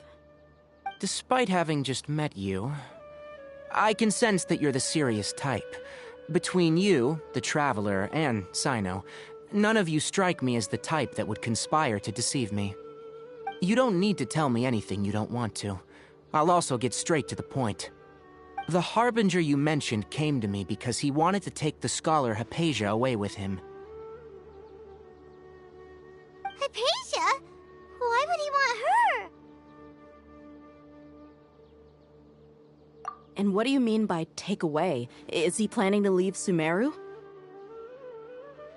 Yes. He told me his return to Snezhnaya is imminent. So you mean you're leaving this place soon? Indeed. Otherwise, we could have perhaps talked a little more. I was just about to set out when I remembered something important. To that end, I made a final trip to Paradis Di. Let me ask, have you been taking care of a scholar by the name of Hypatia? Your sources are accurate. No doubt because you've recruited many informants. But you're right, Hypatia has indeed been receiving treatment from me. Forgive me for asking, but how's the treatment coming along? Given the way you're asking, I assume you have something to say. Since you asked, I'll be frank. I would like to take Hypatia to Snezhnaya. It's incredibly difficult to transfer a patient. As a scholar yourself, shouldn't you at least be aware of this? Oh? I can't believe your utter lack of faith in me, to the point of even questioning my general level of knowledge. How unbefitting. Well, you're the only one who's ever made such a request. I have my ways of keeping her safe during the journey. In addition, I can also promise that under my care, Hypatia will receive the most advanced and effective treatment. I will personally supervise her treatment and see to her recovery. Would that be agreeable to you? Hypatia was born in Sumeru and remains a scholar of the Academia. Her situation has not become dire enough to necessitate her transfer to another nation. Transporting her to Snezhnaya is risky, and the potential benefits are unknown. As the person currently responsible for her treatment, I cannot possibly sign off on this transfer. Your suggestion is rude and reckless. I'll pass. I don't know much about the doctor, but after talking with him, I realized that just like many other scholars, he possesses an aura of arrogance that I've come to detest. It's not so much that he's looking down on others, but more that he's confident in himself and his abilities to a point of near insanity. I would never refer a patient to someone like him. I prepared myself for a protracted battle of wits, and was really surprised to see him just give up on the topic. Still, his reaction really concerned me.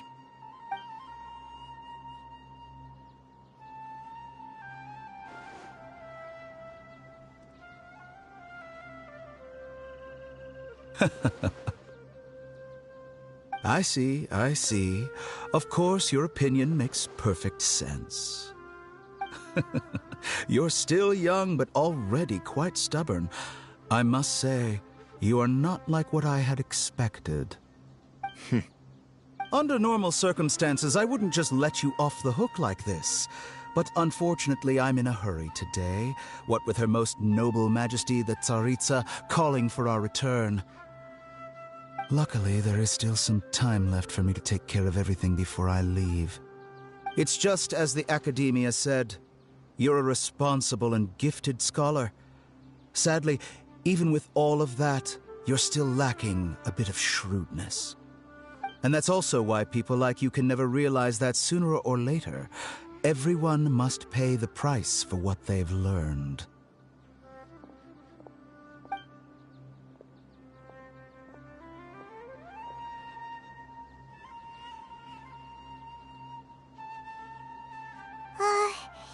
Paimon can't help but feel like he's hinting at something unpleasant. He asked a question, yet didn't care for my answer. Perhaps I'm nothing but a talking rock in his eyes. He never came off as malicious, but an utter lack of compassion permeated throughout our conversation.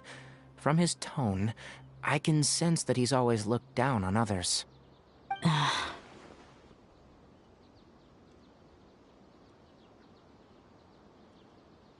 I can barely believe it myself. But if that's true, the situation will be in our favor. I don't think I missed any details. Frankly speaking, I don't want you to do anything too risky. Now that you know a little more, it should be easier for you to stay safe. Sorry we can't tell you everything. We appreciate that you helped us anyway. I won't forget your kindness. It's okay. I have an obligation to do so. To be perfectly honest, all of this may have started because of me.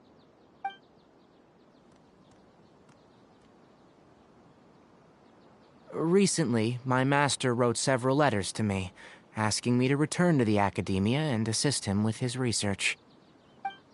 Hasn't he already asked you several times before? Yes, but there's something off about this most recent batch of letters. The handwriting and the tone are both familiar, but some details have been omitted.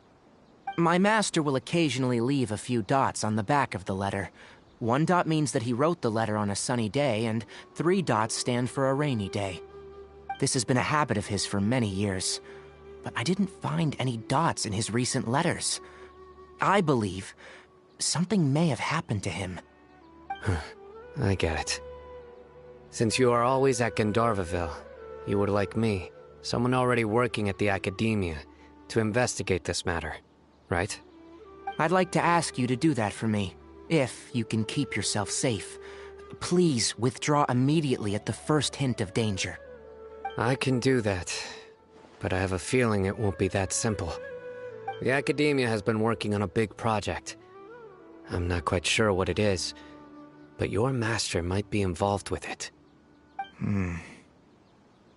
If the higher-ups really are hiding something, then it will be difficult to remove myself from the situation once the investigation starts. If the situation becomes critical, I'll leave the Academia. If you don't see me there for an extended period, that's your cue. All right, we've got a plan. I'll stay at Gandharvaville to support you. If that scenario comes to pass, you must be extra vigilant. And be wary of any messages or direct requests from the Academia. I must say, I didn't expect a warning like this from the General Mahamatra. Being loyal to the Academia doesn't mean blindly doing whatever the sages say. I know what I'm doing. On that note, aren't you also being quite distrustful of your alma mater? The Academia, yes. But my master is a man of integrity. Even when I was a student, I was worried that he'd get in trouble for sticking to his beliefs. I suppose he's lucky to have lasted so long, but in the end, it's still caught up to him.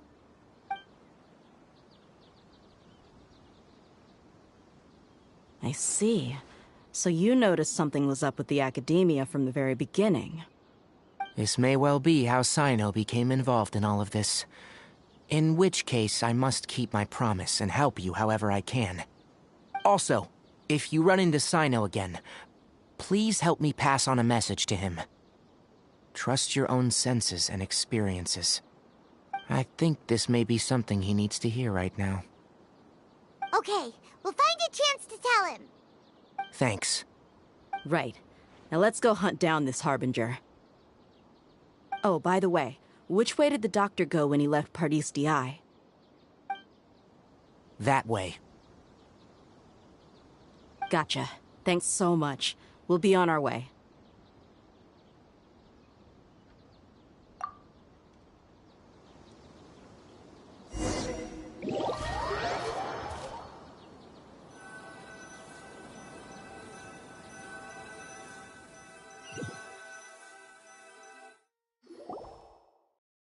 According to Tainari, the doctor is leaving Sumeru soon. I want to check if the doctor was actually telling the truth. He also said that he'll take care of everything before he leaves. What did he mean by that? We need to be extra careful when dealing with a person like him. Just to be safe, let's chase him and see what we find.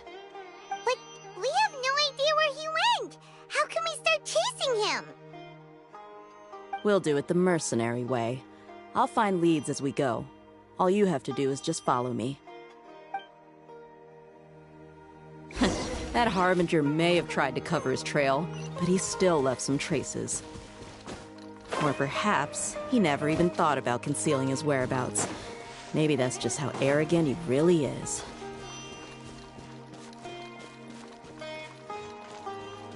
Yep, we're headed in the right direction. The traces are still fresh, but there's no sign of his entourage. Clearly, they're in a hurry.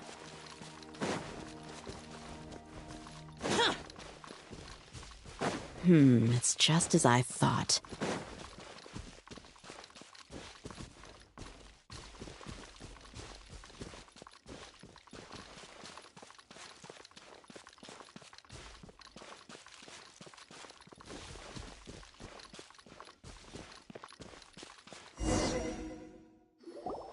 We can stop here.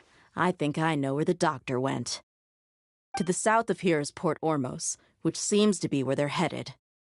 Port Ormos? They're going to leave by boat? That's right. Let's go to the port and have a look for ourselves.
Look!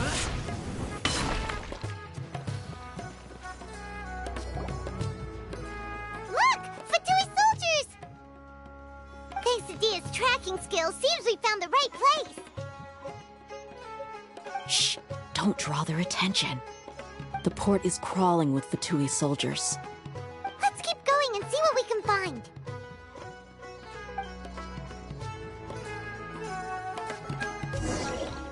Now this is a proper farewell ceremony for a Snezhnayan Harbinger. The Lord Harbinger is leaving. I've still only seen him once or twice. I used to...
It's always like that when you spend too long away from home. When he gets back to Snezhnaya, perhaps it will also take him some time to get used to the life there again. Huh? But, sir, that can't be right. No, I remember it like it was yesterday. Both his expressions and tones are now very different. Also, for some reason, he seems like he's all smiles now. You must be mistaken. Nobody's supposed to look happy when they're on a business trip.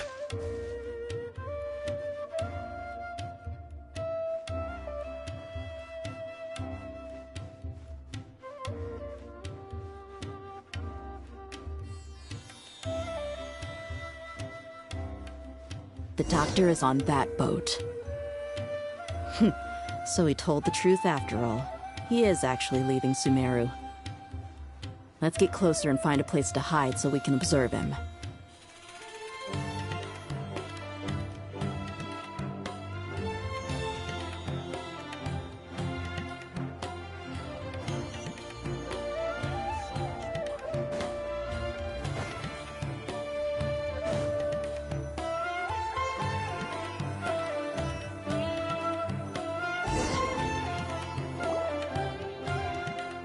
This place will do. We can hide here while we keep an eye on the boat.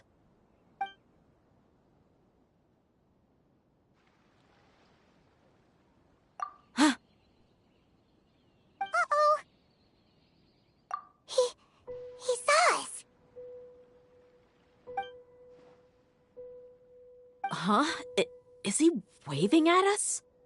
It's time to say goodbye. Wait, is he the only person on the boat? You mean there's nobody with him? And where are all the soldiers we saw in the port just now? They were all here just a few minutes ago, but now they vanished. So this was a trap. Wait, don't tell me that. Luckily, there is still some time left for me to take care of everything before I leave. Oh no. They might be after Hypatia. Let's get back to Party's DI. Huh? What do you mean? I'm afraid that she's seen something that she wasn't supposed to see. If I were the Fatui, I would also try to take her away. And if I couldn't... Oh no! Are you saying they're going to kill her? Let's go!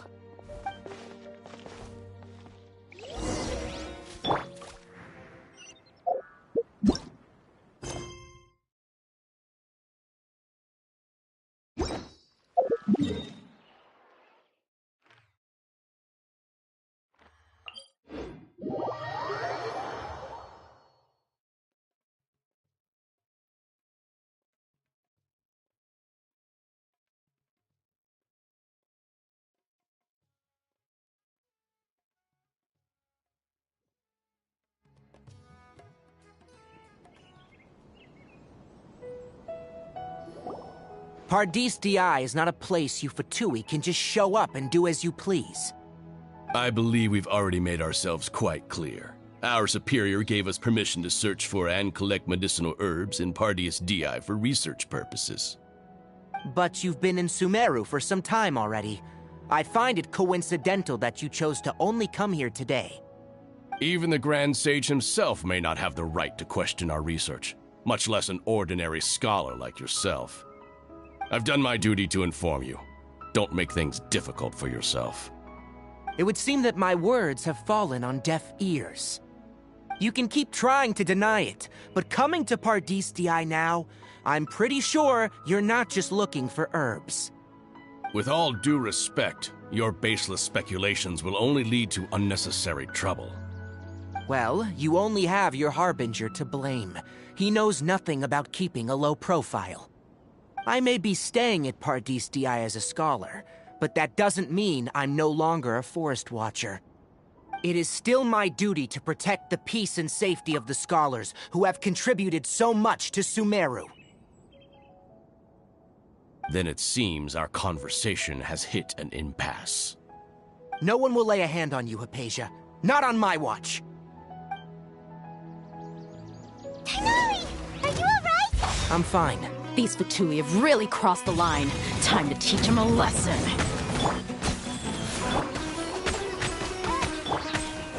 There's no use resisting! Give us Hypatia! Keep dreaming! Yes, Tighnari! Beat him up! Let's get careless. Have a look at this! Detoxifying! You need to hurry up! This one's well done.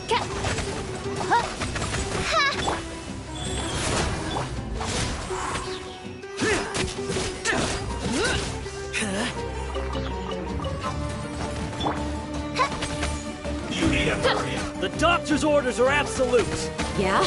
You've been someone's lapdog for so long that you don't know anything else now! Boring! Useless!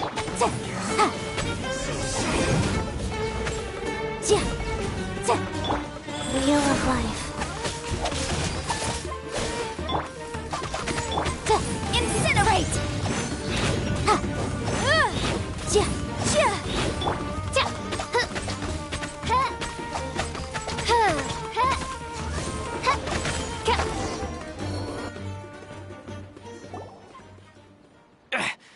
We're not getting anywhere. Traveler, Paimon, please go to Hypatia. We need to make sure they don't try to sneak around and attack from behind. Got it!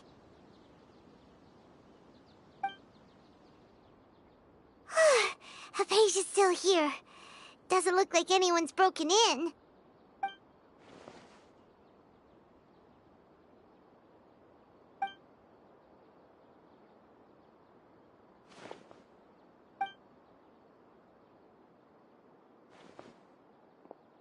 Well, how is she? Oh, that's good.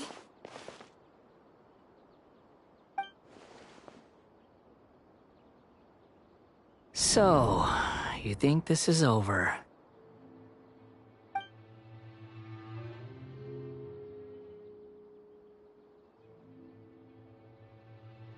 What? The Balladeer is here?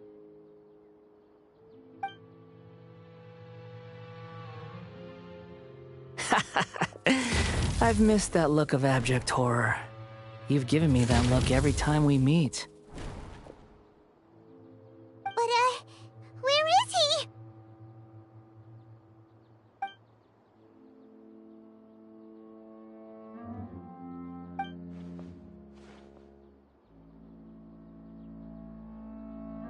I can hear all of your thoughts, you know.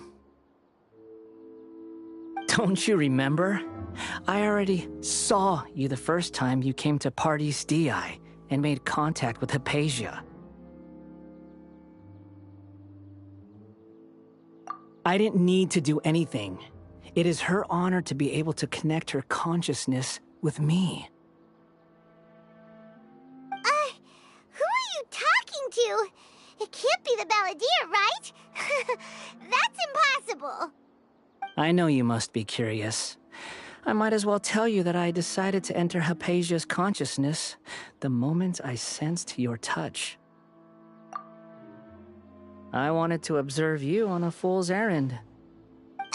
Hey, Traveler! What are you doing? My deification is nearly complete. All that's left now are just some final details. Do you understand? Even if you manage to rescue Lesser Lord Kusanali, it will be impossible for you to defeat a bona fide god like me.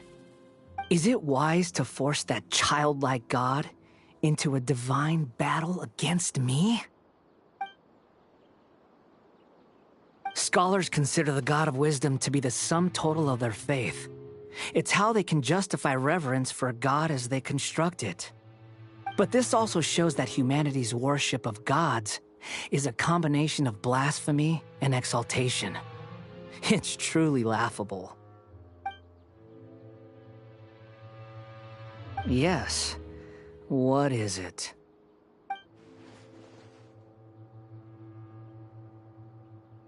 Yeah, I'm in a good mood, which is why I'm talking to you like this.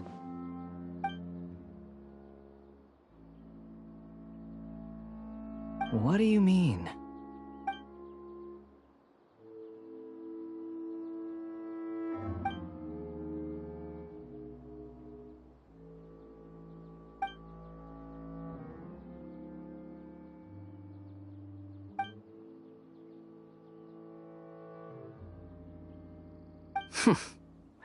Those words almost make you sound like a friend who actually cares. But you're wrong. I'm different from all of you. I was born to become a god. My entire life up until this point has just been a meaningless routine. Just think about a sheet of paper. By itself, it holds no meaning. The content recorded on it is what gives it value. All I had recorded down before were some painful memories and boring human feelings. Such senseless drivel should have been erased a long time ago. Indeed, to me, the sight of you fools in your futile struggles is far more amusing. Tell me, just what has this world done for you to protect it with such zest and conviction? I'm connected to your consciousness, so I can hear what you're thinking and sense the depth of your determination. This is a good conversation we're having. So here's a word of advice. Let go of your misguided guardian complex. You know nothing about the truth. It'll be for your own good, as well as everyone else's. Humans are a species that can only find bliss in ignorance.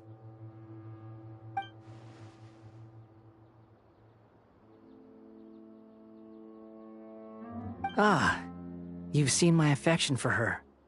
If you were in my position, I think you'd feel the same way.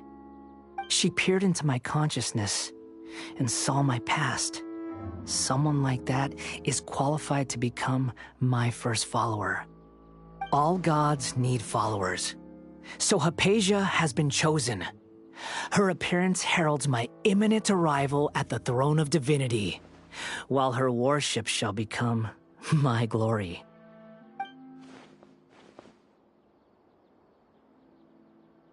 You're doubting me again? No matter. Soon, you'll know what kind of authority you're challenging.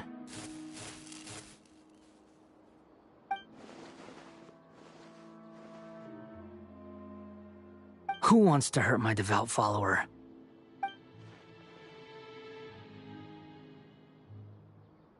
The doctor wants to hurt my first follower?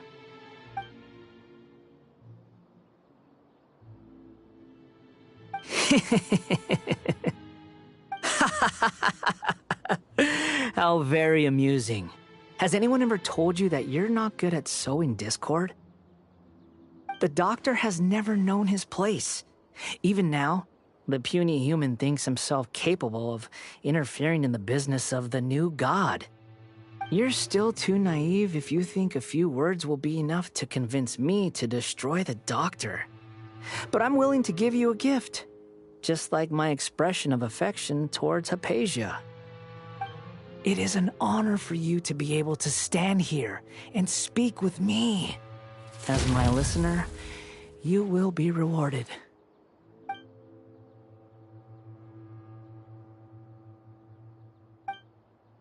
Both good things and bad things can be called gifts. After all, gods have never needed to be reasonable. Ah! Paimon hears thunder! That person Paimon couldn't see was the Palantir? Oh, he sure chatted with you for a while.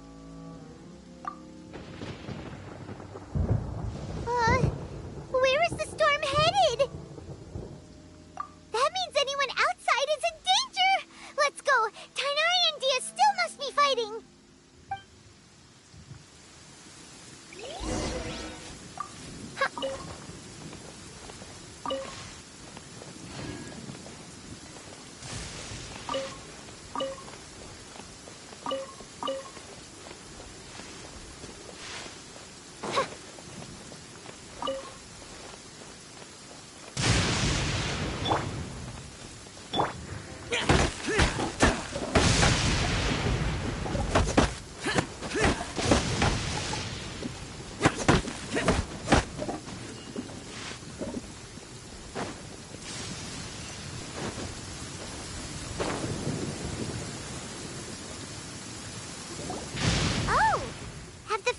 Retreated?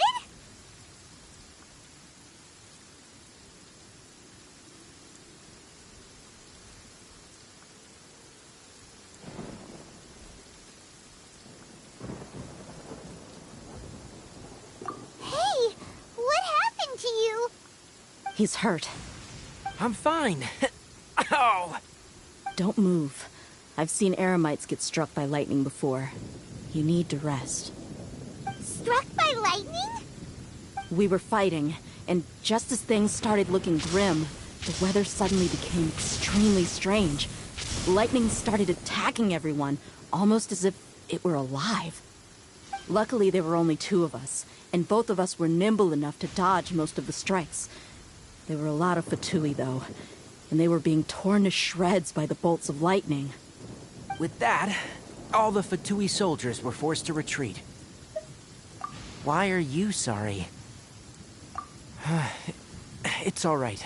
I'm sure you also never expected this to happen. Don't blame yourself.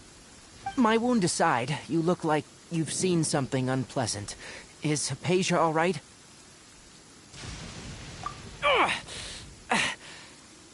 Hey, didn't I tell you not to move? Just in case. Let's go to Hypatia's place and talk about things there.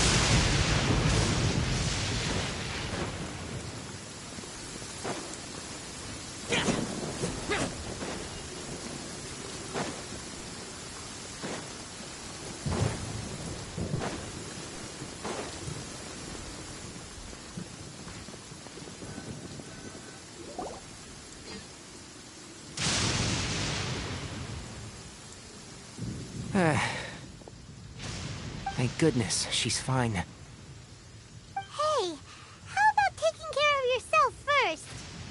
I understand my condition. The wound is not fatal. I'll be alright. Ugh. The more you understand medicine, the worse of a patient you become. I know. They always think they can push through the pain. Oh, he sat down.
Let me rest for a bit.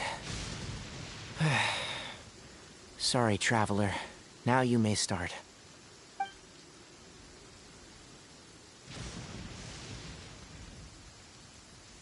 So that's what you were talking to the balladeer about? Oh, Paimon can't believe what he's thinking. The Academia's God creation plan. How ridiculous. That sounds, ambitious, I guess? Anyway, this is all way beyond me. As long as I can enjoy every day with a drink in my hand, tasty food in my stomach, and a good night's rest, that's enough. I'll only work when I have to. I must be the least ambitious person who's ever set foot in Party's DI. Don't say that. I haven't even thanked you for your help back there. Don't mention it. Well, if nothing else, all this proves that the doctor really did have some urgent matter to attend to, and left Sumeru in a hurry.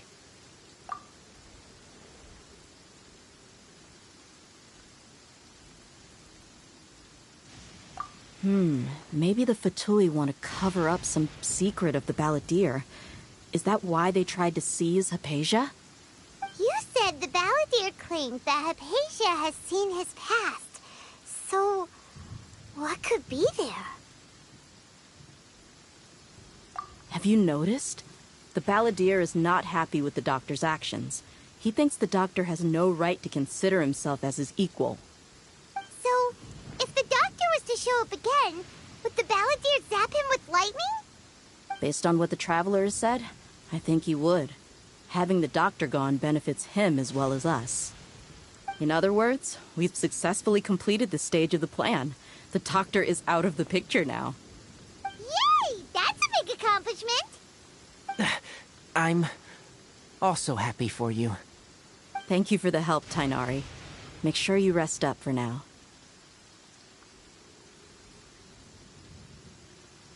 Yeah, all right. Okay, that wraps things up for us here at Party's DI. Traveler, it's about time we rendezvous with the others at the Grand Bazaar. Let's continue to keep a low profile. You can head there once you're ready.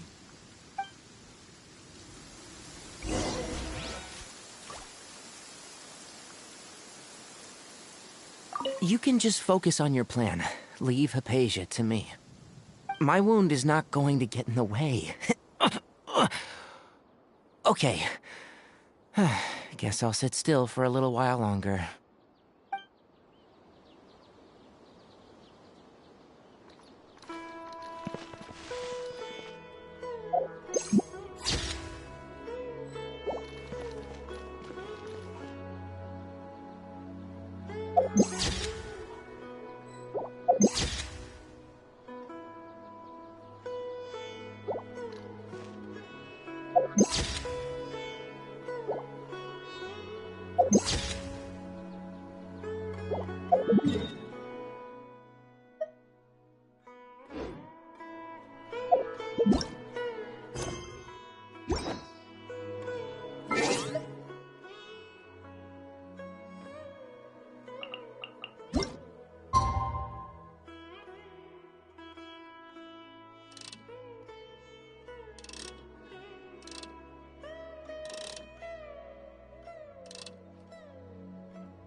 You can just focus on your plan.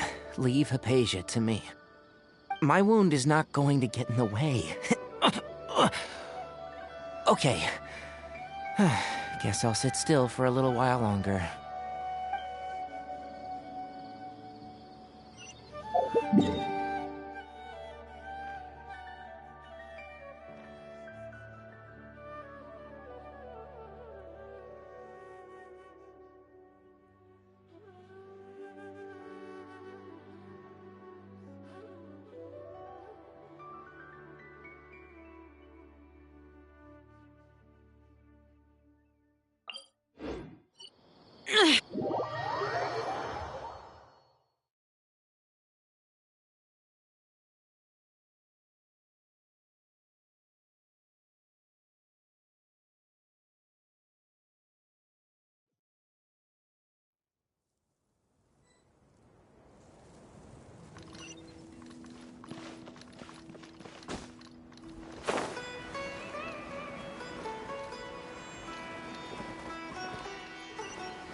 All right, everyone is here. How did everything go? Any luck with your missions? Let's report back one by one. I'll start first. We've made the necessary modifications to the Akasha terminal. In addition, the props required are also ready. I'll go next. The Traveler and I went to Party's DI. The situation was a bit complicated, but we found Tainari. Unfortunately, he was wounded during a fight. Who is behind it? Well, that's the tough part. What should I say, Traveler? The Fatui or the Balladeer?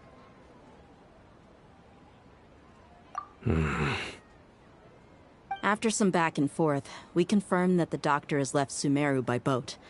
He has something urgent to attend to back in Snezhnaya. So, we've successfully removed the doctor from the picture. Also, Tighnari's already resting, so he'll be okay. Good. Oh, Tighnari also asked us to tell you this message. Trust your own senses and experiences.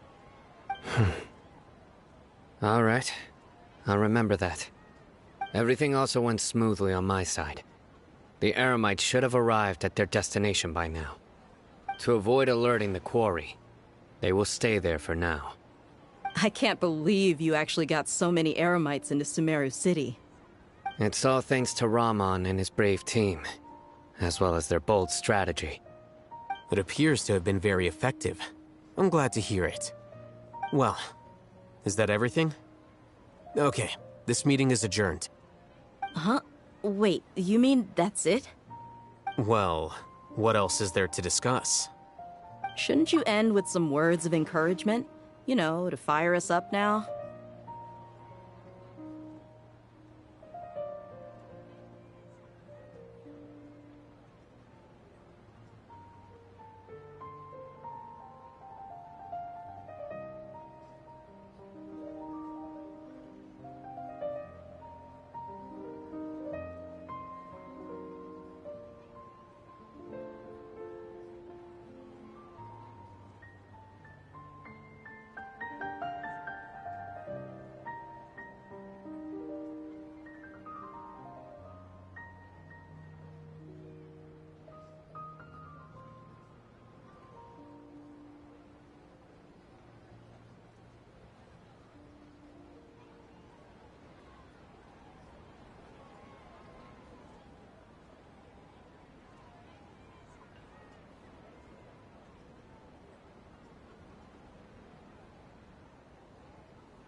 Personally, I'd rather we all go home and get some rest.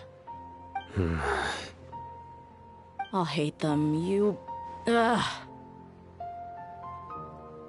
Oh, and if you wanted someone to say something to that effect, then I must reiterate that I'm here to strategize and not to lead. So you should find someone more suitable to do that. But I thought all of you academia big shots were great speakers. Then I should remind you that I'm the scribe. I know that. So what? A scribe is responsible for recording meetings, not speaking. Fine, whatever. Well, Cyno doesn't seem to be much of a talker either. I guess that leaves it to my employer. Employer? Yep, the Traveler hired me.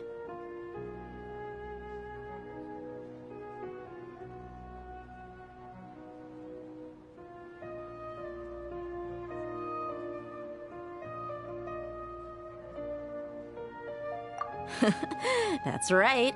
So come on, boss. What do you have to say for the team?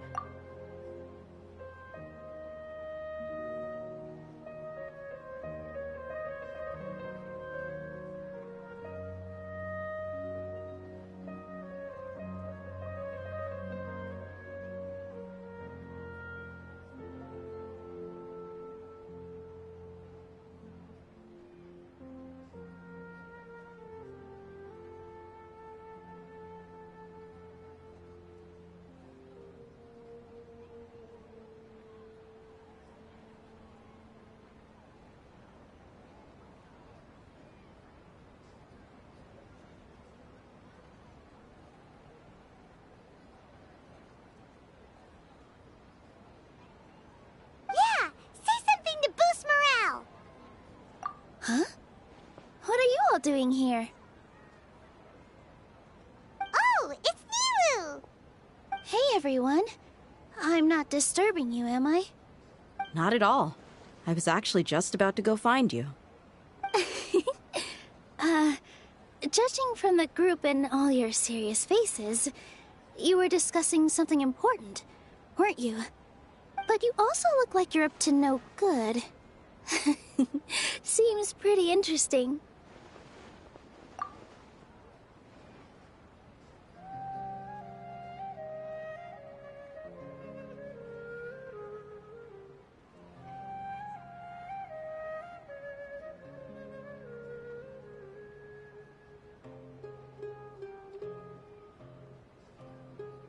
Welcome, Nilu. Would you like to join us? Huh? Join you? You mean, you also want to discuss something important with me? Yes. Something very important. Nilu, are there any breaks in your performance schedule in the upcoming days? Huh? Wait, you're seriously inviting me?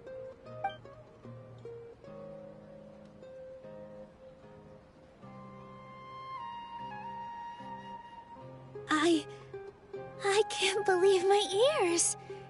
You are truly the bravest and most passionate people of Sumeru, well, that I've ever met.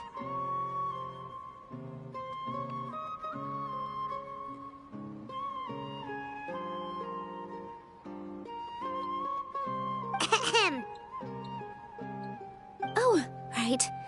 The Traveler and Paimon are not from Sumeru, but you are awesome as well. That's right! I must admit that I'm a little scared. But I'll try my best for Lesser Lord Kusanali. If I can somehow use my abilities to help you, then count me in. Remember, believe in yourself. Okay. I'll get my friends at the Grand Bazaar to help us tomorrow. Just remember not to say too much. Be discreet. Yep, you got it. All the preparations are done. Now, can we finally conclude this meeting? So, have you thought up what you'd like to say, boss? Yep. It's a grand plan and we're all super awesome!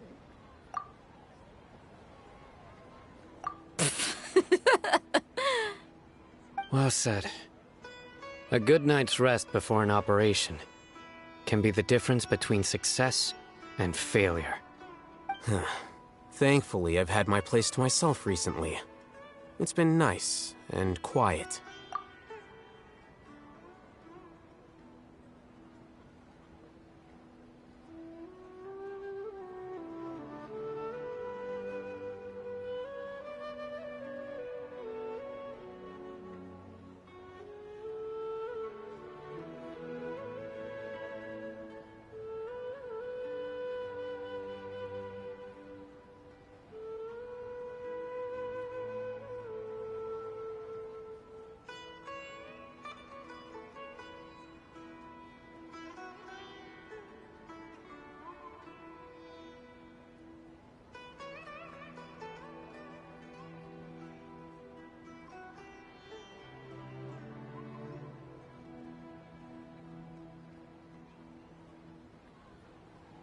Huh?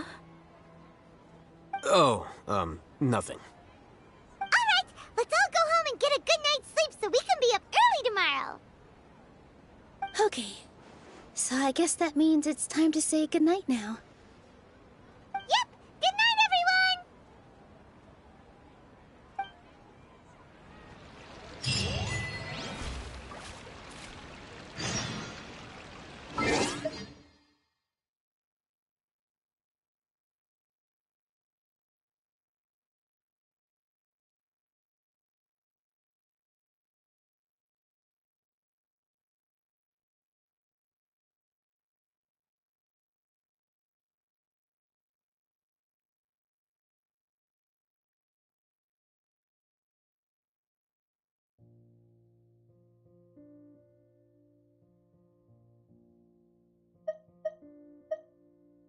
The damned will soon.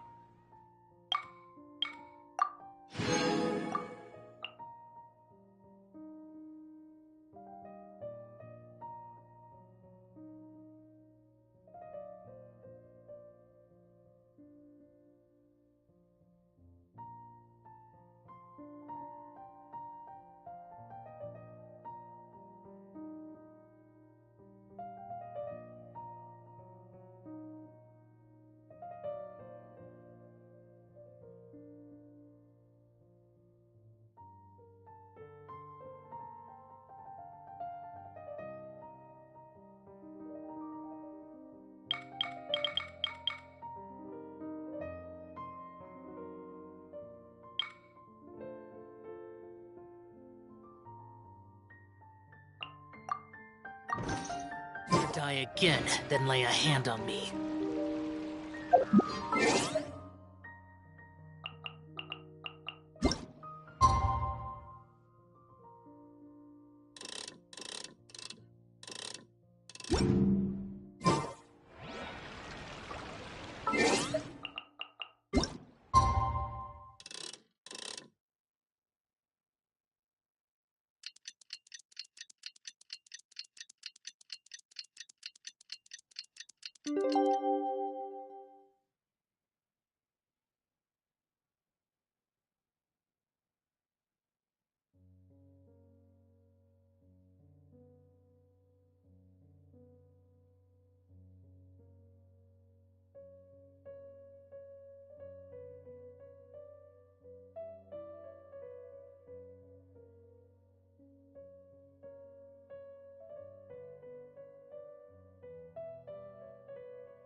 Reduced. Today is the Academia's Nia Day.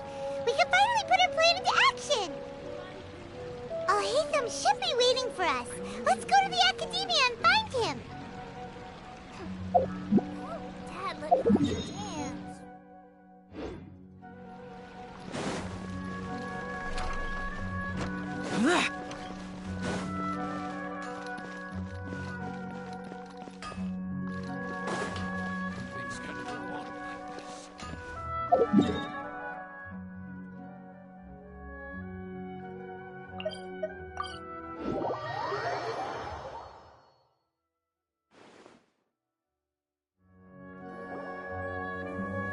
Hello, you two.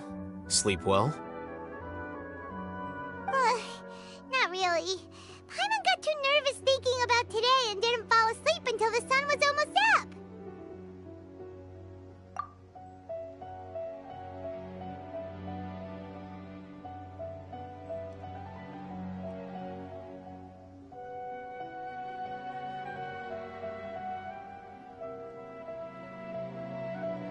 What about you, Alhaitham? Naturally, I slept just fine. After all, a good rest should be considered part of the plan, since energy is an important resource. You just want to show off how calm you are! It's crucial to dissipate any tension before we execute our plan. The only thing you're doing is being annoying! Anyway, do you need me to go over the game plan again?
Our target is Grand Sage Azar's office. Everyone in the Academia knows that's where the Grand Sage's console is. Only they can operate it. Many restricted commands and operations are executed via that console. I'm sure that console has a way to free Lesser Lord Kusanali.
You know, Paimon's been thinking, what kind of technology could let the sages imprison even a god?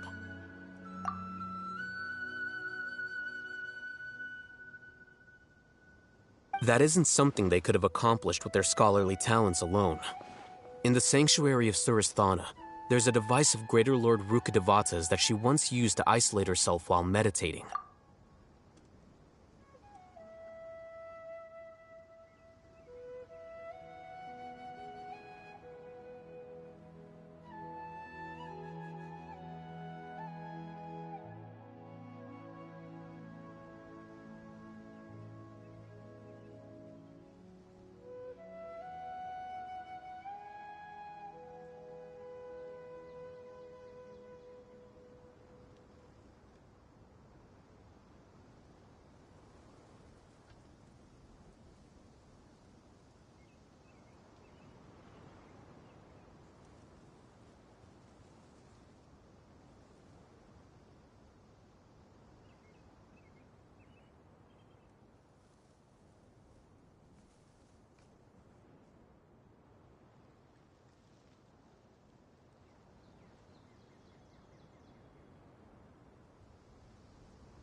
500 years ago, the Grand Sage at the time modified the device so that it can no longer be controlled from the inside. They were effectively trapping one god with the power of another. So, how are we gonna get to the Grand Sage's office? Don't forget, today is Nyargarbaha Day, arguably the most important day to the Academia.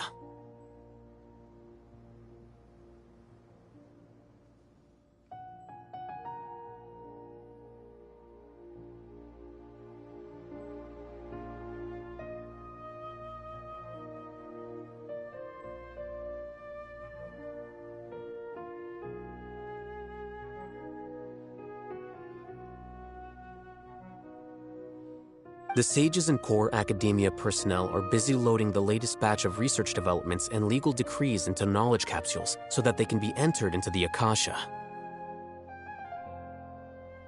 All the Darshan's researchers have their noses to the grindstone, and the Academia's grounds are flowing with all sorts of people. It's the perfect time for an infiltration. When the Grand Sage leaves his office to supervise the entering process, that's our cue to access the console and free the Dendro Archon. Well, yes. That's just the visible side of our plan, after all. If precedence holds, the Academia should have already started preparing for Nyargarbaha Day. Everyone should be in position. All that's left is for us to lead the charge. Let's go. So are we just gonna walk in through the front door, or...? Yes. Were you expecting a stealthier approach? Paimon can't think of a good comeback. Alright, it's all on Alhaitham if things go south.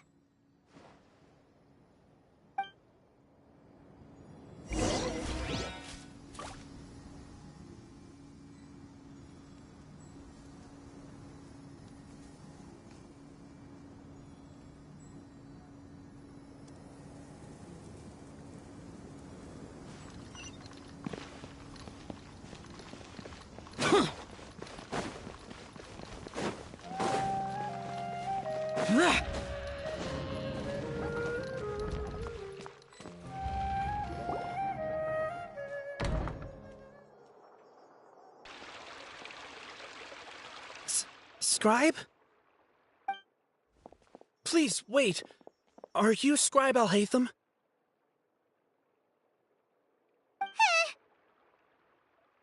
That's me. Is something the matter? I'm in a hurry. No. I was just surprised to see you here.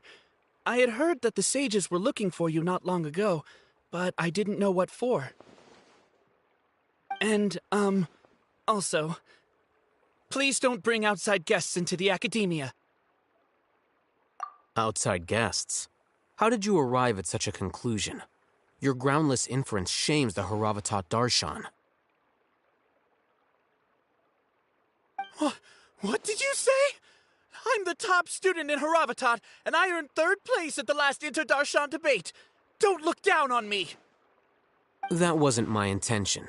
As your Haravatat senior, I just assumed that you possessed a greater aptitude for critical thinking. Look, based on what you already know, the purpose of my return and the reason they're here should be obvious. Is that so? Wait a moment. Let me think. Don't tell me the answer. The sages search for you. A blonde-haired traveler. Outside guests. So, from the start, the sages weren't looking for you, but this traveler? And you were gone from the Academia for so long because... Hey, shh. Yes, you've proven yourself as the top student in Haravatat. I surmise you've arrived at the correct conclusion. As I expected. Please, forgive me. I wasn't thinking clearly just now. Thank you for getting me back on track. It's nothing. We'll be on our way then. All right. Thank you for your contributions to the Academia, Scribe.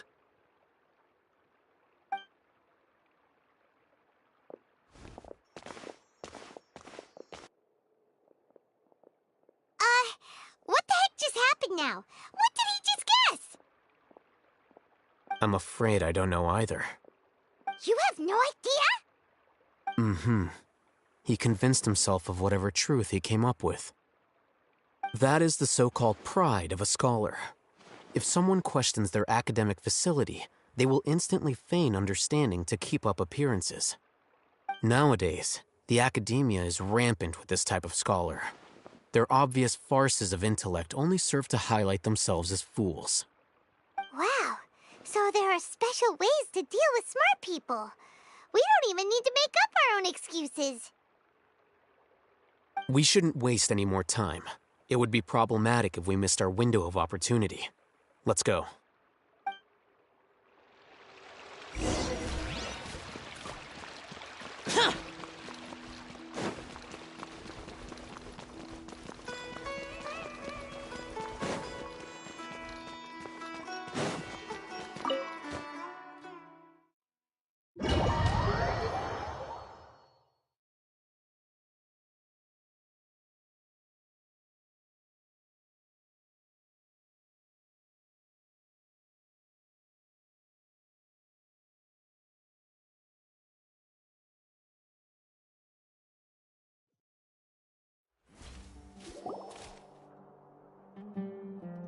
Is this the Academia's library? Indeed. Known as the House of Dana, it is quite possibly the most extensive special collections library in Teyvat.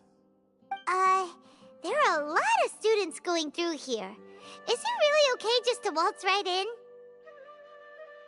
The Academia marches to a fast beat, especially since it's Nyagarbaha Day. They're all occupied with their own matters. Just act natural. Now, hurry along.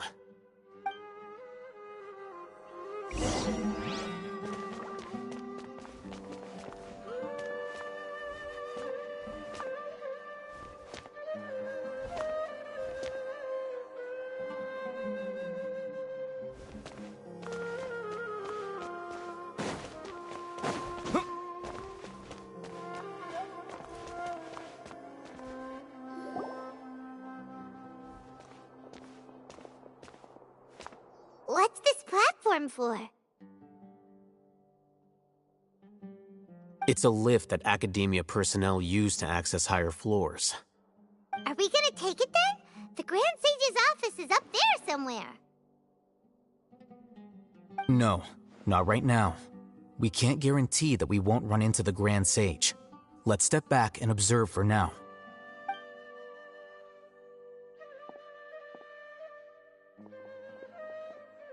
You think the Grand Sage will exit from there? And after he does, we'd sneak past him? Oh, Paimon thinks that's really dangerous. Who knows? However, if we can confirm Azar's current location, our operation will be much safer if we... Allow me to offer you a hint. If you wish to know his location, look behind you.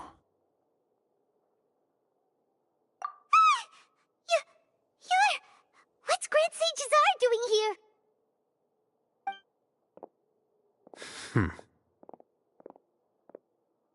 Do not tell me you believed the Academia would not grow suspicious of you after such a prolonged absence, scribe.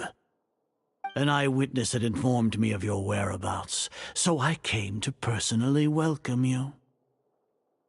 Grand Sage, I didn't expect you to care so much about me. I'm truly flattered.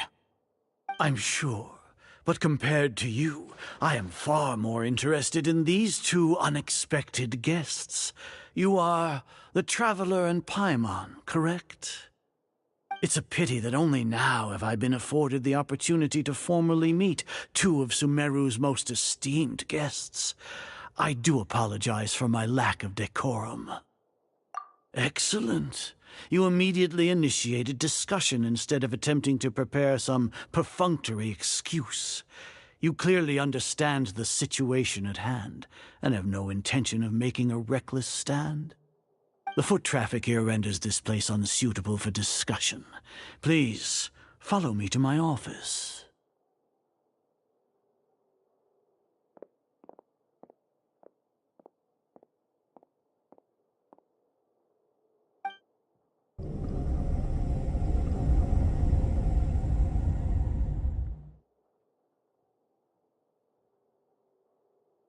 This place is crawling with guards.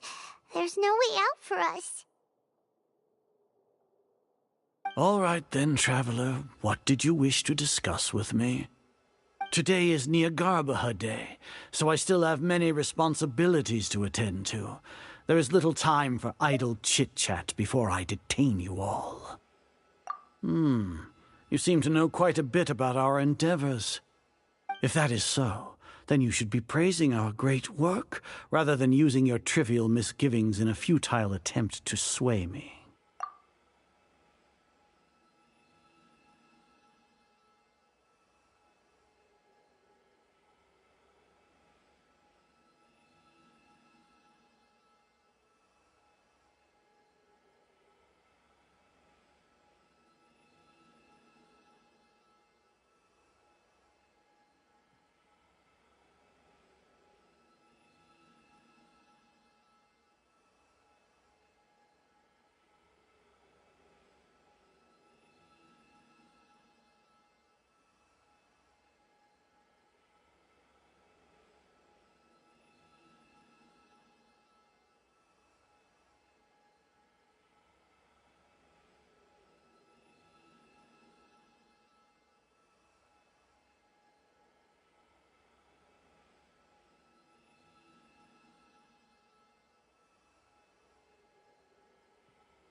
Trivial?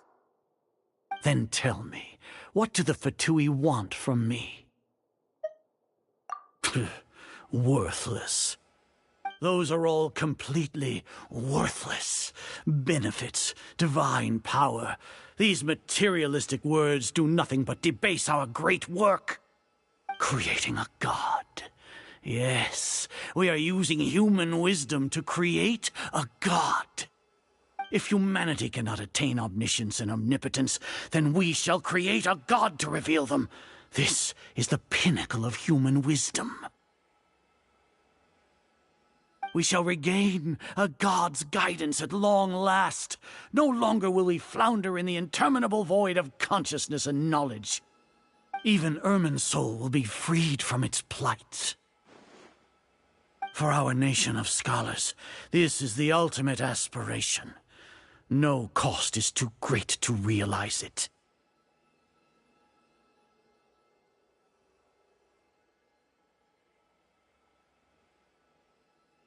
You will never understand the rapture of having a god be born within your very hands. With your degree of knowledge, you cannot even comprehend such an emotion.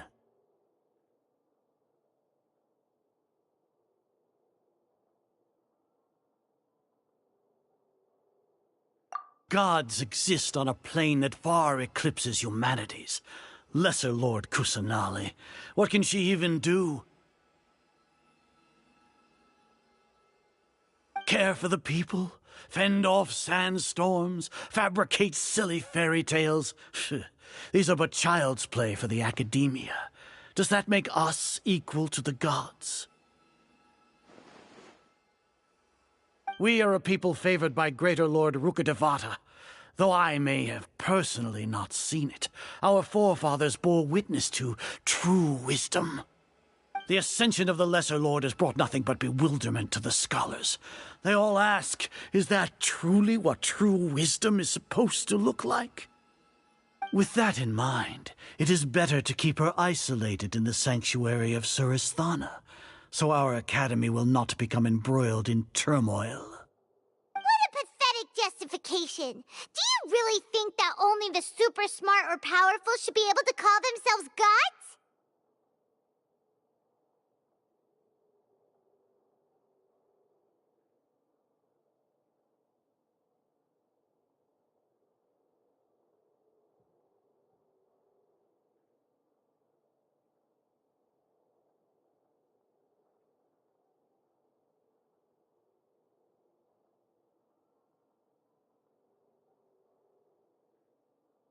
As per your judgment, Grand Sage, they are indeed dangerous individuals. Not only are they acting against the academia, but their ideologies have the potential to lead scholars astray. Looks like there really was merit in my assignment. Haytham? Are you talking about us? Anyway, I've brought them to the academia as ordered, but it took some time and trouble. Oh, that reminds me. Here's the investigation report you had requested. It's a summary of my time spent with the Traveler, an array of information about him ready for your perusal. Haytham? So you're still on the academia side! We finally started to trust you!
Excellent.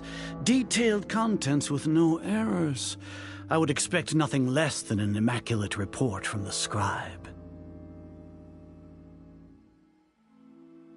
As it is Niagarbha Day, I'll enter the information on you into the Akasha. Surely you know what that means. We'll be monitored, just like Sino. With the Akasha's calculation prowess, all of your actions will be predicted with an accuracy of at least 98%. Furthermore, your data will be updated in real time whenever new information presents itself. To put it into words you can understand, wherever you go, you will be walking under an invisible leash. This is Sumeru's greatest penalty for dishonest persons. Are you not familiar with the concept that great responsibility begets an equally great suspicion? In any case, you are Sumeru's most concerning external variable. Locking you down will greatly decrease the chance of any undesirable outcomes coming to pass. You're despicable! Despicable? Perhaps from your perspective, but I suppose you had mentally prepared yourselves for this, no?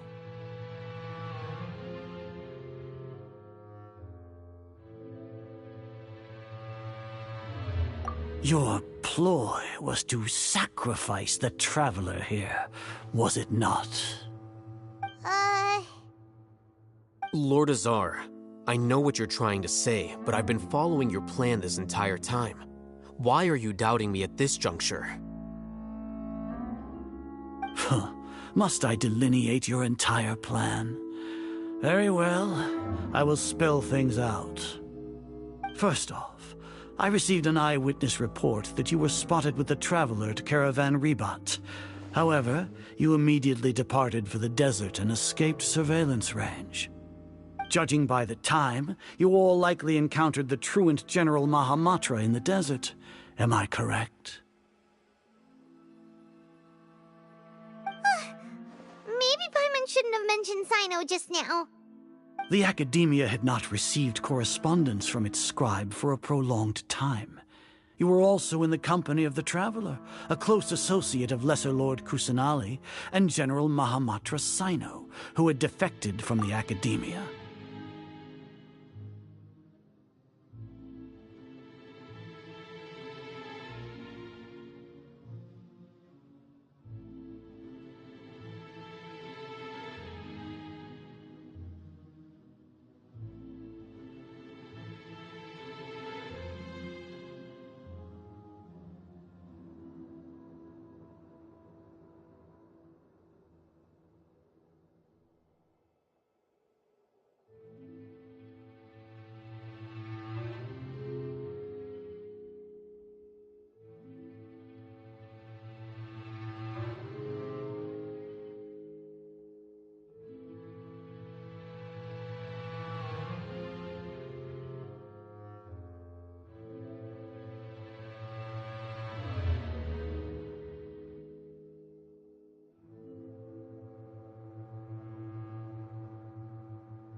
With their instigation, what was the probability that you would betray the Academia?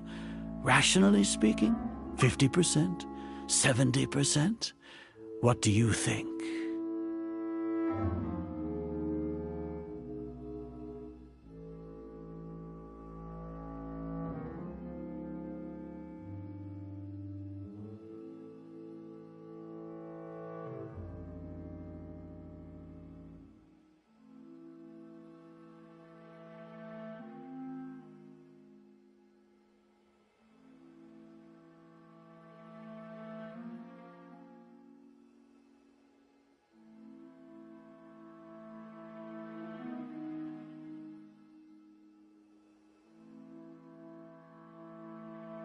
Regardless, that's only a guess.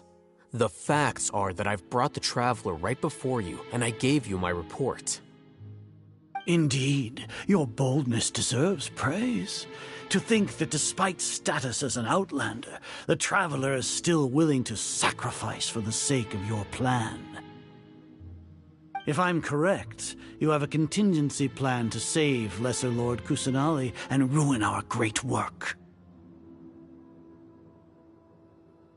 Sneak into the Academia on Nia Garbaha Day, using Alhaitham's status as the scribe, for there is a good chance that an opportunity to save the Lesser Lord will arise. Should your intentions be discovered, Alhaitham will turn traitor and sacrifice the Traveler, thus proving his innocence. He can then stay inside the Academia and continue searching for a way to proceed forward. As for Sino, according to the Akasha's calculations, he will soon return to the Academia and confront me in person. I suppose this is also a part of your plan?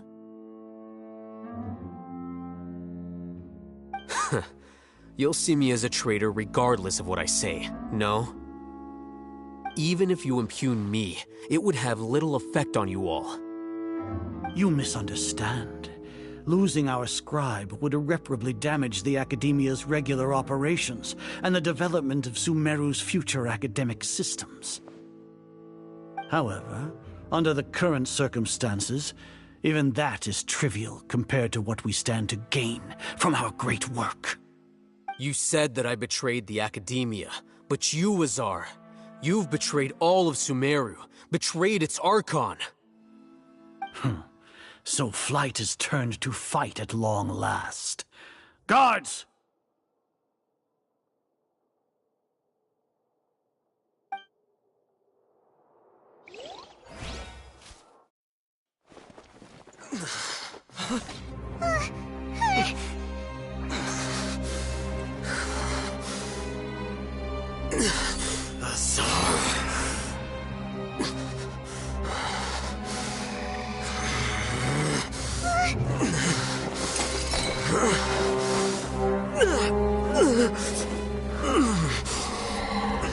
Well, what do we have here? So you stole that divine knowledge capsule. Traitor! You traitor! Even the most rational scholar will yearn for the power of a god in a moment of desperation. Aren't you doing the exact same thing as me, Alhaitham? Unfortunately for you, no god will lend you their power. Azar!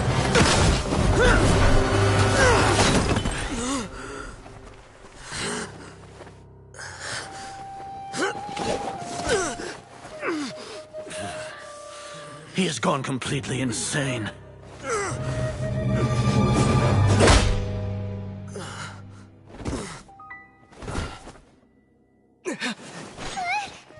Take him to the Matra and exile him to Aru village. Then find someone to take these two to the confinement room. I'll deal with them later.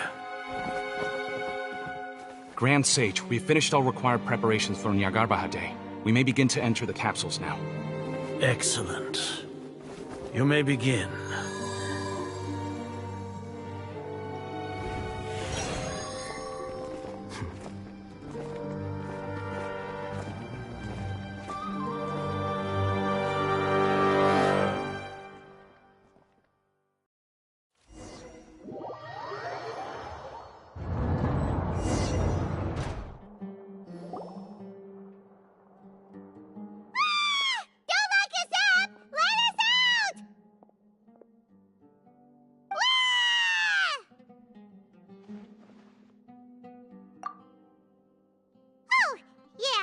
Paimon got a bit carried away there. How was Paimon's acting just now? Great, huh?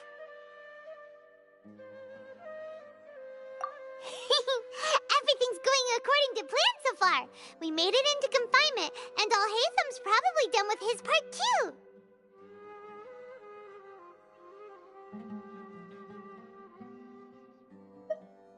We even managed to trick Grand Sage Azar.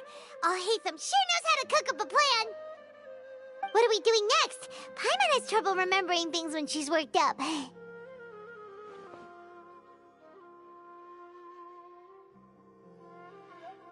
Right. Paimon thinks it went something like this. Apart from that, we still have yet another goal in the first stage of our operation, which is to send the Traveler to the confinement room. What? Why do we want to get him locked up on purpose?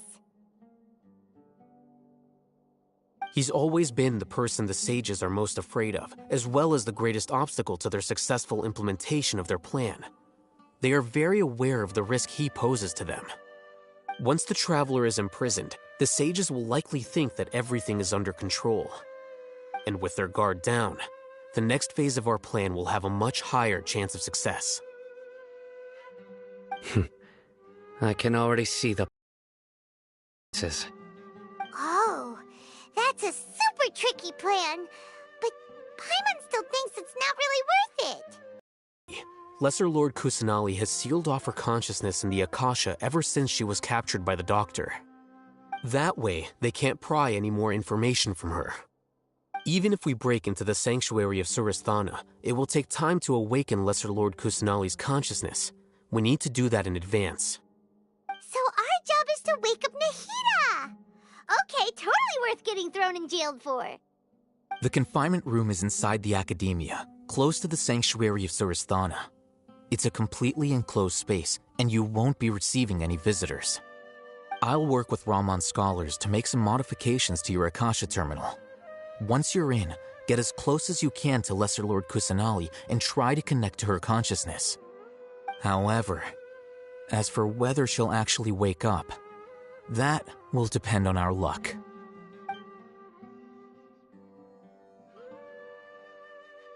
Oh, no wonder you've been wearing your Akasha terminal today.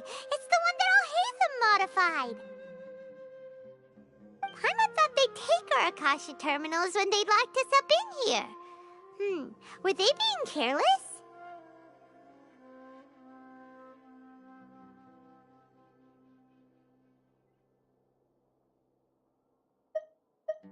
Alright, so what now? Sounds easy enough. We can finally talk with Nahida after all this time. Let's do it.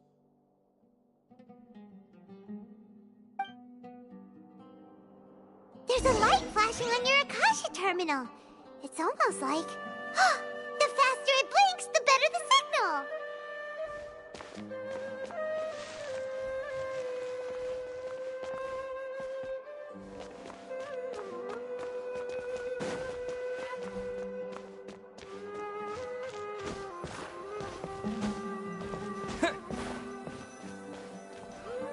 Whoa!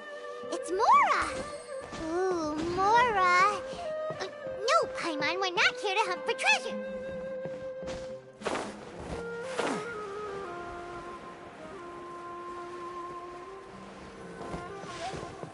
Here? No signal again! Is it getting jammed?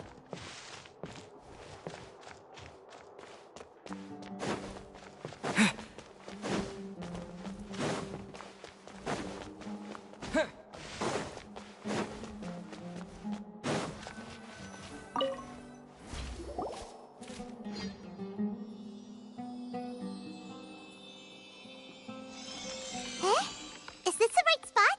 Are you getting anything?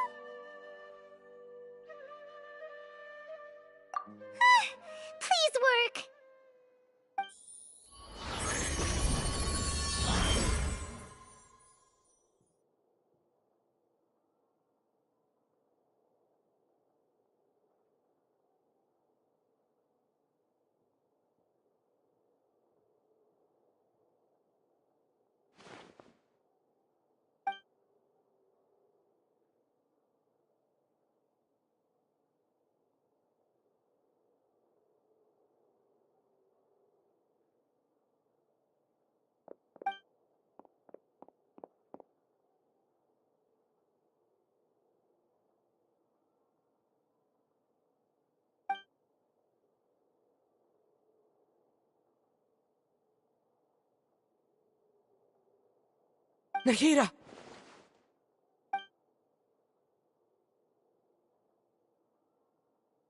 Hey, Nahida!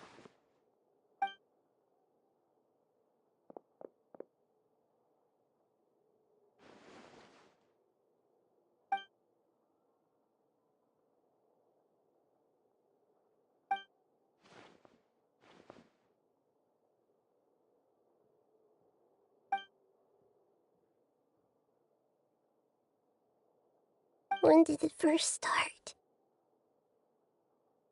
Oh, right. It started from the moment I was born.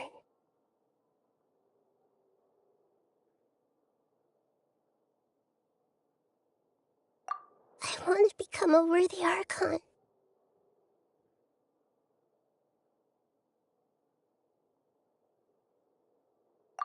So I've kept studying. Kept listening to my people and their hearts. Kept looking for a way to save Irminsul. So I can catch up.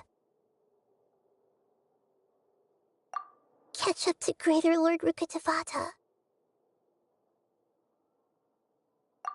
But I'm stuck in the sanctuary of Surasthana. The sages are creating a god to replace me.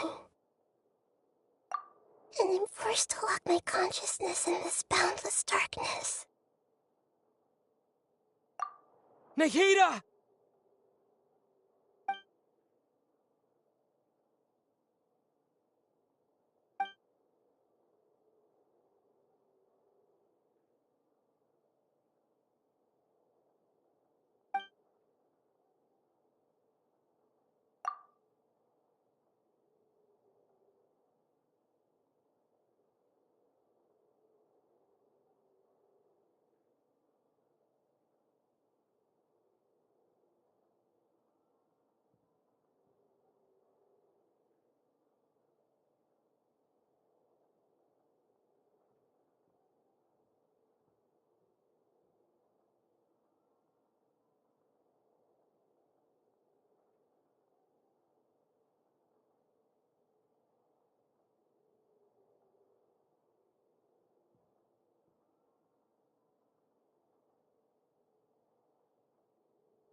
Nahida!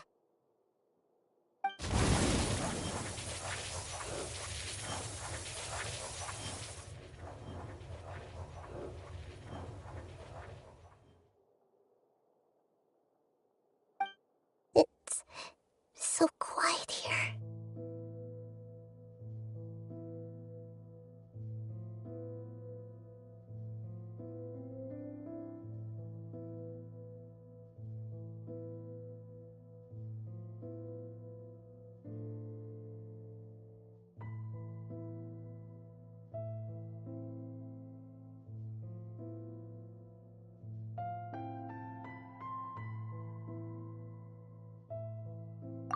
Now that I think of it, I don't think I've ever actually listened to my own inner voice.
Do Archons have them? Should Archons have them? Have I been doing the right thing? Am I really not needed? How do I really feel about all of this? It's so quiet here. Since you're the god of wisdom, you've known the answers to all these questions since the very beginning, haven't you? Who are you? Whose voice is that? It sounds familiar.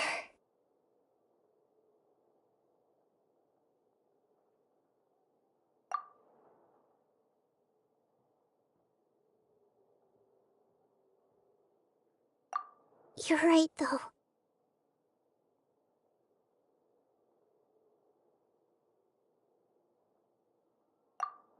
I won't ignore my own voice anymore.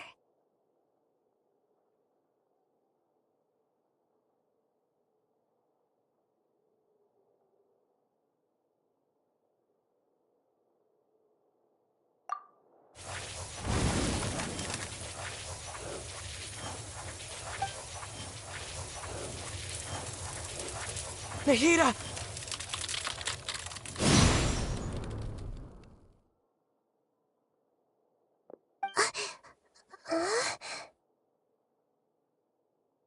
Nahida? Did you wake me up? Thank you. Why are you here? We're here to rescue you. Are you alright? I'm fine. It's just... when I think of everything that's happened to me, I feel really angry now.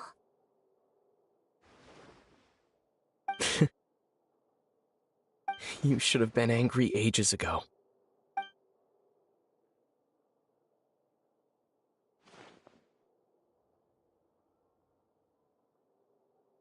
Huh?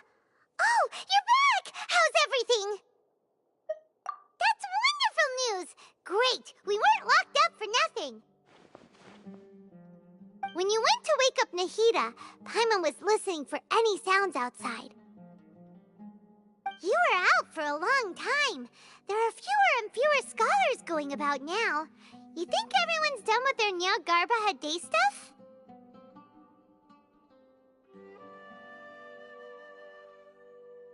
Yep, so that means our next act is Nilou's performance!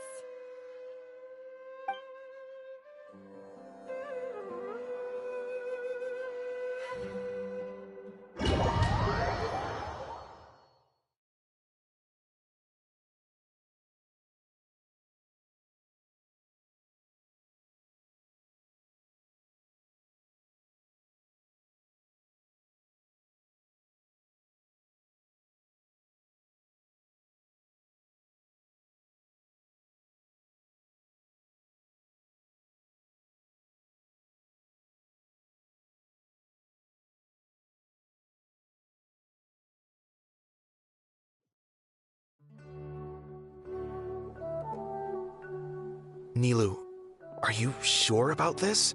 You're taking such a great risk for them. I'm sure, and I'm going. You know that I don't like to pass up any opportunity to dance, and this one is especially important. All right. You seem to have a lot of trust in them, so I won't say more on the subject. But if anything happens, the few of us here may not be able to help you. Don't worry. They've been through worse. Everything's going to be fine. All right. You know, if you really do get arrested, we'll do everything we can to get you back. Be careful, even if it's only for our sakes. Thanks, Mr. Zubair. You're so very kind.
This isn't the way to the Academia.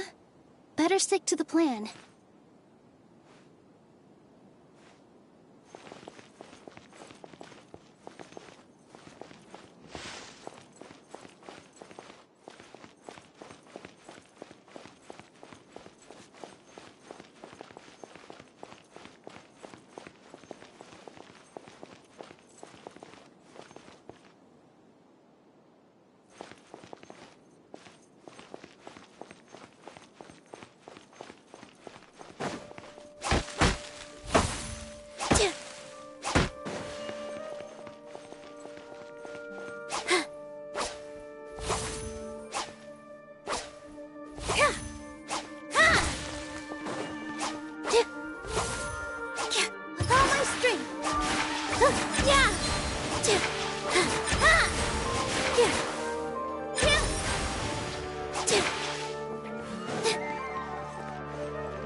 Nilu, are you sure about this?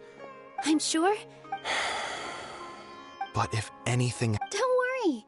They've been through worse. All right. You know, if you really do get arrested, we'll do everything we can to get... Thanks, Mr. Zubair. You're so very kind.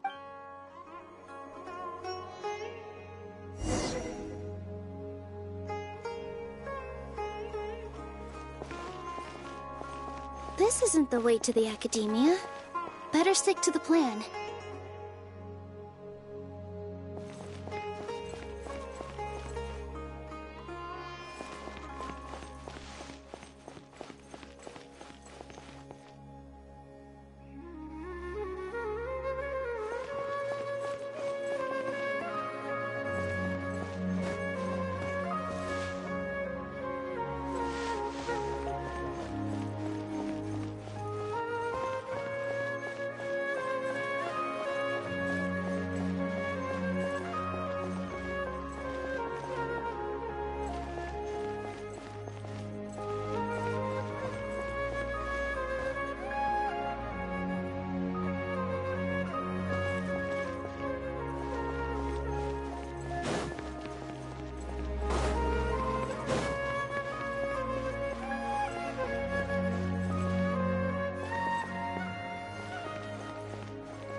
Nilu, how's it going?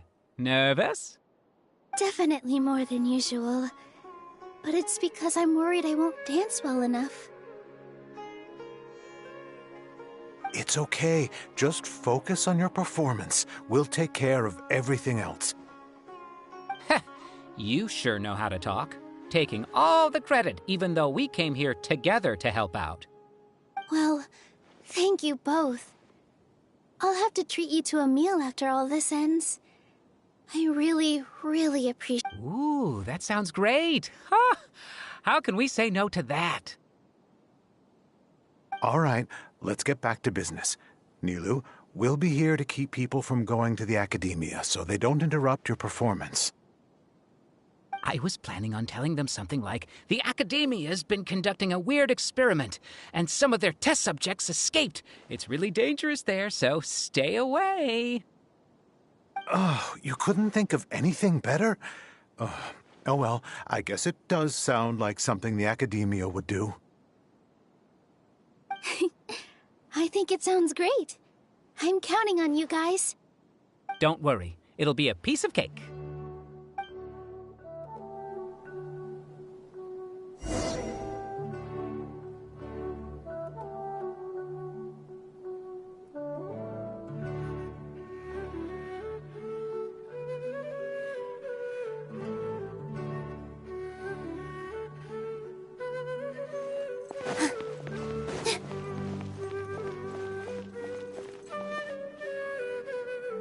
Hey, Nilu!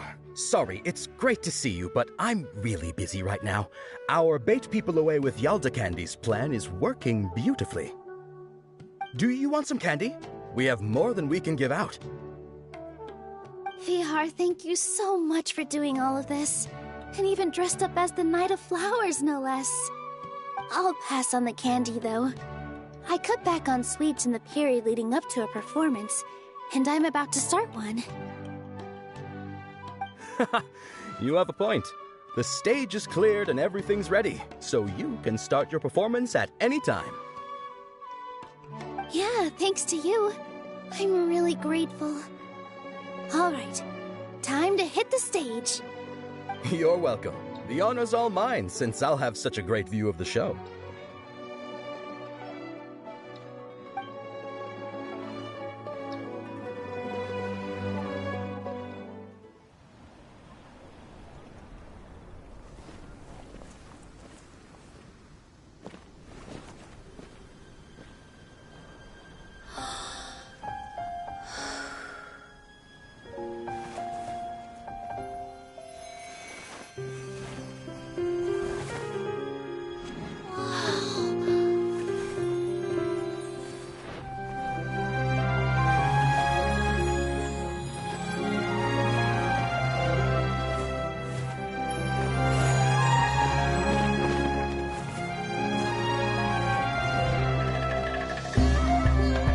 I've never seen a performance like this. This is incredible. Yeah, but I heard that public performances like these have been banned. I can't believe she's doing this here.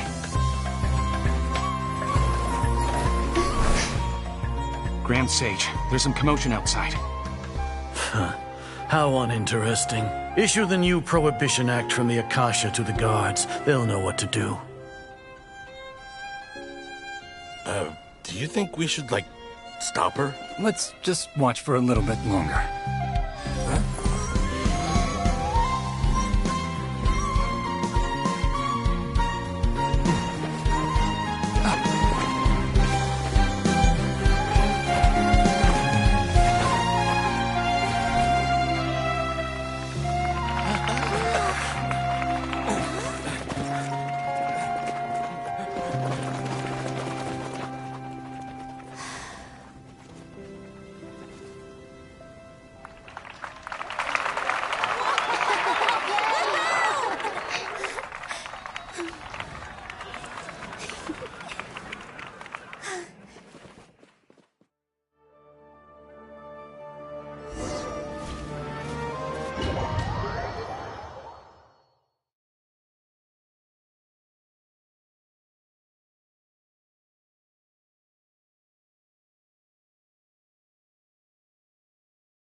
Did you hear that? It sounds like a lot of guards just ran by. Does this mean the plan has moved on to the next stage?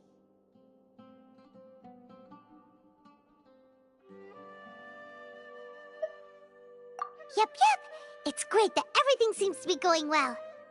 Come to think of it, when did Alhaitham replace the knowledge capsule that was about to be entered into the Akasha?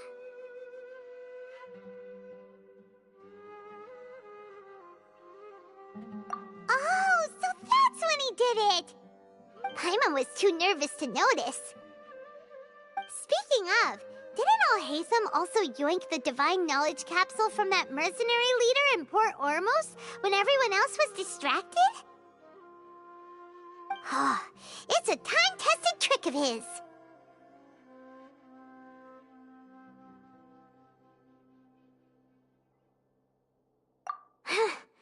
Why are we complimenting him? Yeah, he's smart and all, but he still makes Paimon's blood boil. Let's review our plan for this stage again. It's not like we have anything else to do right now anyway, and it'll help us feel more confident. Paimon remembers that Nilou's task was supposed to go a bit like this. Now that Lesser Lord Kusanali's consciousness has been forcefully sealed, the core figures of the Academia and their guards have started to wear their Akasha terminals again. With the Doctor's technological support, they think they have nothing to fear. How despicable of them to rely on such a person. But this is also our chance. I was originally asked to draft the knowledge capsule for the Artistic Performances Prohibition Act when I was still at the Academia. It should be on the Grand Sage's desk right now, and will be entered into the Akasha during the next Nyagarbaha Day. Are they really going to stop all artistic performances? That's horrible! I'll make an identical knowledge capsule, but this time, I'll smuggle some misleading information into it. We only need to find an opportunity to switch the capsules. Once it's been entered into the Akasha on Nyagarbaha Day, if someone were to be seen performing in public, the sages would definitely use that opportunity to announce the ban, and so the misleading information will be disseminated amongst the guards. Sure sounds complicated, but it seems like if everything goes well, we'll be able to get rid of all the guards in the Academia without any effort. That's pretty clever, getting right into their heads. I just have one question. Even if we manage to get the misleading info out to the guards, how can we be sure that they'll believe it? People who are used to relying on the Akasha become less inquisitive, and their ability to distinguish truth from misinformation is significantly reduced. They will view everything the Akasha releases to them as the unequivocal truth. The Akasha will turn humans into machines. I've seen it happen many times. Yikes. Good thing I didn't wear it for long when I was working in Sumeru City. At first, I thought it was a good thing, too. By the way, this plan still requires a performer, right? Do you have someone in mind? Nilou of Zubair Theater. I know her really well. We can trust her. I'm kinda hesitant to ask her to participate in a dangerous plan like this, but we can ask her in person. All right. After the guards in the Academia are gone, then it'll be time for me and my stowaway brothers to shine.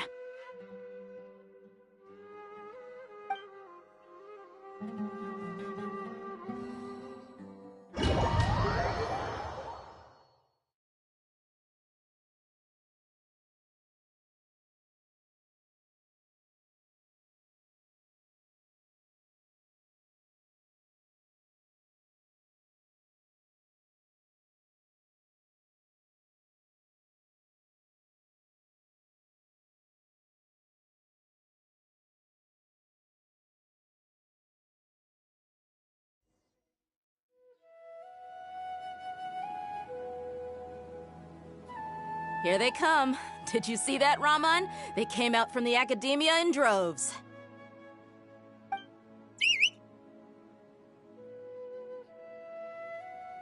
After laying low in the city for so long, this is the moment we've been waiting for. My brothers have already sprung into action. We couldn't do anything to them inside their coop, but outside the Academia, this is our hunting ground. With a lioness like you, the prey sure won't be able to run far. We still need to eliminate the guards as soon as possible. If we give the sages enough time to realize what's happening, the plan's doomed. All they've done is to sit on their cushy salaries and twiddle their thumbs all day while we fought and struggled every day in the desert. The only advantage they might have is their numbers. Speaking of which, most of the guards who report directly to the Six Sages belong to the Corps of 30, but they have a completely different reputation. Following those blasted sages every whim, throwing away all the principles of being a mercenary. As someone in the same profession, I'm obligated to teach him a good lesson today. Indeed, the trap has been set. All we need to do is lead them there. All right, let's each take a road and herd those scattered guards back into one place. Make sure to attract their attention. Isak will be the key. You gave such an important task to that child. Will he be okay? It'll be fine. Isak was so determined to help, so let's put our faith in him. Besides, even if he's caught, the guards would be too scared to do anything to him. They've never seen Lesser Lord Kusanali in person, after all. You've got a point. Anyway, I think I see them coming. Let's head out. Good luck.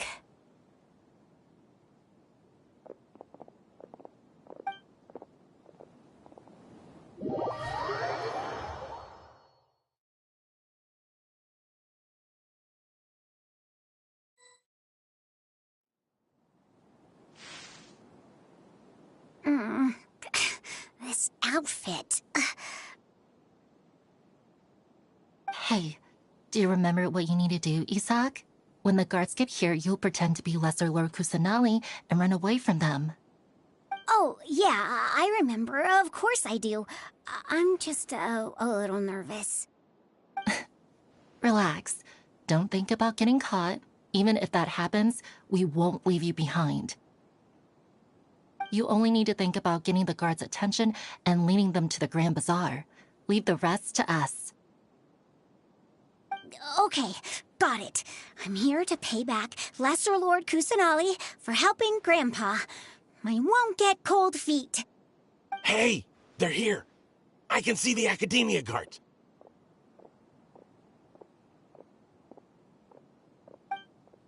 All right, it's time, Isak. Take a deep breath and go. You can do this.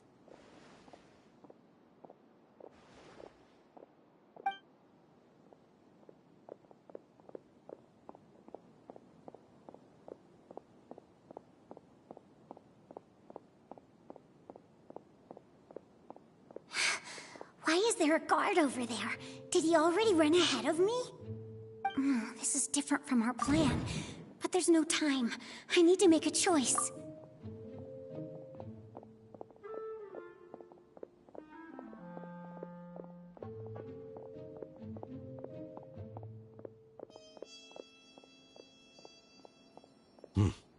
Let's have a look behind the house. What should I do next? Huh. Looks like nothing's here. A wasted time. Luckily, he didn't check behind the tree. What should I do next? The guard looks alert. What should I do next? Hey, stop! I saw you. Don't try to run.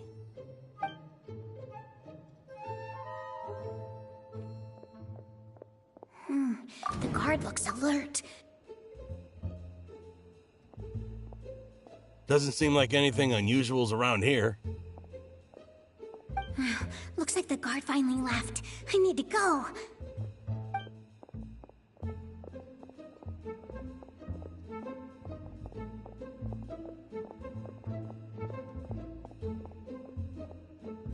Hey! Lesser Lord Kusanali is over there! Stop! What? Lesser Lord Kusanali? How did I not notice that? They found me. This is bad. Where should I go? Oh, how is this possible? There's also an Academia guard here. Oh no.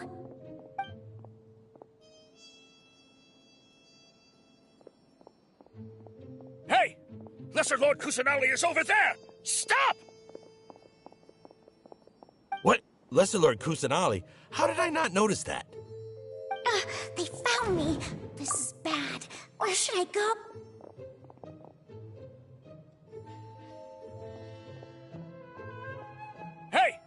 Lesser Lord Kusanali is over there! Stop! What? Lesser Lord Kusanali? How did I not notice that? They found me.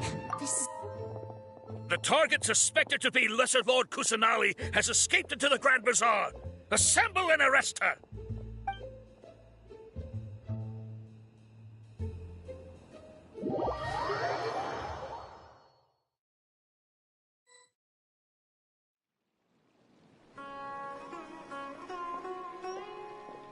Where did she go? How did she disappear? Did we lose her? Hurry up and find her! Hey, why is your team here? Didn't we say to split up our search? Hurry! Hurry! This place is... Why are you all here? Yeah, isn't it one heck of a coincidence? Everybody's here.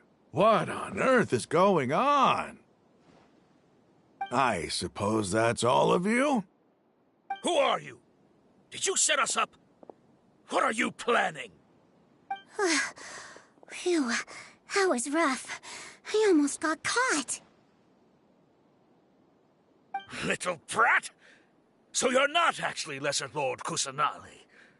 Who exactly are you all? Eremites from the desert? Just some colleagues. Think of this as a business competition, or a personal grudge. After stepping into our traps, stop thinking of yourselves as hunters. Behave like the prey you are.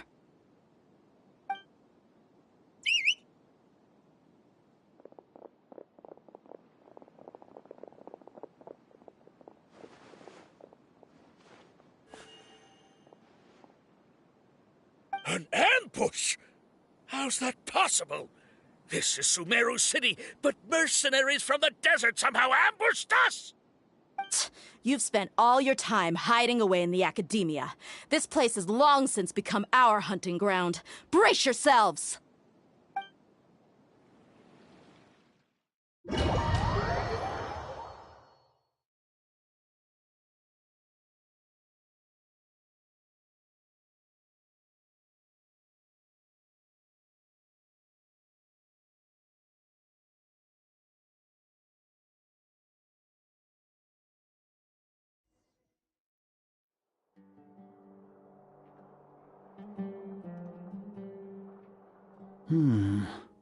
This is odd. The academia has quieted down after the conclusion of the Niagarbaha Day ceremonies, but it's much quieter than usual. Where are the guards? Why have I not seen a single one? Guards? Guards! Grand Sage, how may I be of assistance? I called for the guards. Why did you come? My apologies, Grand Sage. Right now, all Academia guards have entered the city to perform the ordered arrest. I thought you knew. Arrest? Who is there to arrest? I have an ominous feeling. Arrest Lesser Lord Kusanali, right? Is that not what the order was? Lesser Lord Kusanali? You mean she has disappeared? Yes. I wouldn't dare make up something like that. Right now, everyone is in a panic, and many are saying that Lesser Lord Kusanali will take revenge on us. What happened? Just what is going on? Lesser Lord Kusanali somehow escaped? Was it Alhaitham and his party that freed her? That's impossible. The Academia is heavily guarded today, and any order to release Lesser Lord Kusanali would be strictly confidential. Besides, Alhaitham and the Traveler are already in our hands. What manner of trickery did they employ? How could Lesser Lord Kusanali disappear into thin air? Disappear? Wait. How was the arrest order distributed to the guards? It was issued by the Akasha earlier today. Only you have the authority to send messages like that, so I thought it was your order. Let me check.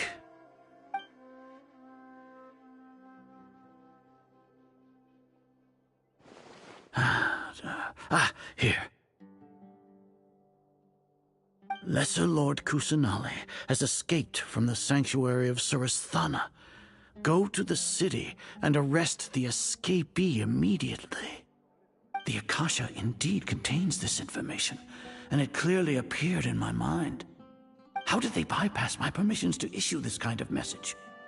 Was it the report about the traveler that Alhaitham submitted? No. I specifically checked that knowledge capsule before entering it into the Akasha. Could that have been a red herring?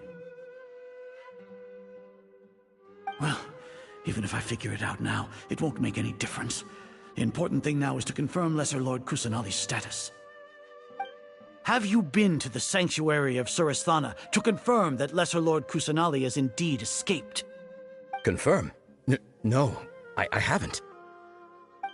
It may be a bit offensive to say this, but, Grand Sage, what you're saying doesn't make any sense. How can the information in the Akasha be inaccurate? What the Akasha decrees is fact. That is common knowledge to all of us. If we have to confirm the information and knowledge from the Akasha ourselves, then how is that any different from us learning that information ourselves? Wouldn't Greater Lord Rukkhadevata's legacy lose its meaning that way? In the beginning, it was I who asked you to believe in the Akasha, to believe in the legacy left by Greater Lord Rukkhadevata. Are you trying to use my words against me? No, Grand Sage. I'm merely confused because I believe in you. I never meant to refute you. Stay here and see if there are any suspicious people around. I'll go to the sanctuary of Surasthana on my own. Yes, Grand Sage.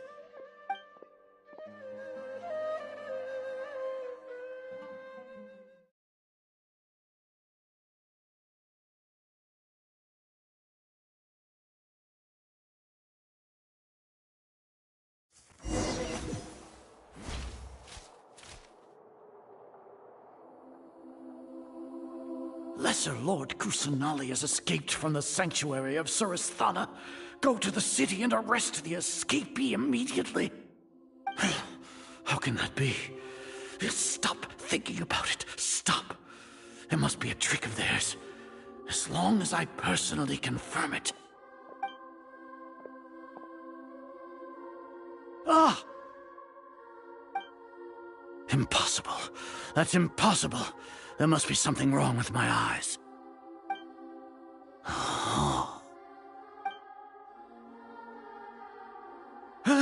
She really appeared again? What is the meaning of this? What a comical sight, Azar. Once the Akasha has put certain thoughts into your head, even the Grand Sage can no longer see what's right in front of him.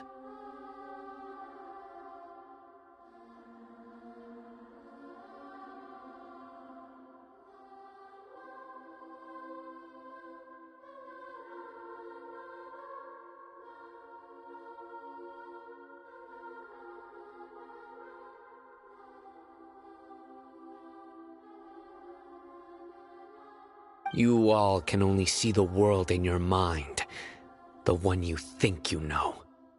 And precisely because of this, you disregarded Lesser Lord Kusanali's existence.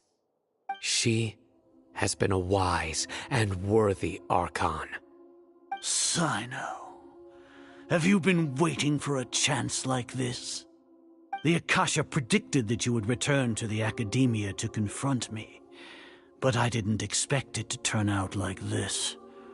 I was careless. No, you were blinded. Your faults stem from your reliance on the Akasha. You're still the same as always. I truly did not expect a proud person like you to cooperate with Alhaitham and the Traveler. People change, Azar. Admit it. The Akasha can't predict my actions anymore. Then tell me, what have you found during your investigation? You want to buy time? This is the sanctuary of Surasthana. Under your own regulations, even Academia staff are forbidden to come here. No one will come to save you. As for the investigation, I've at least confirmed that you are guilty of insurgency against the Archon. A serious crime. So what? Did you do all of this so I would plead guilty in front of you, General Mahamatra? No. I want you to plead guilty in front of the Archon herself. You once said that I had no standing to judge you. So now, how about judgment in the name of a god?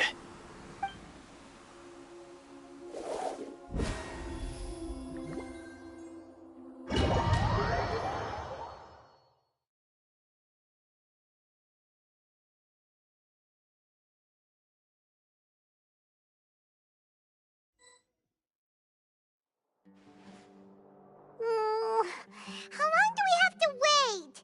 Paimon wants to know how things are going out there. Paimon hasn't heard any sounds outside for a while. Hopefully something bad didn't happen.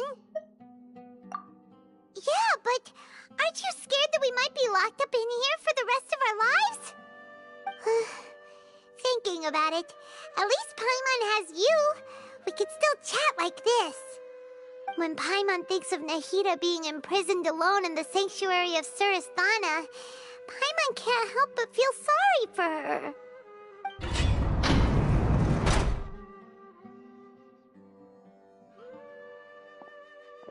Here comes your savior. Dia! Paimon just knew you would come to rescue us!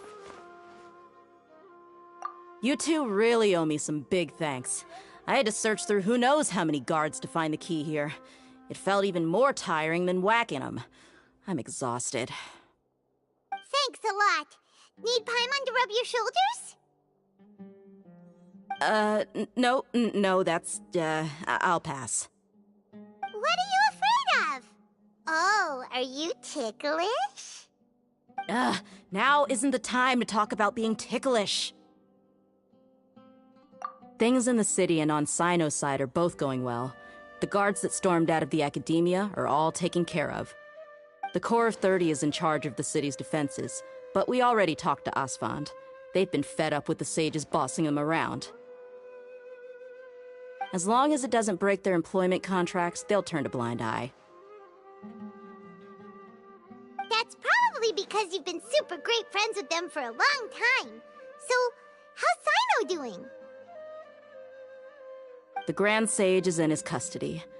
Even I know how terrible it is to fall into Sino's hands, so he probably does too. Sino forced him to release Lesser Lord Kusanali. He has no choice but to obey. So, hurry to the sanctuary of Surasthana. Assuming nothing weird happened, we should have already rescued our Archon.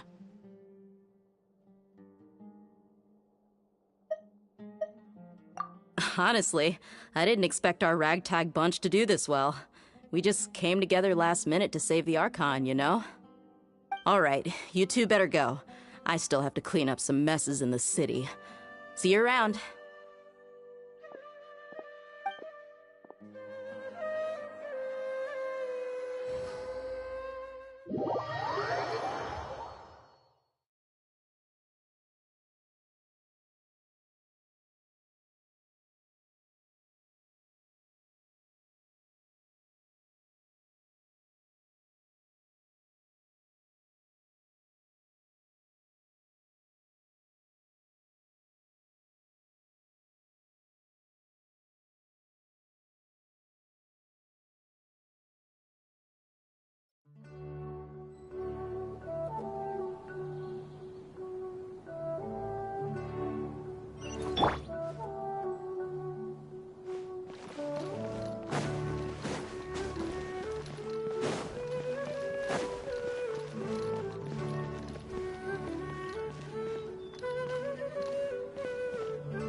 They say it's nice to meet you. This is the first time we've met in real life. Before, we've only met in dreams, consciousness, or when I was in someone else's body. Thank you so much for coming to rescue me, but I also need to apologize. During this time, I did some self-reflection. My sense of inferiority and yielding to the academia led to all of this, and created so much trouble for you all. Exactly! We're here because you're a good Archon and one of our friends! Thanks, you too. Amazing. So this is how it feels to walk out of that cage with my own body. It's like I just had an endlessly long dream. I can't even tell if I just woke up or was only now born into this world. My concept of self has become so clear. But now doesn't seem to be the time to indulge in this feeling. This is really embarrassing. You all just rescued an Archon, and now she needs your help to save her country, and even the entire world. It's okay. With you here, Paimon's sure that everything will work out. There's one more thing. What is it? For all the things the Academia did to me, and for all the folly it committed in the name of wisdom, as their Archon, I will make them pay. Ah! Wow! That's the spirit! You're finally standing up for yourself and not letting people walk all over you! I understand now. To be a better Archon, I first need to better myself. If you haven't even figured out how to be a caterpillar, how can you be a butterfly?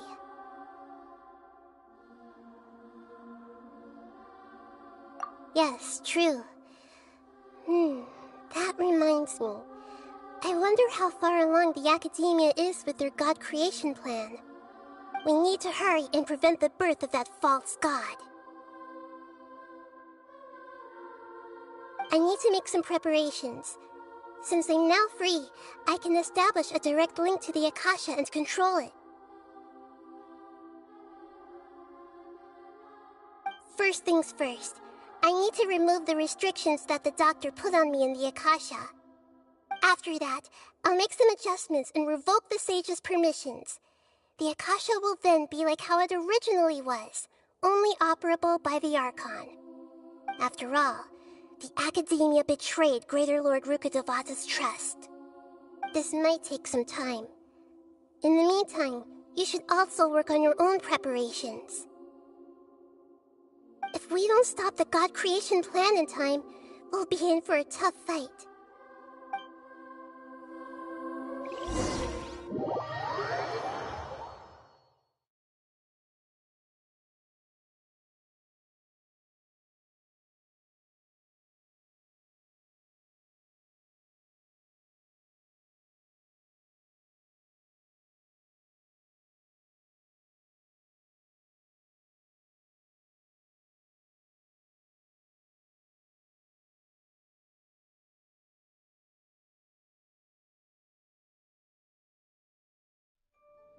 Might as well prepare for a fight. When we're done, we can take a walk around. After all, we missed out on a lot of stuff when we were locked up.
How's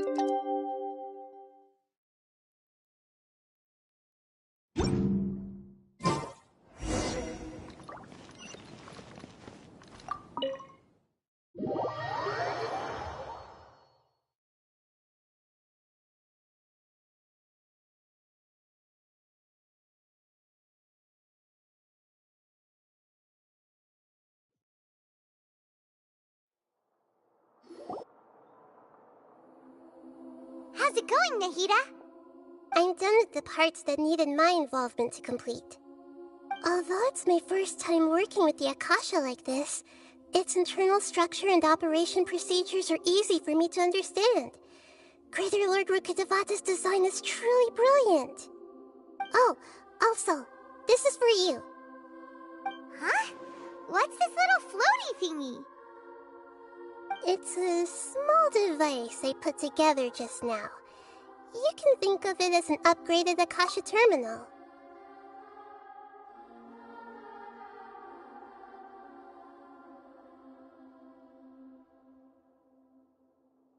You may not need it right now, but it should be helpful in certain situations. Wait! This thing has the same characteristics as Paimon! We're both small things that float! Oh, all the things that make Paimon special got copied! When Paimon appears with the Traveler from now on, people won't remember Paimon because she isn't unique anymore! It's alright, Paimon. It can't replace you. It's only a flying device, but you're the Traveler's irreplaceable friend. You're so good at comforting people, Nahida. If only the Traveler was as smart as you.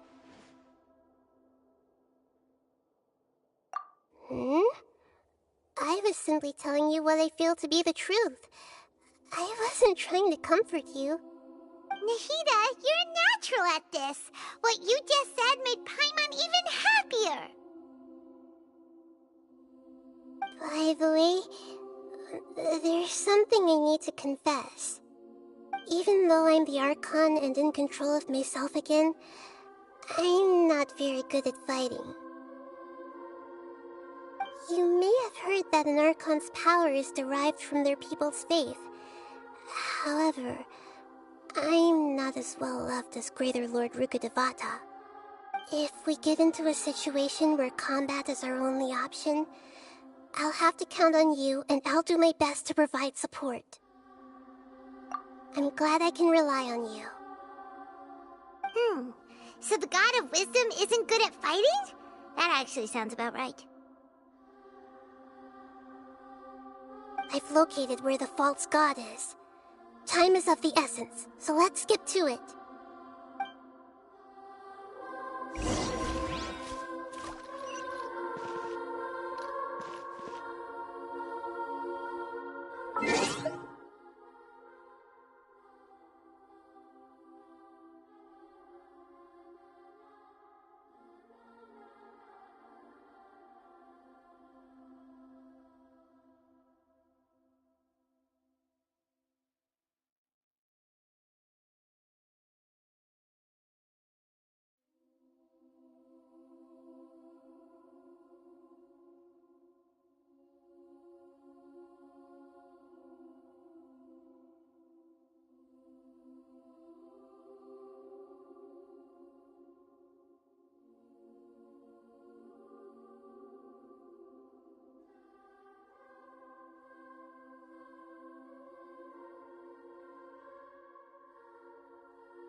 What are my orders?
What is this place? Is this really the way we need to go? Wow. Who would have thought there'd be a place like this hidden right slap bang in the middle of the city? The sages wanted to realize their god creation plan without being discovered. The safest and most convenient way would be to build within the academia itself. That's true. They were already hiding one god, so why not two? Judging from the structure here, the project is a huge undertaking. The sages really saw the god creation plan as their ultimate goal. But this place doesn't look like it could have been constructed by the academia alone. The Fatui under the Doctor sure didn't hold back. They provided a lot of technological support. Yeah, or else they wouldn't have been that generous. Is that it, though? I've always felt that this Doctor is different from the Academia sages. He doesn't seem to share their sense of urgency. Instead of being interested in the end product, it's like he's enjoying the experimental process. The Fatui Harbingers are all such weirdos. So, the Doctor being weird is actually normal. So, this Fatui that they're trying to turn into a god is called the Balladeer?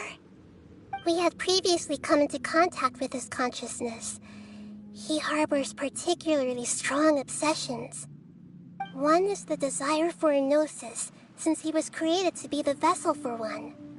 The other obsession is probably related to his past. I can't quite explain it. Paimon knows that he was a prototype puppet for the Raiden Shogun before he became a Fatui Harbinger. That's why he wants a gnosis so badly. There's no way he'd willingly be a test subject. Now with that temper and ego of his. It sounds like you know the Balladeer quite well. I see. Tell me more about him and what he's like. The more we know now, the better we can plan for and react to any future situation.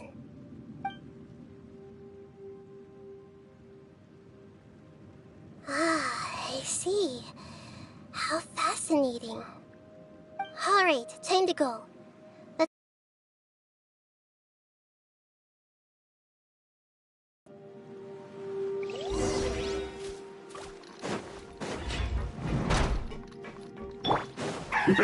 Work!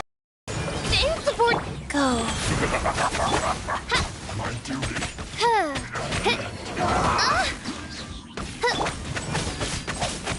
Stay right there.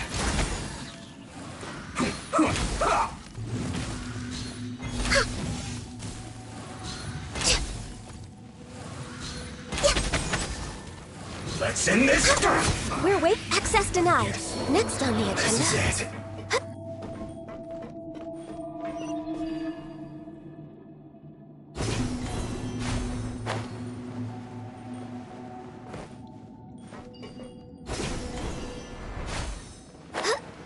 Looks like we can climb up these pipes.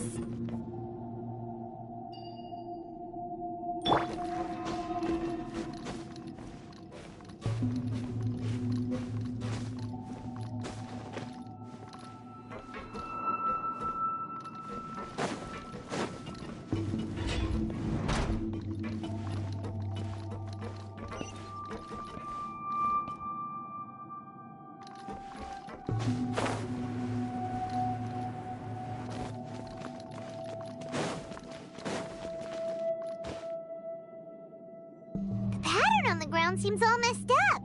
Let's go around and see if there's a way to fix it.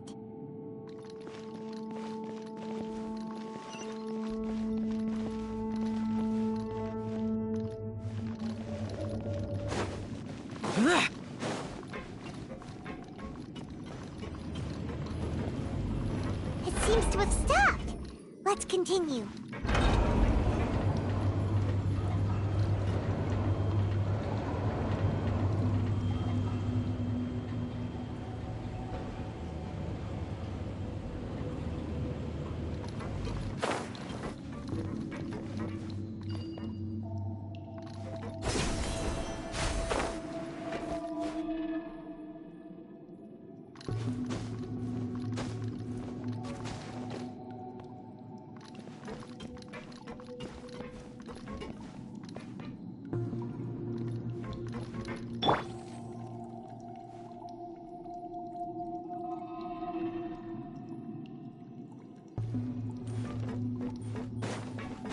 No touching!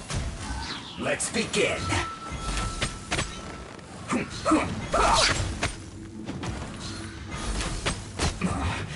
This isn't good.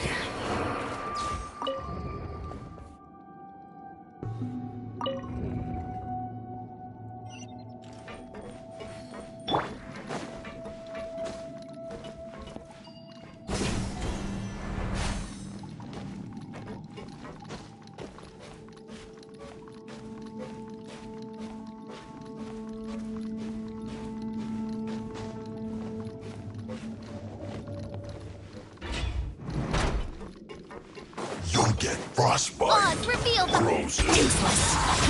Access denied! Next on the agenda... Pay your dues. Born of ice and frost. You can't run from death.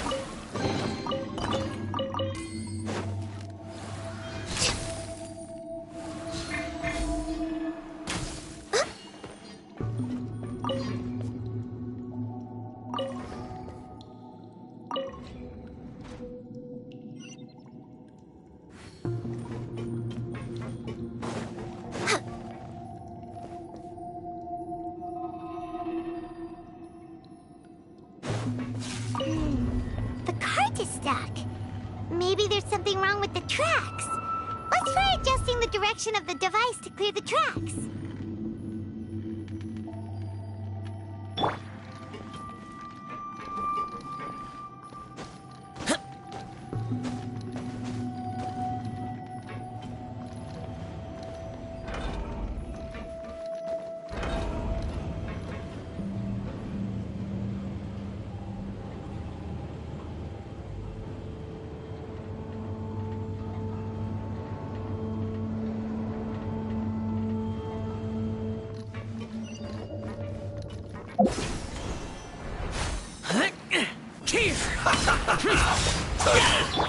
By royal...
The damned will sooner die again than lay a hand on me. No touch! Oh, reveal that surprise! Using this quick I guess this is it. Hard in night. Some quiet. Next on access to... Come at me. Don't be a killjoy. We've only just begun. Eat up! Eat up! Roasted fried. By royal decree... This one's well done. But unfortunately, I went too far. One after another. Useless. Born of ice and frost. Want to get a little closer?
Looking at its operational status, we must prepare for the worst. The god they wanted to create is likely close to completion or already completed. Oh no, what should we do? Paimon can't imagine how hard it would be to fight against a Fatui Harbinger with a Gnosis. Are you nervous, Paimon? If you really want to know, of course Paimon's nervous. Aren't you too, Nahida? Yes, I am. This is probably the first time I faced with a calamity of this degree since my birth. I feel not just nervous, but curious as well. Curious? Curious about what? Curious about our fate. To me, everything we perceive in this world, everything we learn, and everything that happens to us is considered knowledge. And if it's a form of knowledge, then it can be understood. However, only fate is about that which has yet to occur, so it has always drawn my curiosity. So to me, fate is the ultimate knowledge. That's also why I love observing humans and all the things that happen to them. It all brings me great satisfaction. And now, at long last, I'm not just an observer anymore. I will personally experience my own fate with you by my side. Isn't this such a wonderfully exciting thing? Ah, so that's what you mean. Paimon thinks she understands what you're feeling.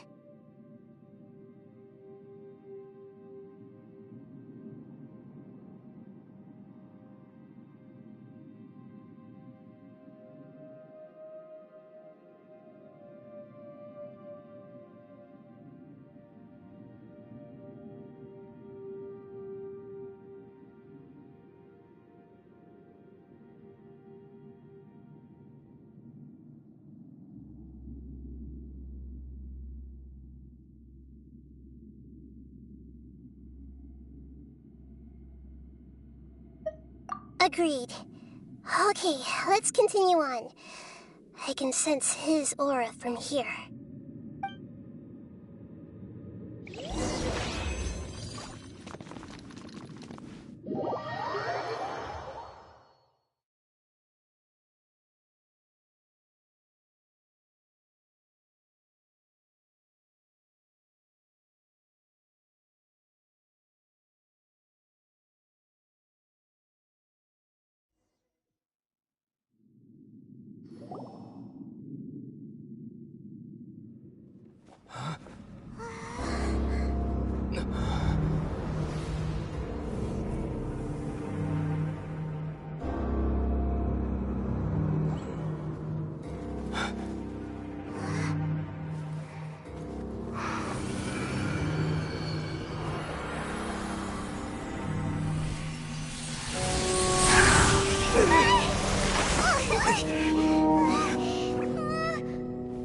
Who would have thought the world would be so eager for my birth? I remember you, Booer, the god of wisdom, and standing beside you, the traveler. Is he all-knowing and powerful now like Greater Lord Rukkhadevata? No, I can't feel the same kind of divinity I felt from the Greater Lord. It seems that the sages didn't get the chance to infuse the divine knowledge capsules into him. But even still, he has undoubtedly become a true god now. So we're too late? The Balladeer has already become a god? The Balladeer. A long bygone title. When my spirit ascended to divinity, I felt as if I had existed for the same number of epochs as heaven and earth. Looking back, the existence of what once called itself Kunikazushi appears infinitely small and ugly.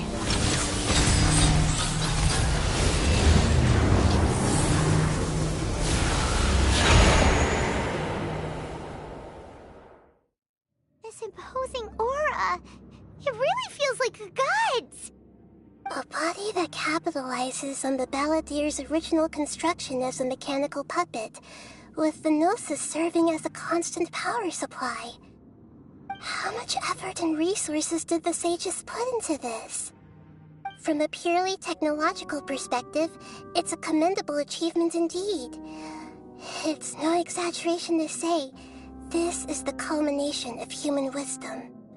You sure are something! Dishing out compliments at a time like this? But I don't think he's reached the spiritual height of a god.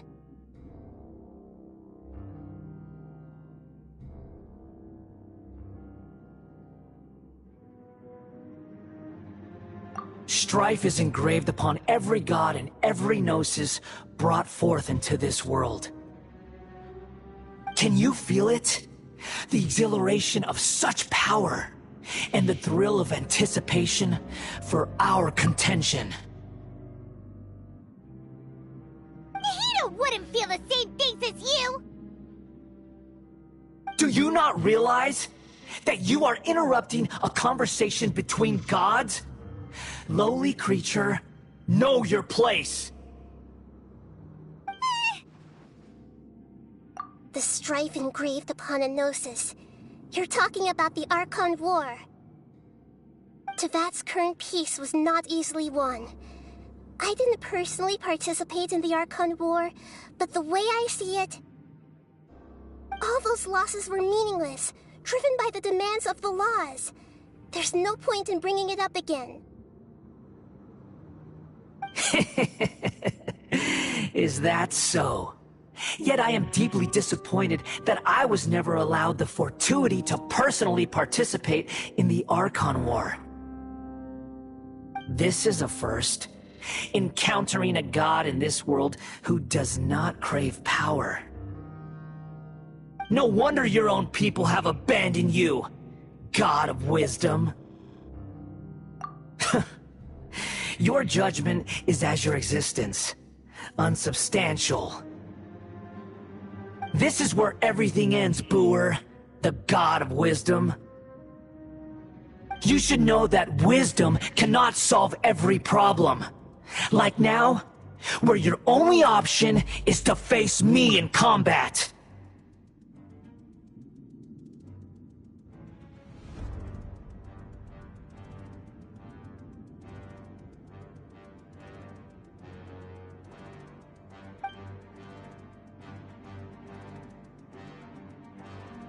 Come! Let us reenact a scene of the Archon War. Come and inaugurate my birth as a god.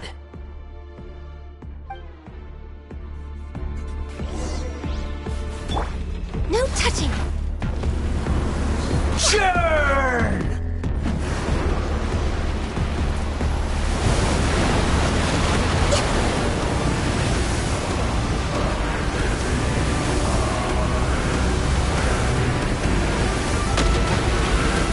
Born of ice and frost. Perish! Go. Feeble human!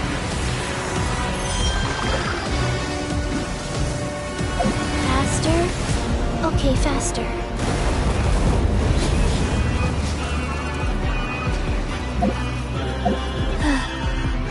My endless cycle!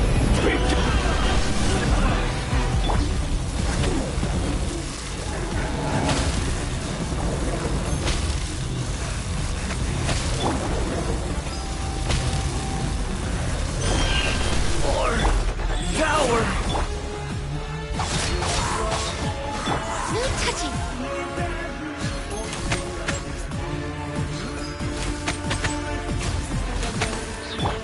Oz, reveal thyself! You cannot defy me, mortal!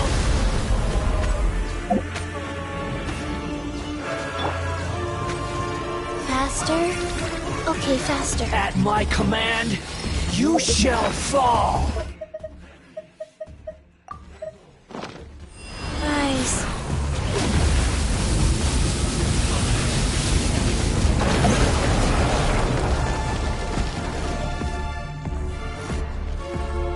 Feeble human!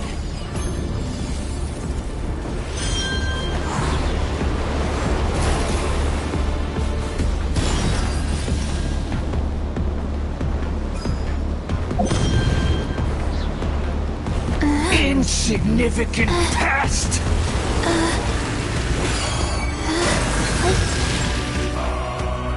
Wheel of life. By royal decree! My endless cycle begins!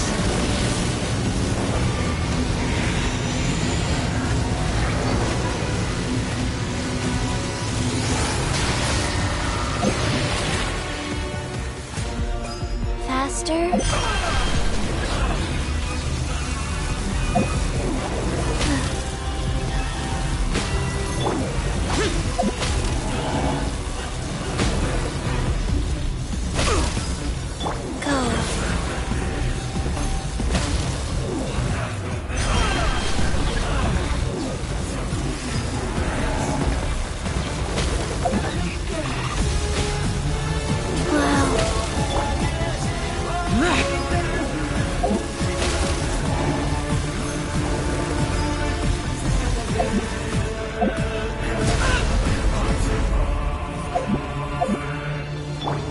Access denied! At my command, you shall fall! You're way beyond schedule! Rise.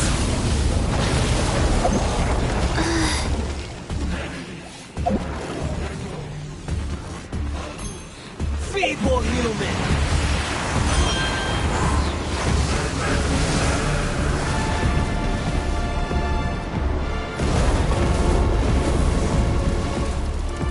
Faster? Okay, faster. Insignificant past!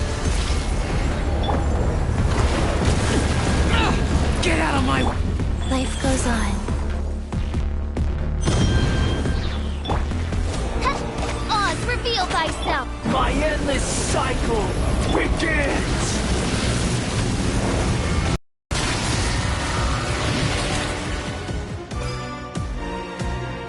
Feeble!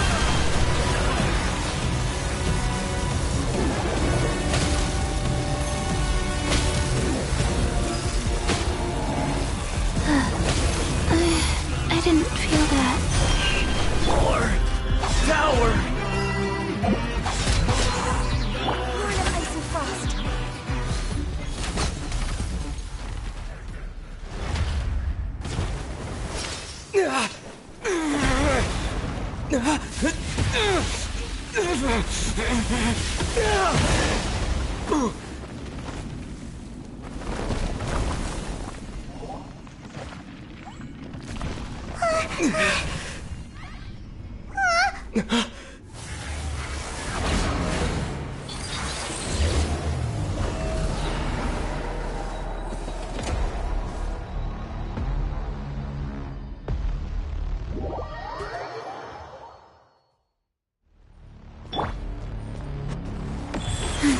Tremble!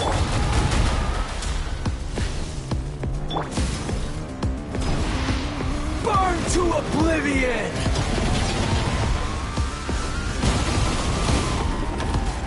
Access denied. Kneel!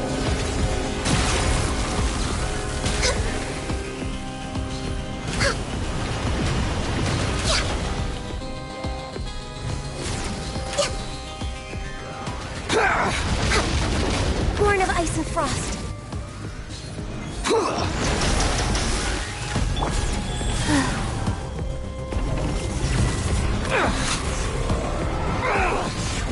Faster? Okay, faster. Useless! Access denied. Reality is pain!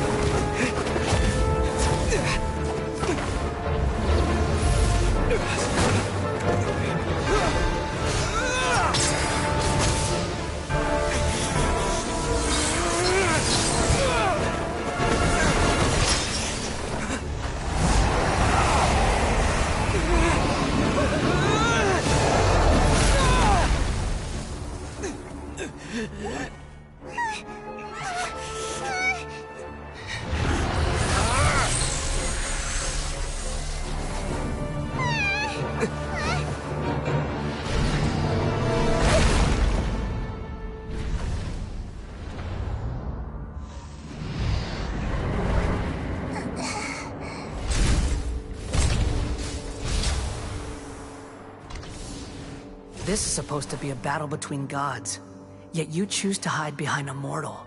And now, you're acting like you'd sacrifice yourself for a human. Are you having fun proving a false sense of heroism to yourself, Booer?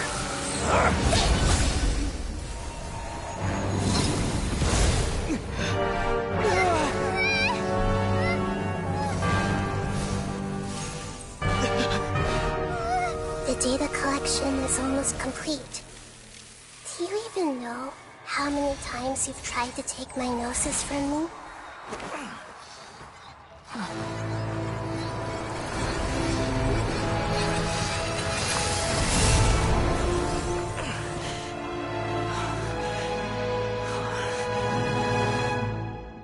We just concluded the 168th loop.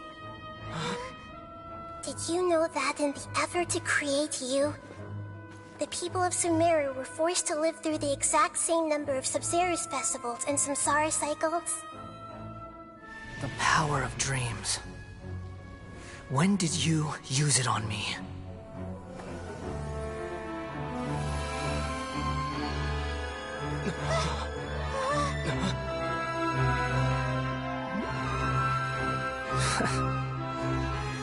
You can't even defeat me in a dream. What do you hope to achieve with this little trick? Come, Traveler. Just like before. Allow me to awaken the memories in your dreams. All that battle experience! It's more than that. Compile everyone's wisdom in the name of the Archon. That is the original function of the Akasha. I've sent everything that happened just now to the people of Sumeru in the form of knowledge. I've asked them to help you find a way to defeat the false god.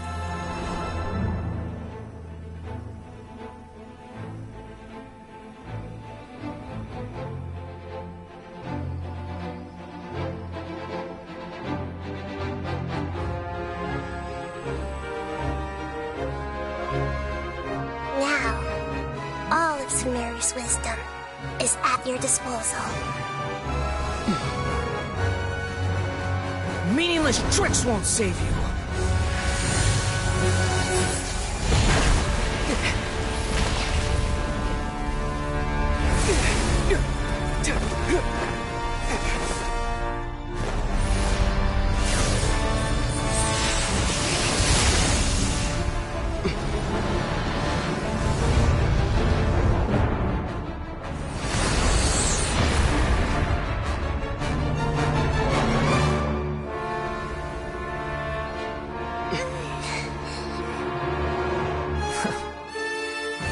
Are you done with your tricks? Can I finally take this as a real battle between gods? I'll leave this to you. The first sage of Brewer.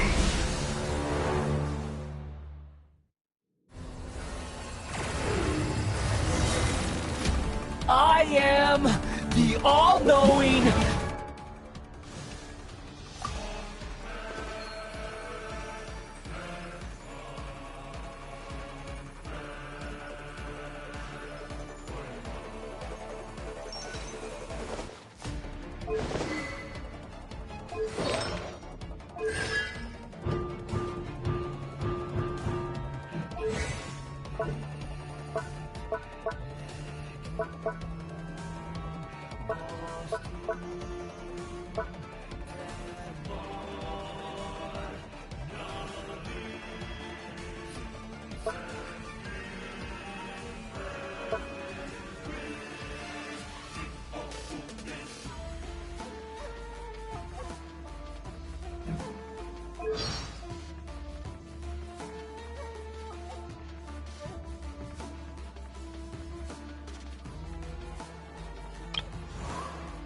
God!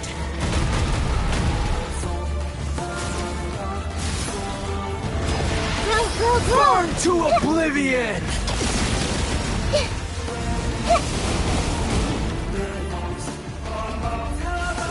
Everyone hold Kneel!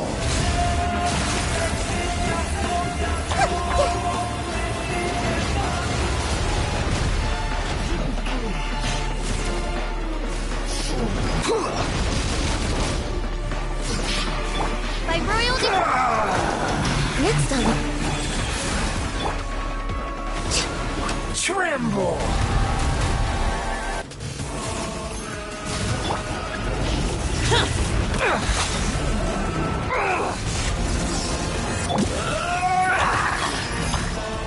Sharing my knowledge.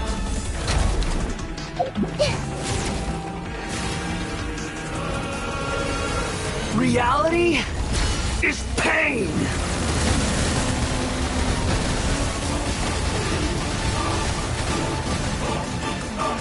I see everything. Good riddance, cruel world.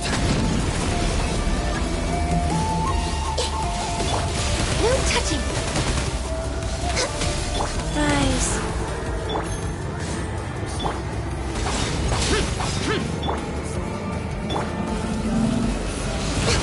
Born of ice and frost.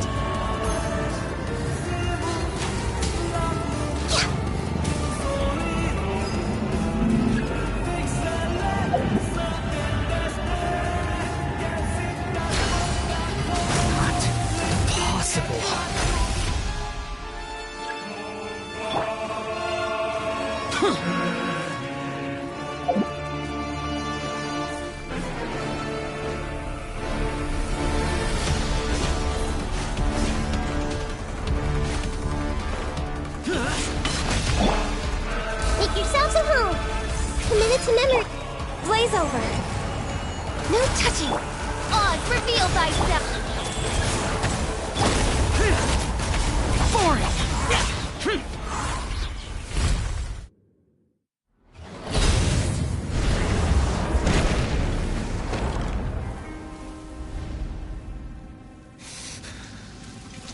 Humans. Filthy humans.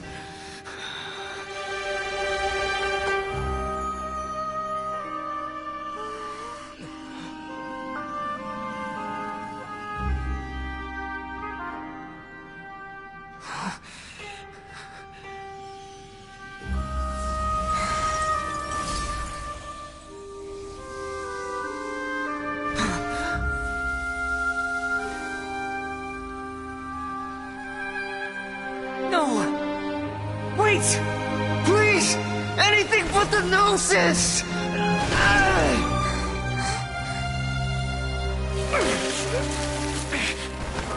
That's mine! Don't even try! I'll never go back!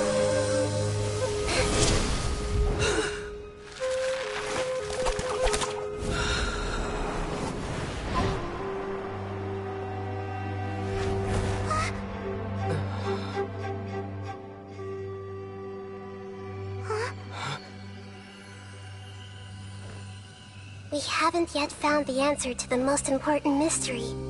Irminsul is still waiting to be saved.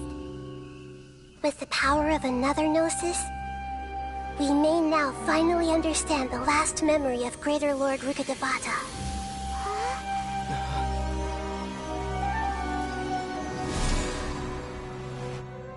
This is... That's right. This is the last memory of my predecessor.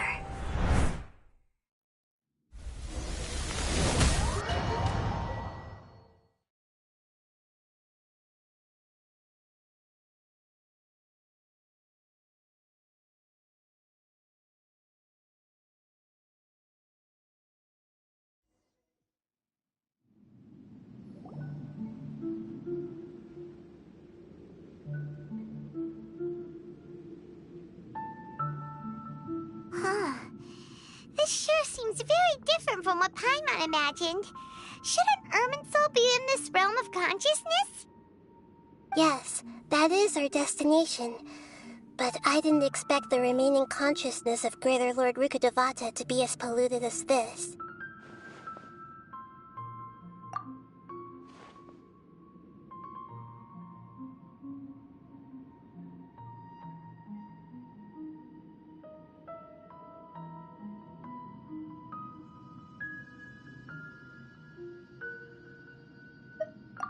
Forbidden knowledge? It seems you know about a concept that even I don't completely understand. Could you tell me what you know?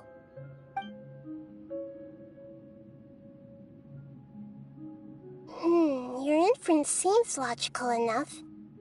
Forbidden knowledge once polluted the desert thousands of years ago, but was successfully repelled thanks to King Deshret's self-sacrifice, and Greater Lord Rukkhadevata nearly exhausting her power. Then, a second instance of forbidden knowledge pollution occurred during the Conria Cataclysm 500 years ago. But I'm afraid it is much more serious this time, with Irminsul itself already in danger. So, if we're in the remaining consciousness of Greater Lord Rukkhadevata, and it's also been affected by forbidden knowledge pollution, then does that mean, in order to save us, Greater Lord Rukkhadevata? Yes. It's very possible that she sacrificed her life in the fight against forbidden knowledge. She didn't completely eradicate forbidden knowledge, but if it weren't for her actions, the pollution would have been far more rampant over these past 500 years. The way that everyone, including me, has forgotten everything about forbidden knowledge may very well be due to her restoration of Irminsul. Aww. Do you feel sad, Nahida?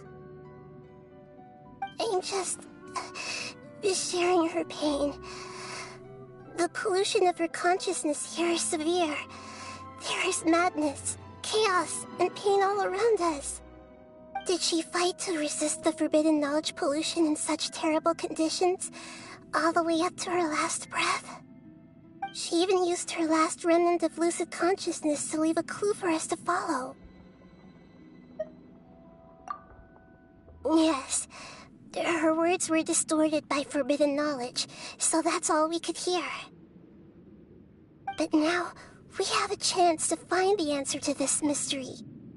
We can cross the polluted consciousness until we found the right path to meet with her lucid consciousness.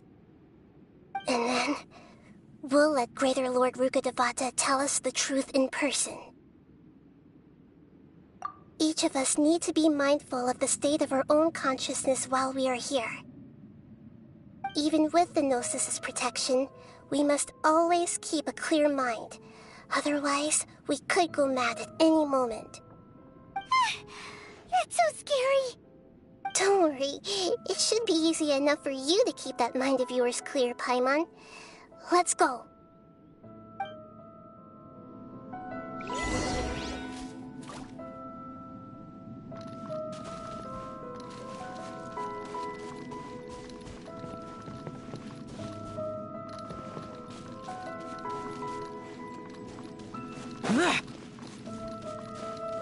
Are we in the air?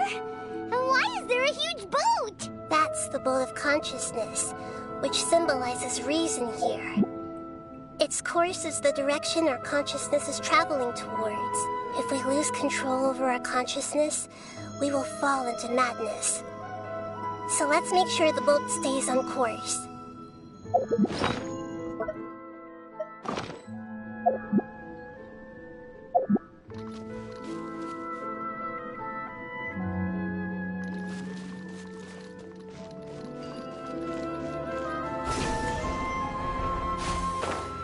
Wow.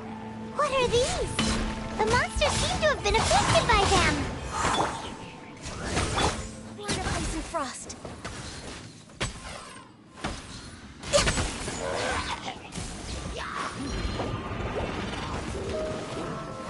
No touching! Wheel of life.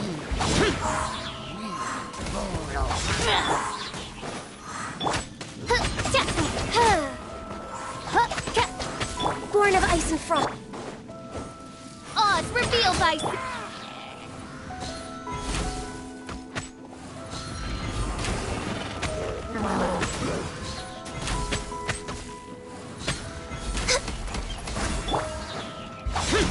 Useless.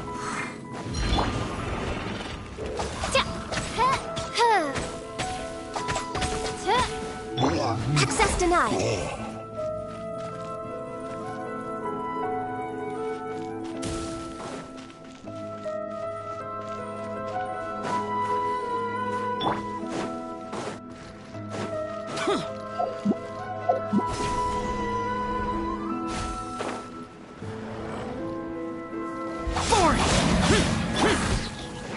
By royal decree. Born of ice and frost.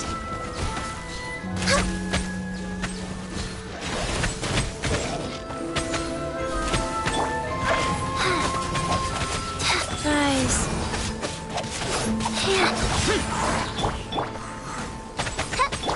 Access denied.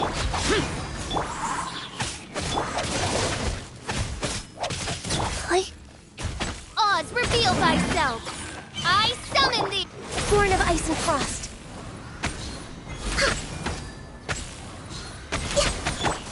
Look! Four-leaf sigils have appeared in the sky! Okay, thanks.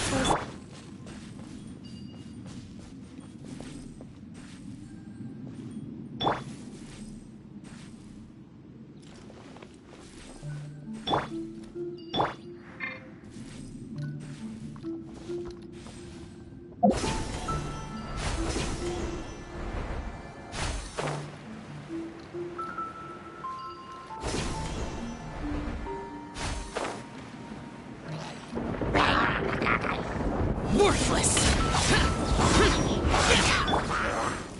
By royal decree! Access denied.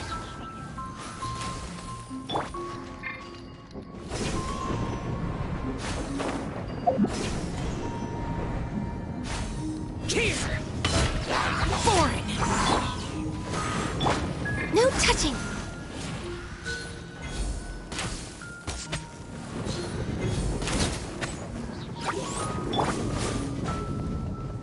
Oz, reveal thyself!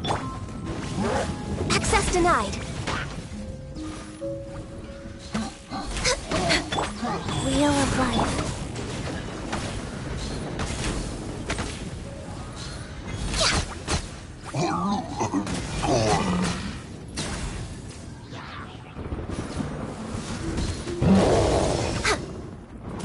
Next on the agenda.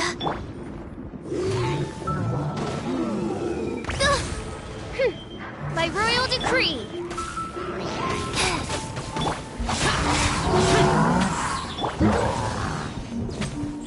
goes on. Born of ice and frost.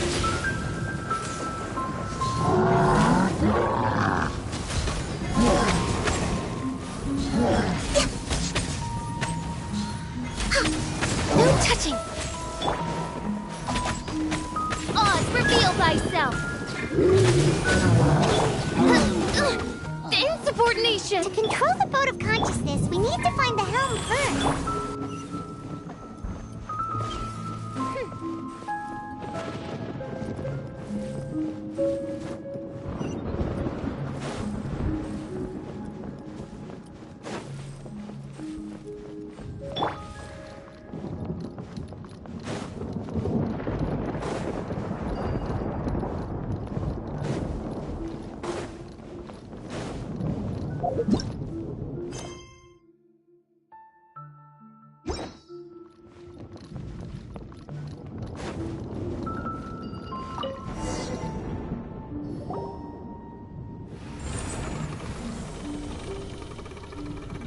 We changed direction. Are we still going the right way, Nahida? Mm-hmm. Judging from the current route, the boat of consciousness will soon take us out of here.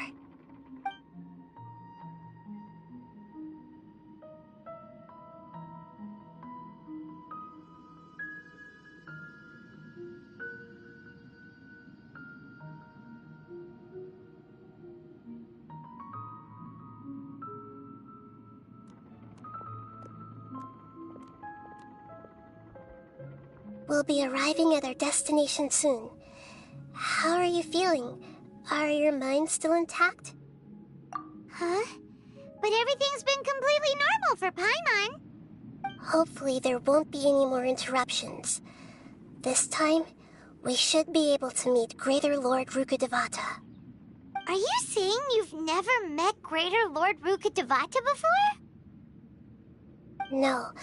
It seems that my birth and her death took place at the same time. Otherwise, I think she would have given me a little more guidance, and I could have done a better job. Hey, you've done a great job, Nahida. Let's get out of this creepy place and go meet her.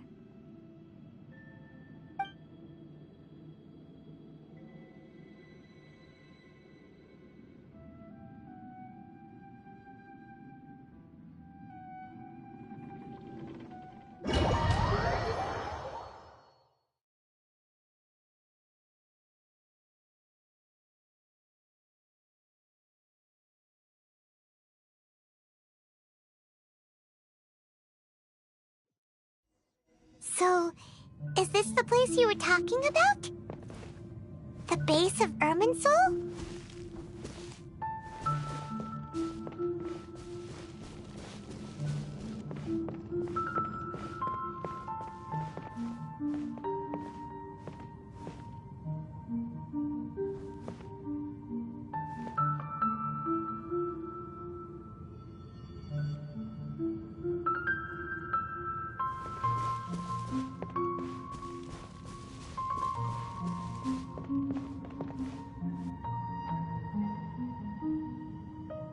Well, this is the place.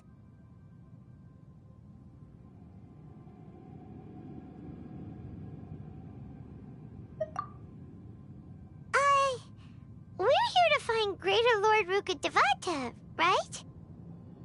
But the one standing over there is... Is that... me? She looks exactly like me. Are you Greater Lord Rukkhadevata? Yes, that's me. Are you surprised by my appearance? Irminsul and the surrounding lands have been reproduced here as they were years ago. But this is just a realm of consciousness. We are manifestations of the same nature. Hence why we would appear exactly the same. We're of the same nature. Why? Because you are me, and I am you. You are me in the new samsara. The new samsara? As Greater Lord Rukkhadevata, I'm the avatar of Irminsul. And you are the purest branch snapped from Irminsul. Imagine it this way. Even if a tree dies, its branches will eventually take root and grow, continuing the tree's life in another form.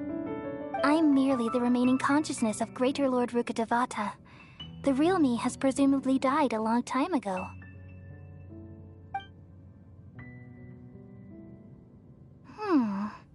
Judging from your appearance, I've probably been dead for 500 years. But you're finally here. My new self in the samsara. If this is true, then am I going to be a great Archon like you someday? Though we share the same nature, our fates are bound to be different. All things have their own fate. When a branch grows into a mature tree, it won't be the same as the original tree. That's why fate is the ultimate knowledge, isn't it? That's a great insight. Yes, very good. It's also precisely why you won't become like me. Really? But perhaps you may become an even greater Archon than I. I already see a determination in you that I didn't possess in my time, and the future that it leads you to will be yours alone. Along with the blessings from your past experiences. Don't worry. The growth of wisdom is like that of a plant. You only need to wait quietly for the flower to bloom.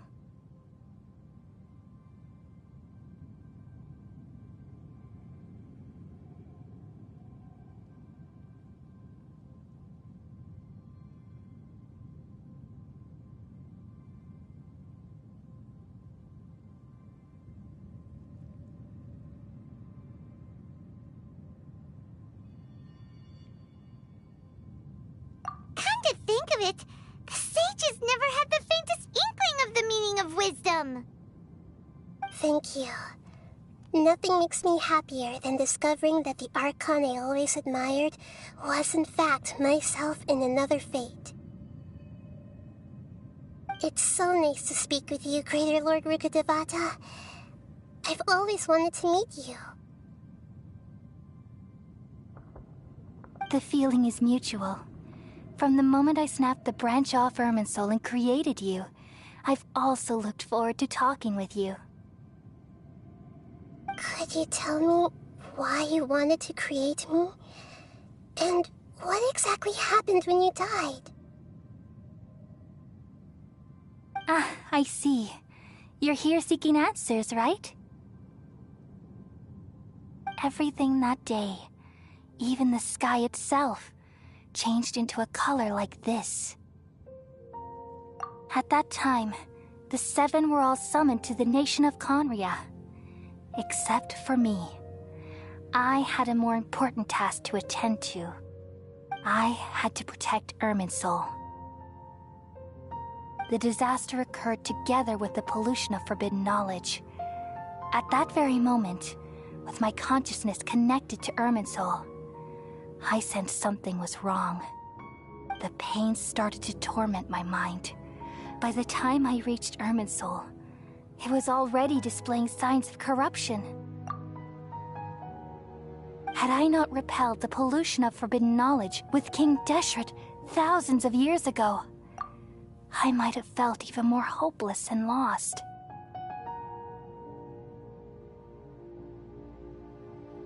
So what exactly is forbidden knowledge?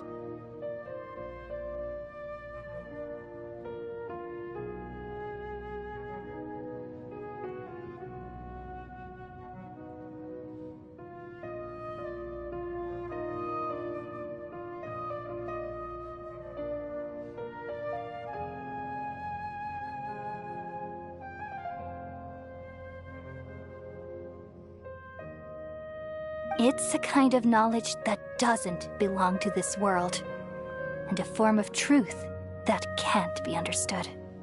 It came from the very bottom of the abyss. Even I could never understand it. The world is constantly rejecting it, leading to all kinds of bad phenomena. If we allow forbidden knowledge to pollute Irminsul, I'm afraid the entirety of Tevat could fall apart. So, there's knowledge that even the God of Wisdom can't understand? At that time, I knew I couldn't repel the forbidden knowledge with my strength alone.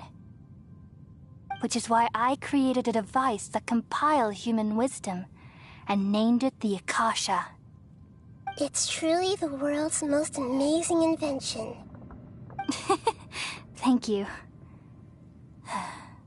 For a long time, I thought dreams were the fruit of human wisdom. Though it was selfish to do so, I borrowed people's dreams using the Akasha. Then I compiled their wisdom and all of my own power. Well, did it work?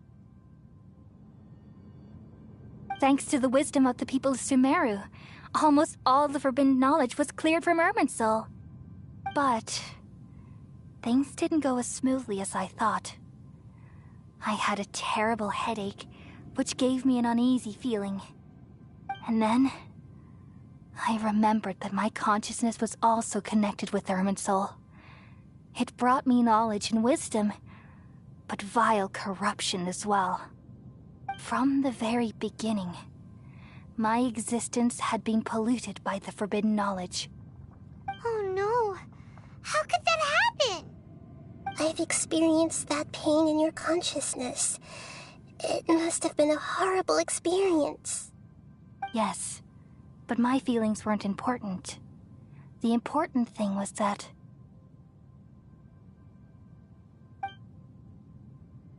even if I died, my existence and everything related to me would continue to exist in Irminsul as memories and knowledge, meaning that the forbidden knowledge couldn't ever be permanently eradicated.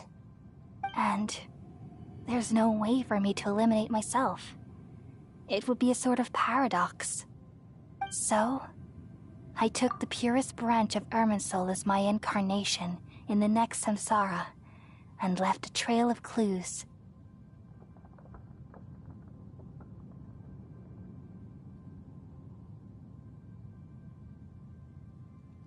All in hopes that you would come here and remove me and my pollution from Irminsul forever.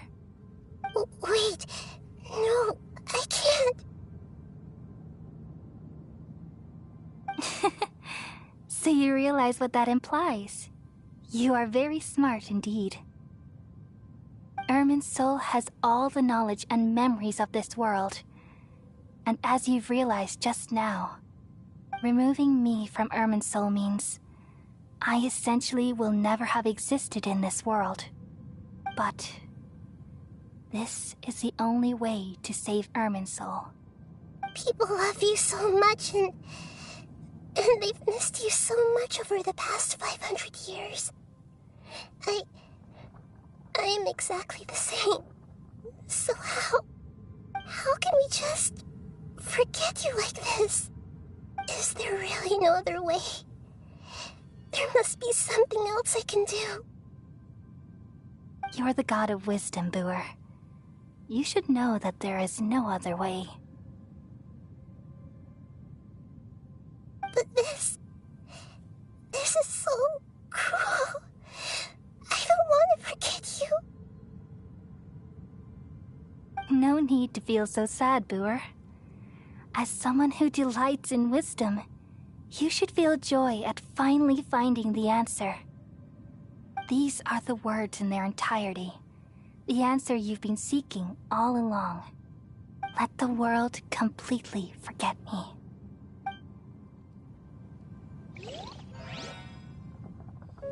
We all nestle under the great tree of wisdom, peering out to perceive the world. From the earth and from the rain, we perceive its wonders, until we top a branch, and finally snap off the most important leaf. Once upon a time, I alone dreamed in this world. In my dreams, everybody would also dream after they fell asleep. Wild and wonderful thoughts would emerge from their minds. Some tumbled to the ground, and others floated to the sky, connecting all things in the world into one dazzling net. Among a plethora of worlds were numerous smaller worlds, all of fate, finding within the tapestry their brilliant glow. I gradually understood that these indescribable and constantly changing things are the most profound things in the world. Only they can completely repel the madness. Only dreams can awaken consciousness from the deepest darkness.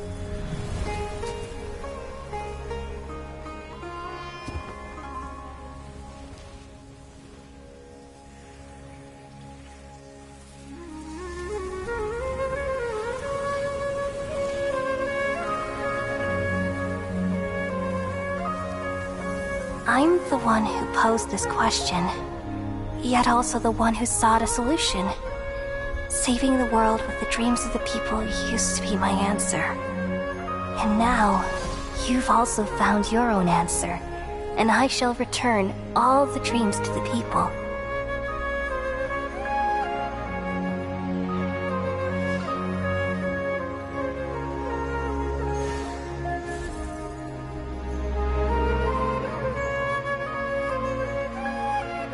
Goodbye, people of Sumeru. May you be blessed tonight with the sweetest of dreams.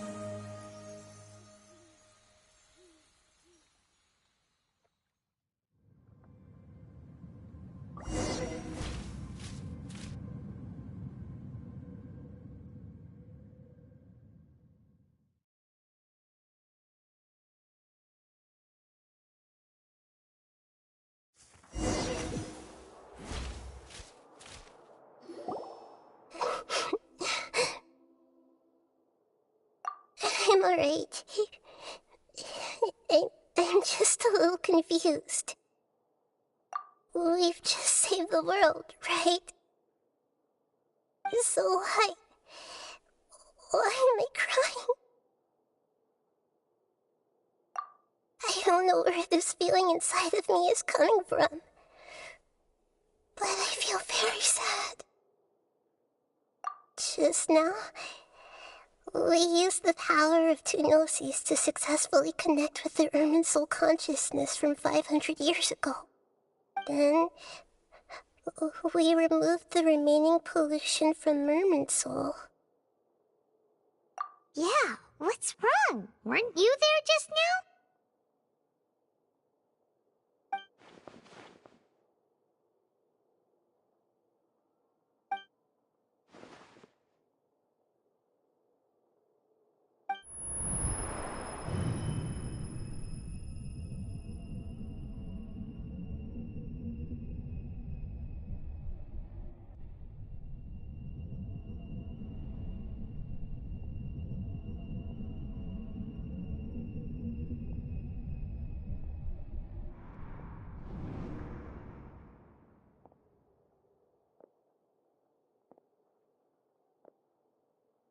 Huh? That sound. Traveler! Paimon! I've been waiting here far too long. But finally I have the chance to be alone with you. All the precious time I wasted has finally paid off. The doctor! What have you done? Just a type of sound wave that can quickly put defenseless people into a dream. As I expected, it doesn't have any effect on gods. This is the only thing of interest I found among the sage's research. I thought I'd take it for a little spin. Don't worry. I know you would never forgive me if I actually killed them. I'm here to negotiate with you. Naturally, I won't do anything dangerous that could potentially damage our relationship. Negotiate with me? I heard you had already left Sumeru. Why are you here again now? I left Sumeru, but I also stayed in Sumeru. Even the God of Wisdom is restricted by the habits of cognition. How disappointing. You mean there are many different versions of you in this world? An astute guess. Even the same individual will have different cognitions at different ages. A long time ago, I made a major decision in hopes of preserving all my perspectives of how I observed the world. Observation is the first step of any experiment, but observing the current world doesn't satisfy me. It lacks an important dimension, that of time. So I saved segments of all my ages and made them into independent individuals. That's all there is to it. Indulge me. How does the God of Wisdom find my method of seeking knowledge? It's an insult to the very concept of life. Life inherently has many rules and restrictions, each with its own significance and reason to exist. They can't be broken on a whim. Good. Amazing, even. Humans, to make peace with themselves, not to mention oneself from a different period. Since you're in the academia, why wait until now to show up? You could very well have stopped us and helped that fake god. Simple. Let me ask you this. Would any staff member ever help the subject in the middle of an experiment? It was my experiment. So why should I interfere with the results? The academia saw the plan to create a god as their ultimate goal, yet you only saw it as an ordinary experiment. You really are crazy. If the experiment succeeded, you would have had a new god on your hands. How would you have faced your own god then? Would you still take the same stance? Would you still hold the same view of yourself? I'm first and foremost a scholar. These results should be left to the judgment of the hypothetical me confronted with that outcome. But you're right. And that's exactly why I'm disappointed with the conclusion of this experiment. As an individual, you don't have any sense of belonging. You seem to have even fewer convictions than a typical scholar. Oh no, I certainly have my own convictions. They just don't fit your standards, that's all. All right, that's enough conversation for today. The experiment is over, and it's time to tidy up the equipment and reclaim any useful materials. For example, the Gnosis. Lesser Lord Kusanali, you're an intelligent Archon. I'm sure you understand the disparity in our combat abilities at this time. Besides, you have no way to use that Electro-Gnosis in battle. Didn't you say you were here to negotiate with me? Somehow, it's starting to seem like you intend to take it by force now. I'm merely stating a fact. After all, I'm also a scholar. Naturally, I hope to show proper respect and dignity to the God of Wisdom. Your hypocrisy is built on absolute confidence. I understand your scheme, but... what if I were to destroy the Gnosis now and awaken the heavenly principles? Awaken the heavenly principles? Do you think that's really possible? The heavenly principles have been silent for many years, but the Gnosis are symbols of their control over Teyvat and all the laws. Will the destruction of a Gnosis attract the attention of the heavenly principles? And if so, how do the Fatui plan to deal with the consequences? Do you dare to gamble such a possibility with me? Gamble? How surprising. I thought you would show evidence or use rigorous reasoning to prove your point. The word gamble is the last thing I expected to hear from the God of Wisdom. But this is a clever move. You must have seen through me when I first captured your consciousness. As a scholar, I respect all possibilities. This has always been my principle and is an essential trait as an experimenter. Indeed, I can't ignore this possibility.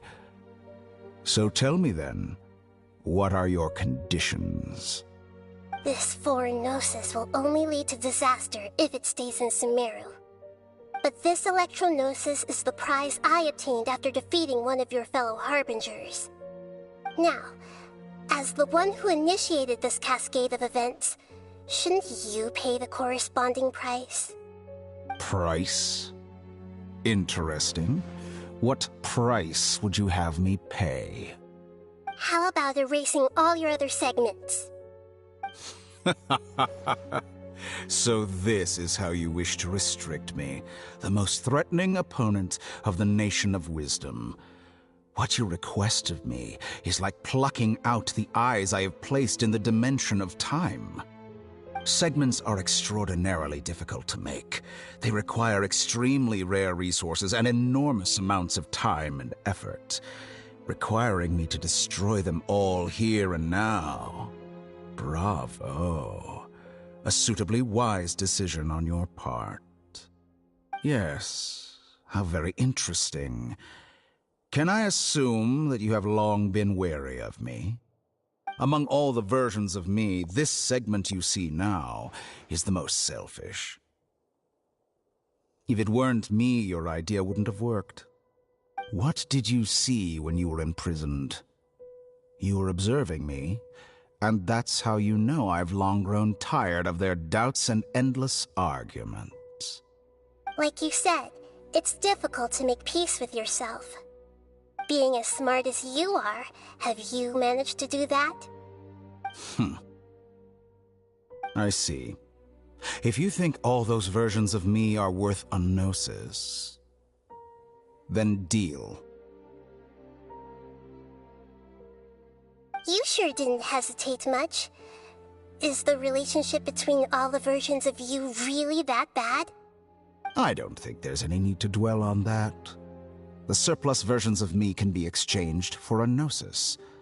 Do you think anyone can offer themselves at a higher price? Besides, with my abilities, it's only a matter of time until I find better perspectives. Perhaps it's best to say, you're just temporarily ahead. But what I'd like to know is, how can you be sure that I've really erased them? I can see your remaining honesty.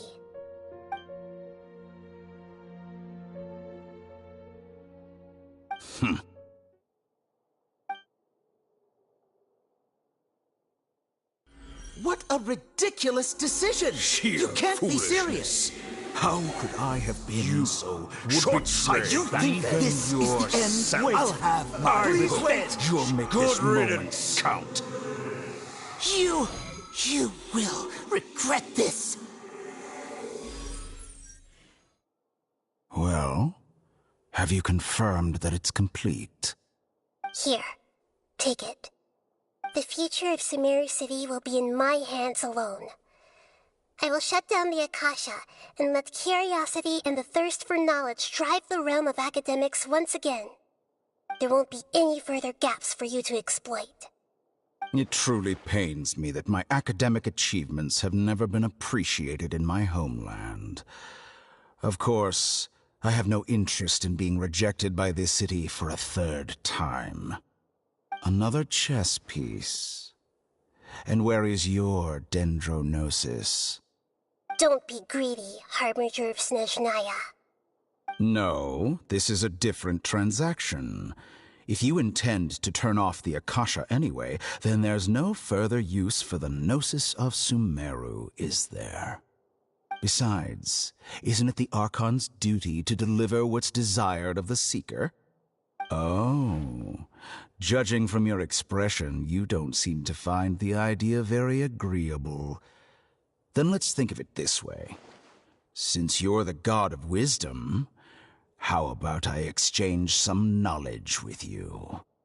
People exchanging knowledge with the God of Wisdom is the stuff of legends. Yet here you wish to exchange knowledge for the God of Wisdom's property. Arrogant as that is, it has piqued my interest.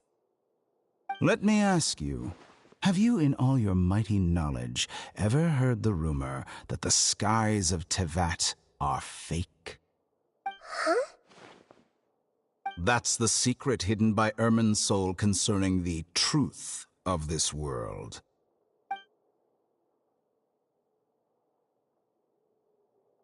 Once I finish telling you about this, it will be time for me to say goodbye. With negotiations, we've all gotten what we wanted. I'm very glad I got to meet you like this.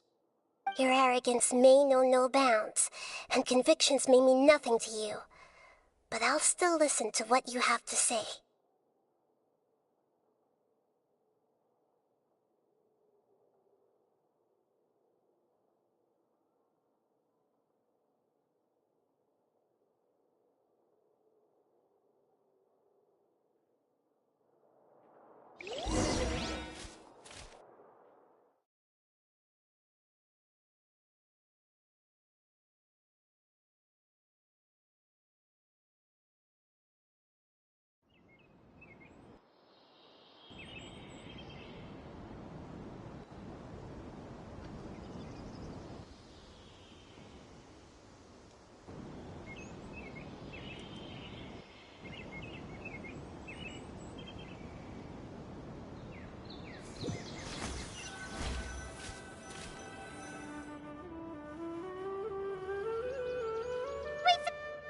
Together!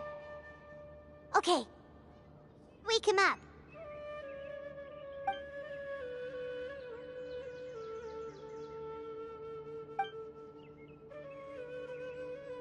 Are you awake? Kali says it's time for breakfast. Come on, get up! Good morning! How are you feeling today? Good to hear. It looks like we've recovered pretty well. Not even Tainari could stop us from going out now, right?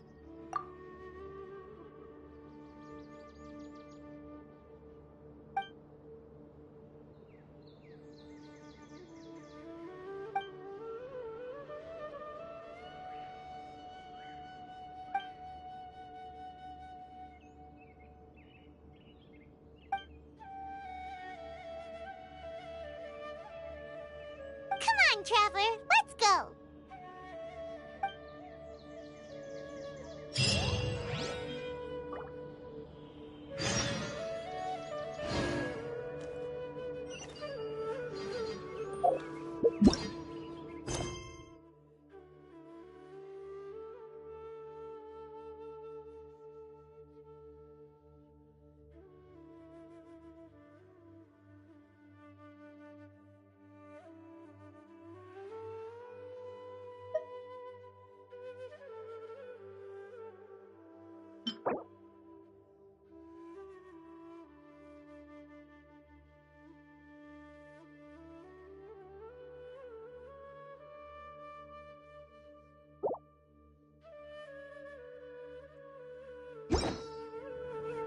It's so nice to de-stress.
must be leaving.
We're way behind schedule.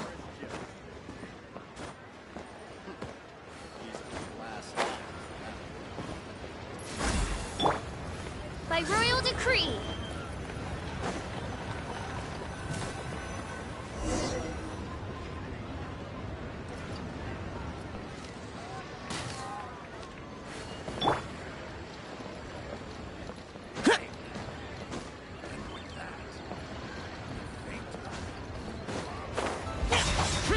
Useless.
Astra Abyssosk.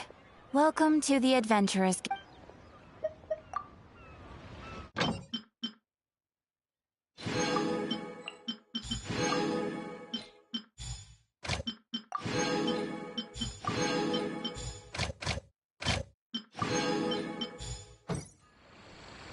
Add Astra.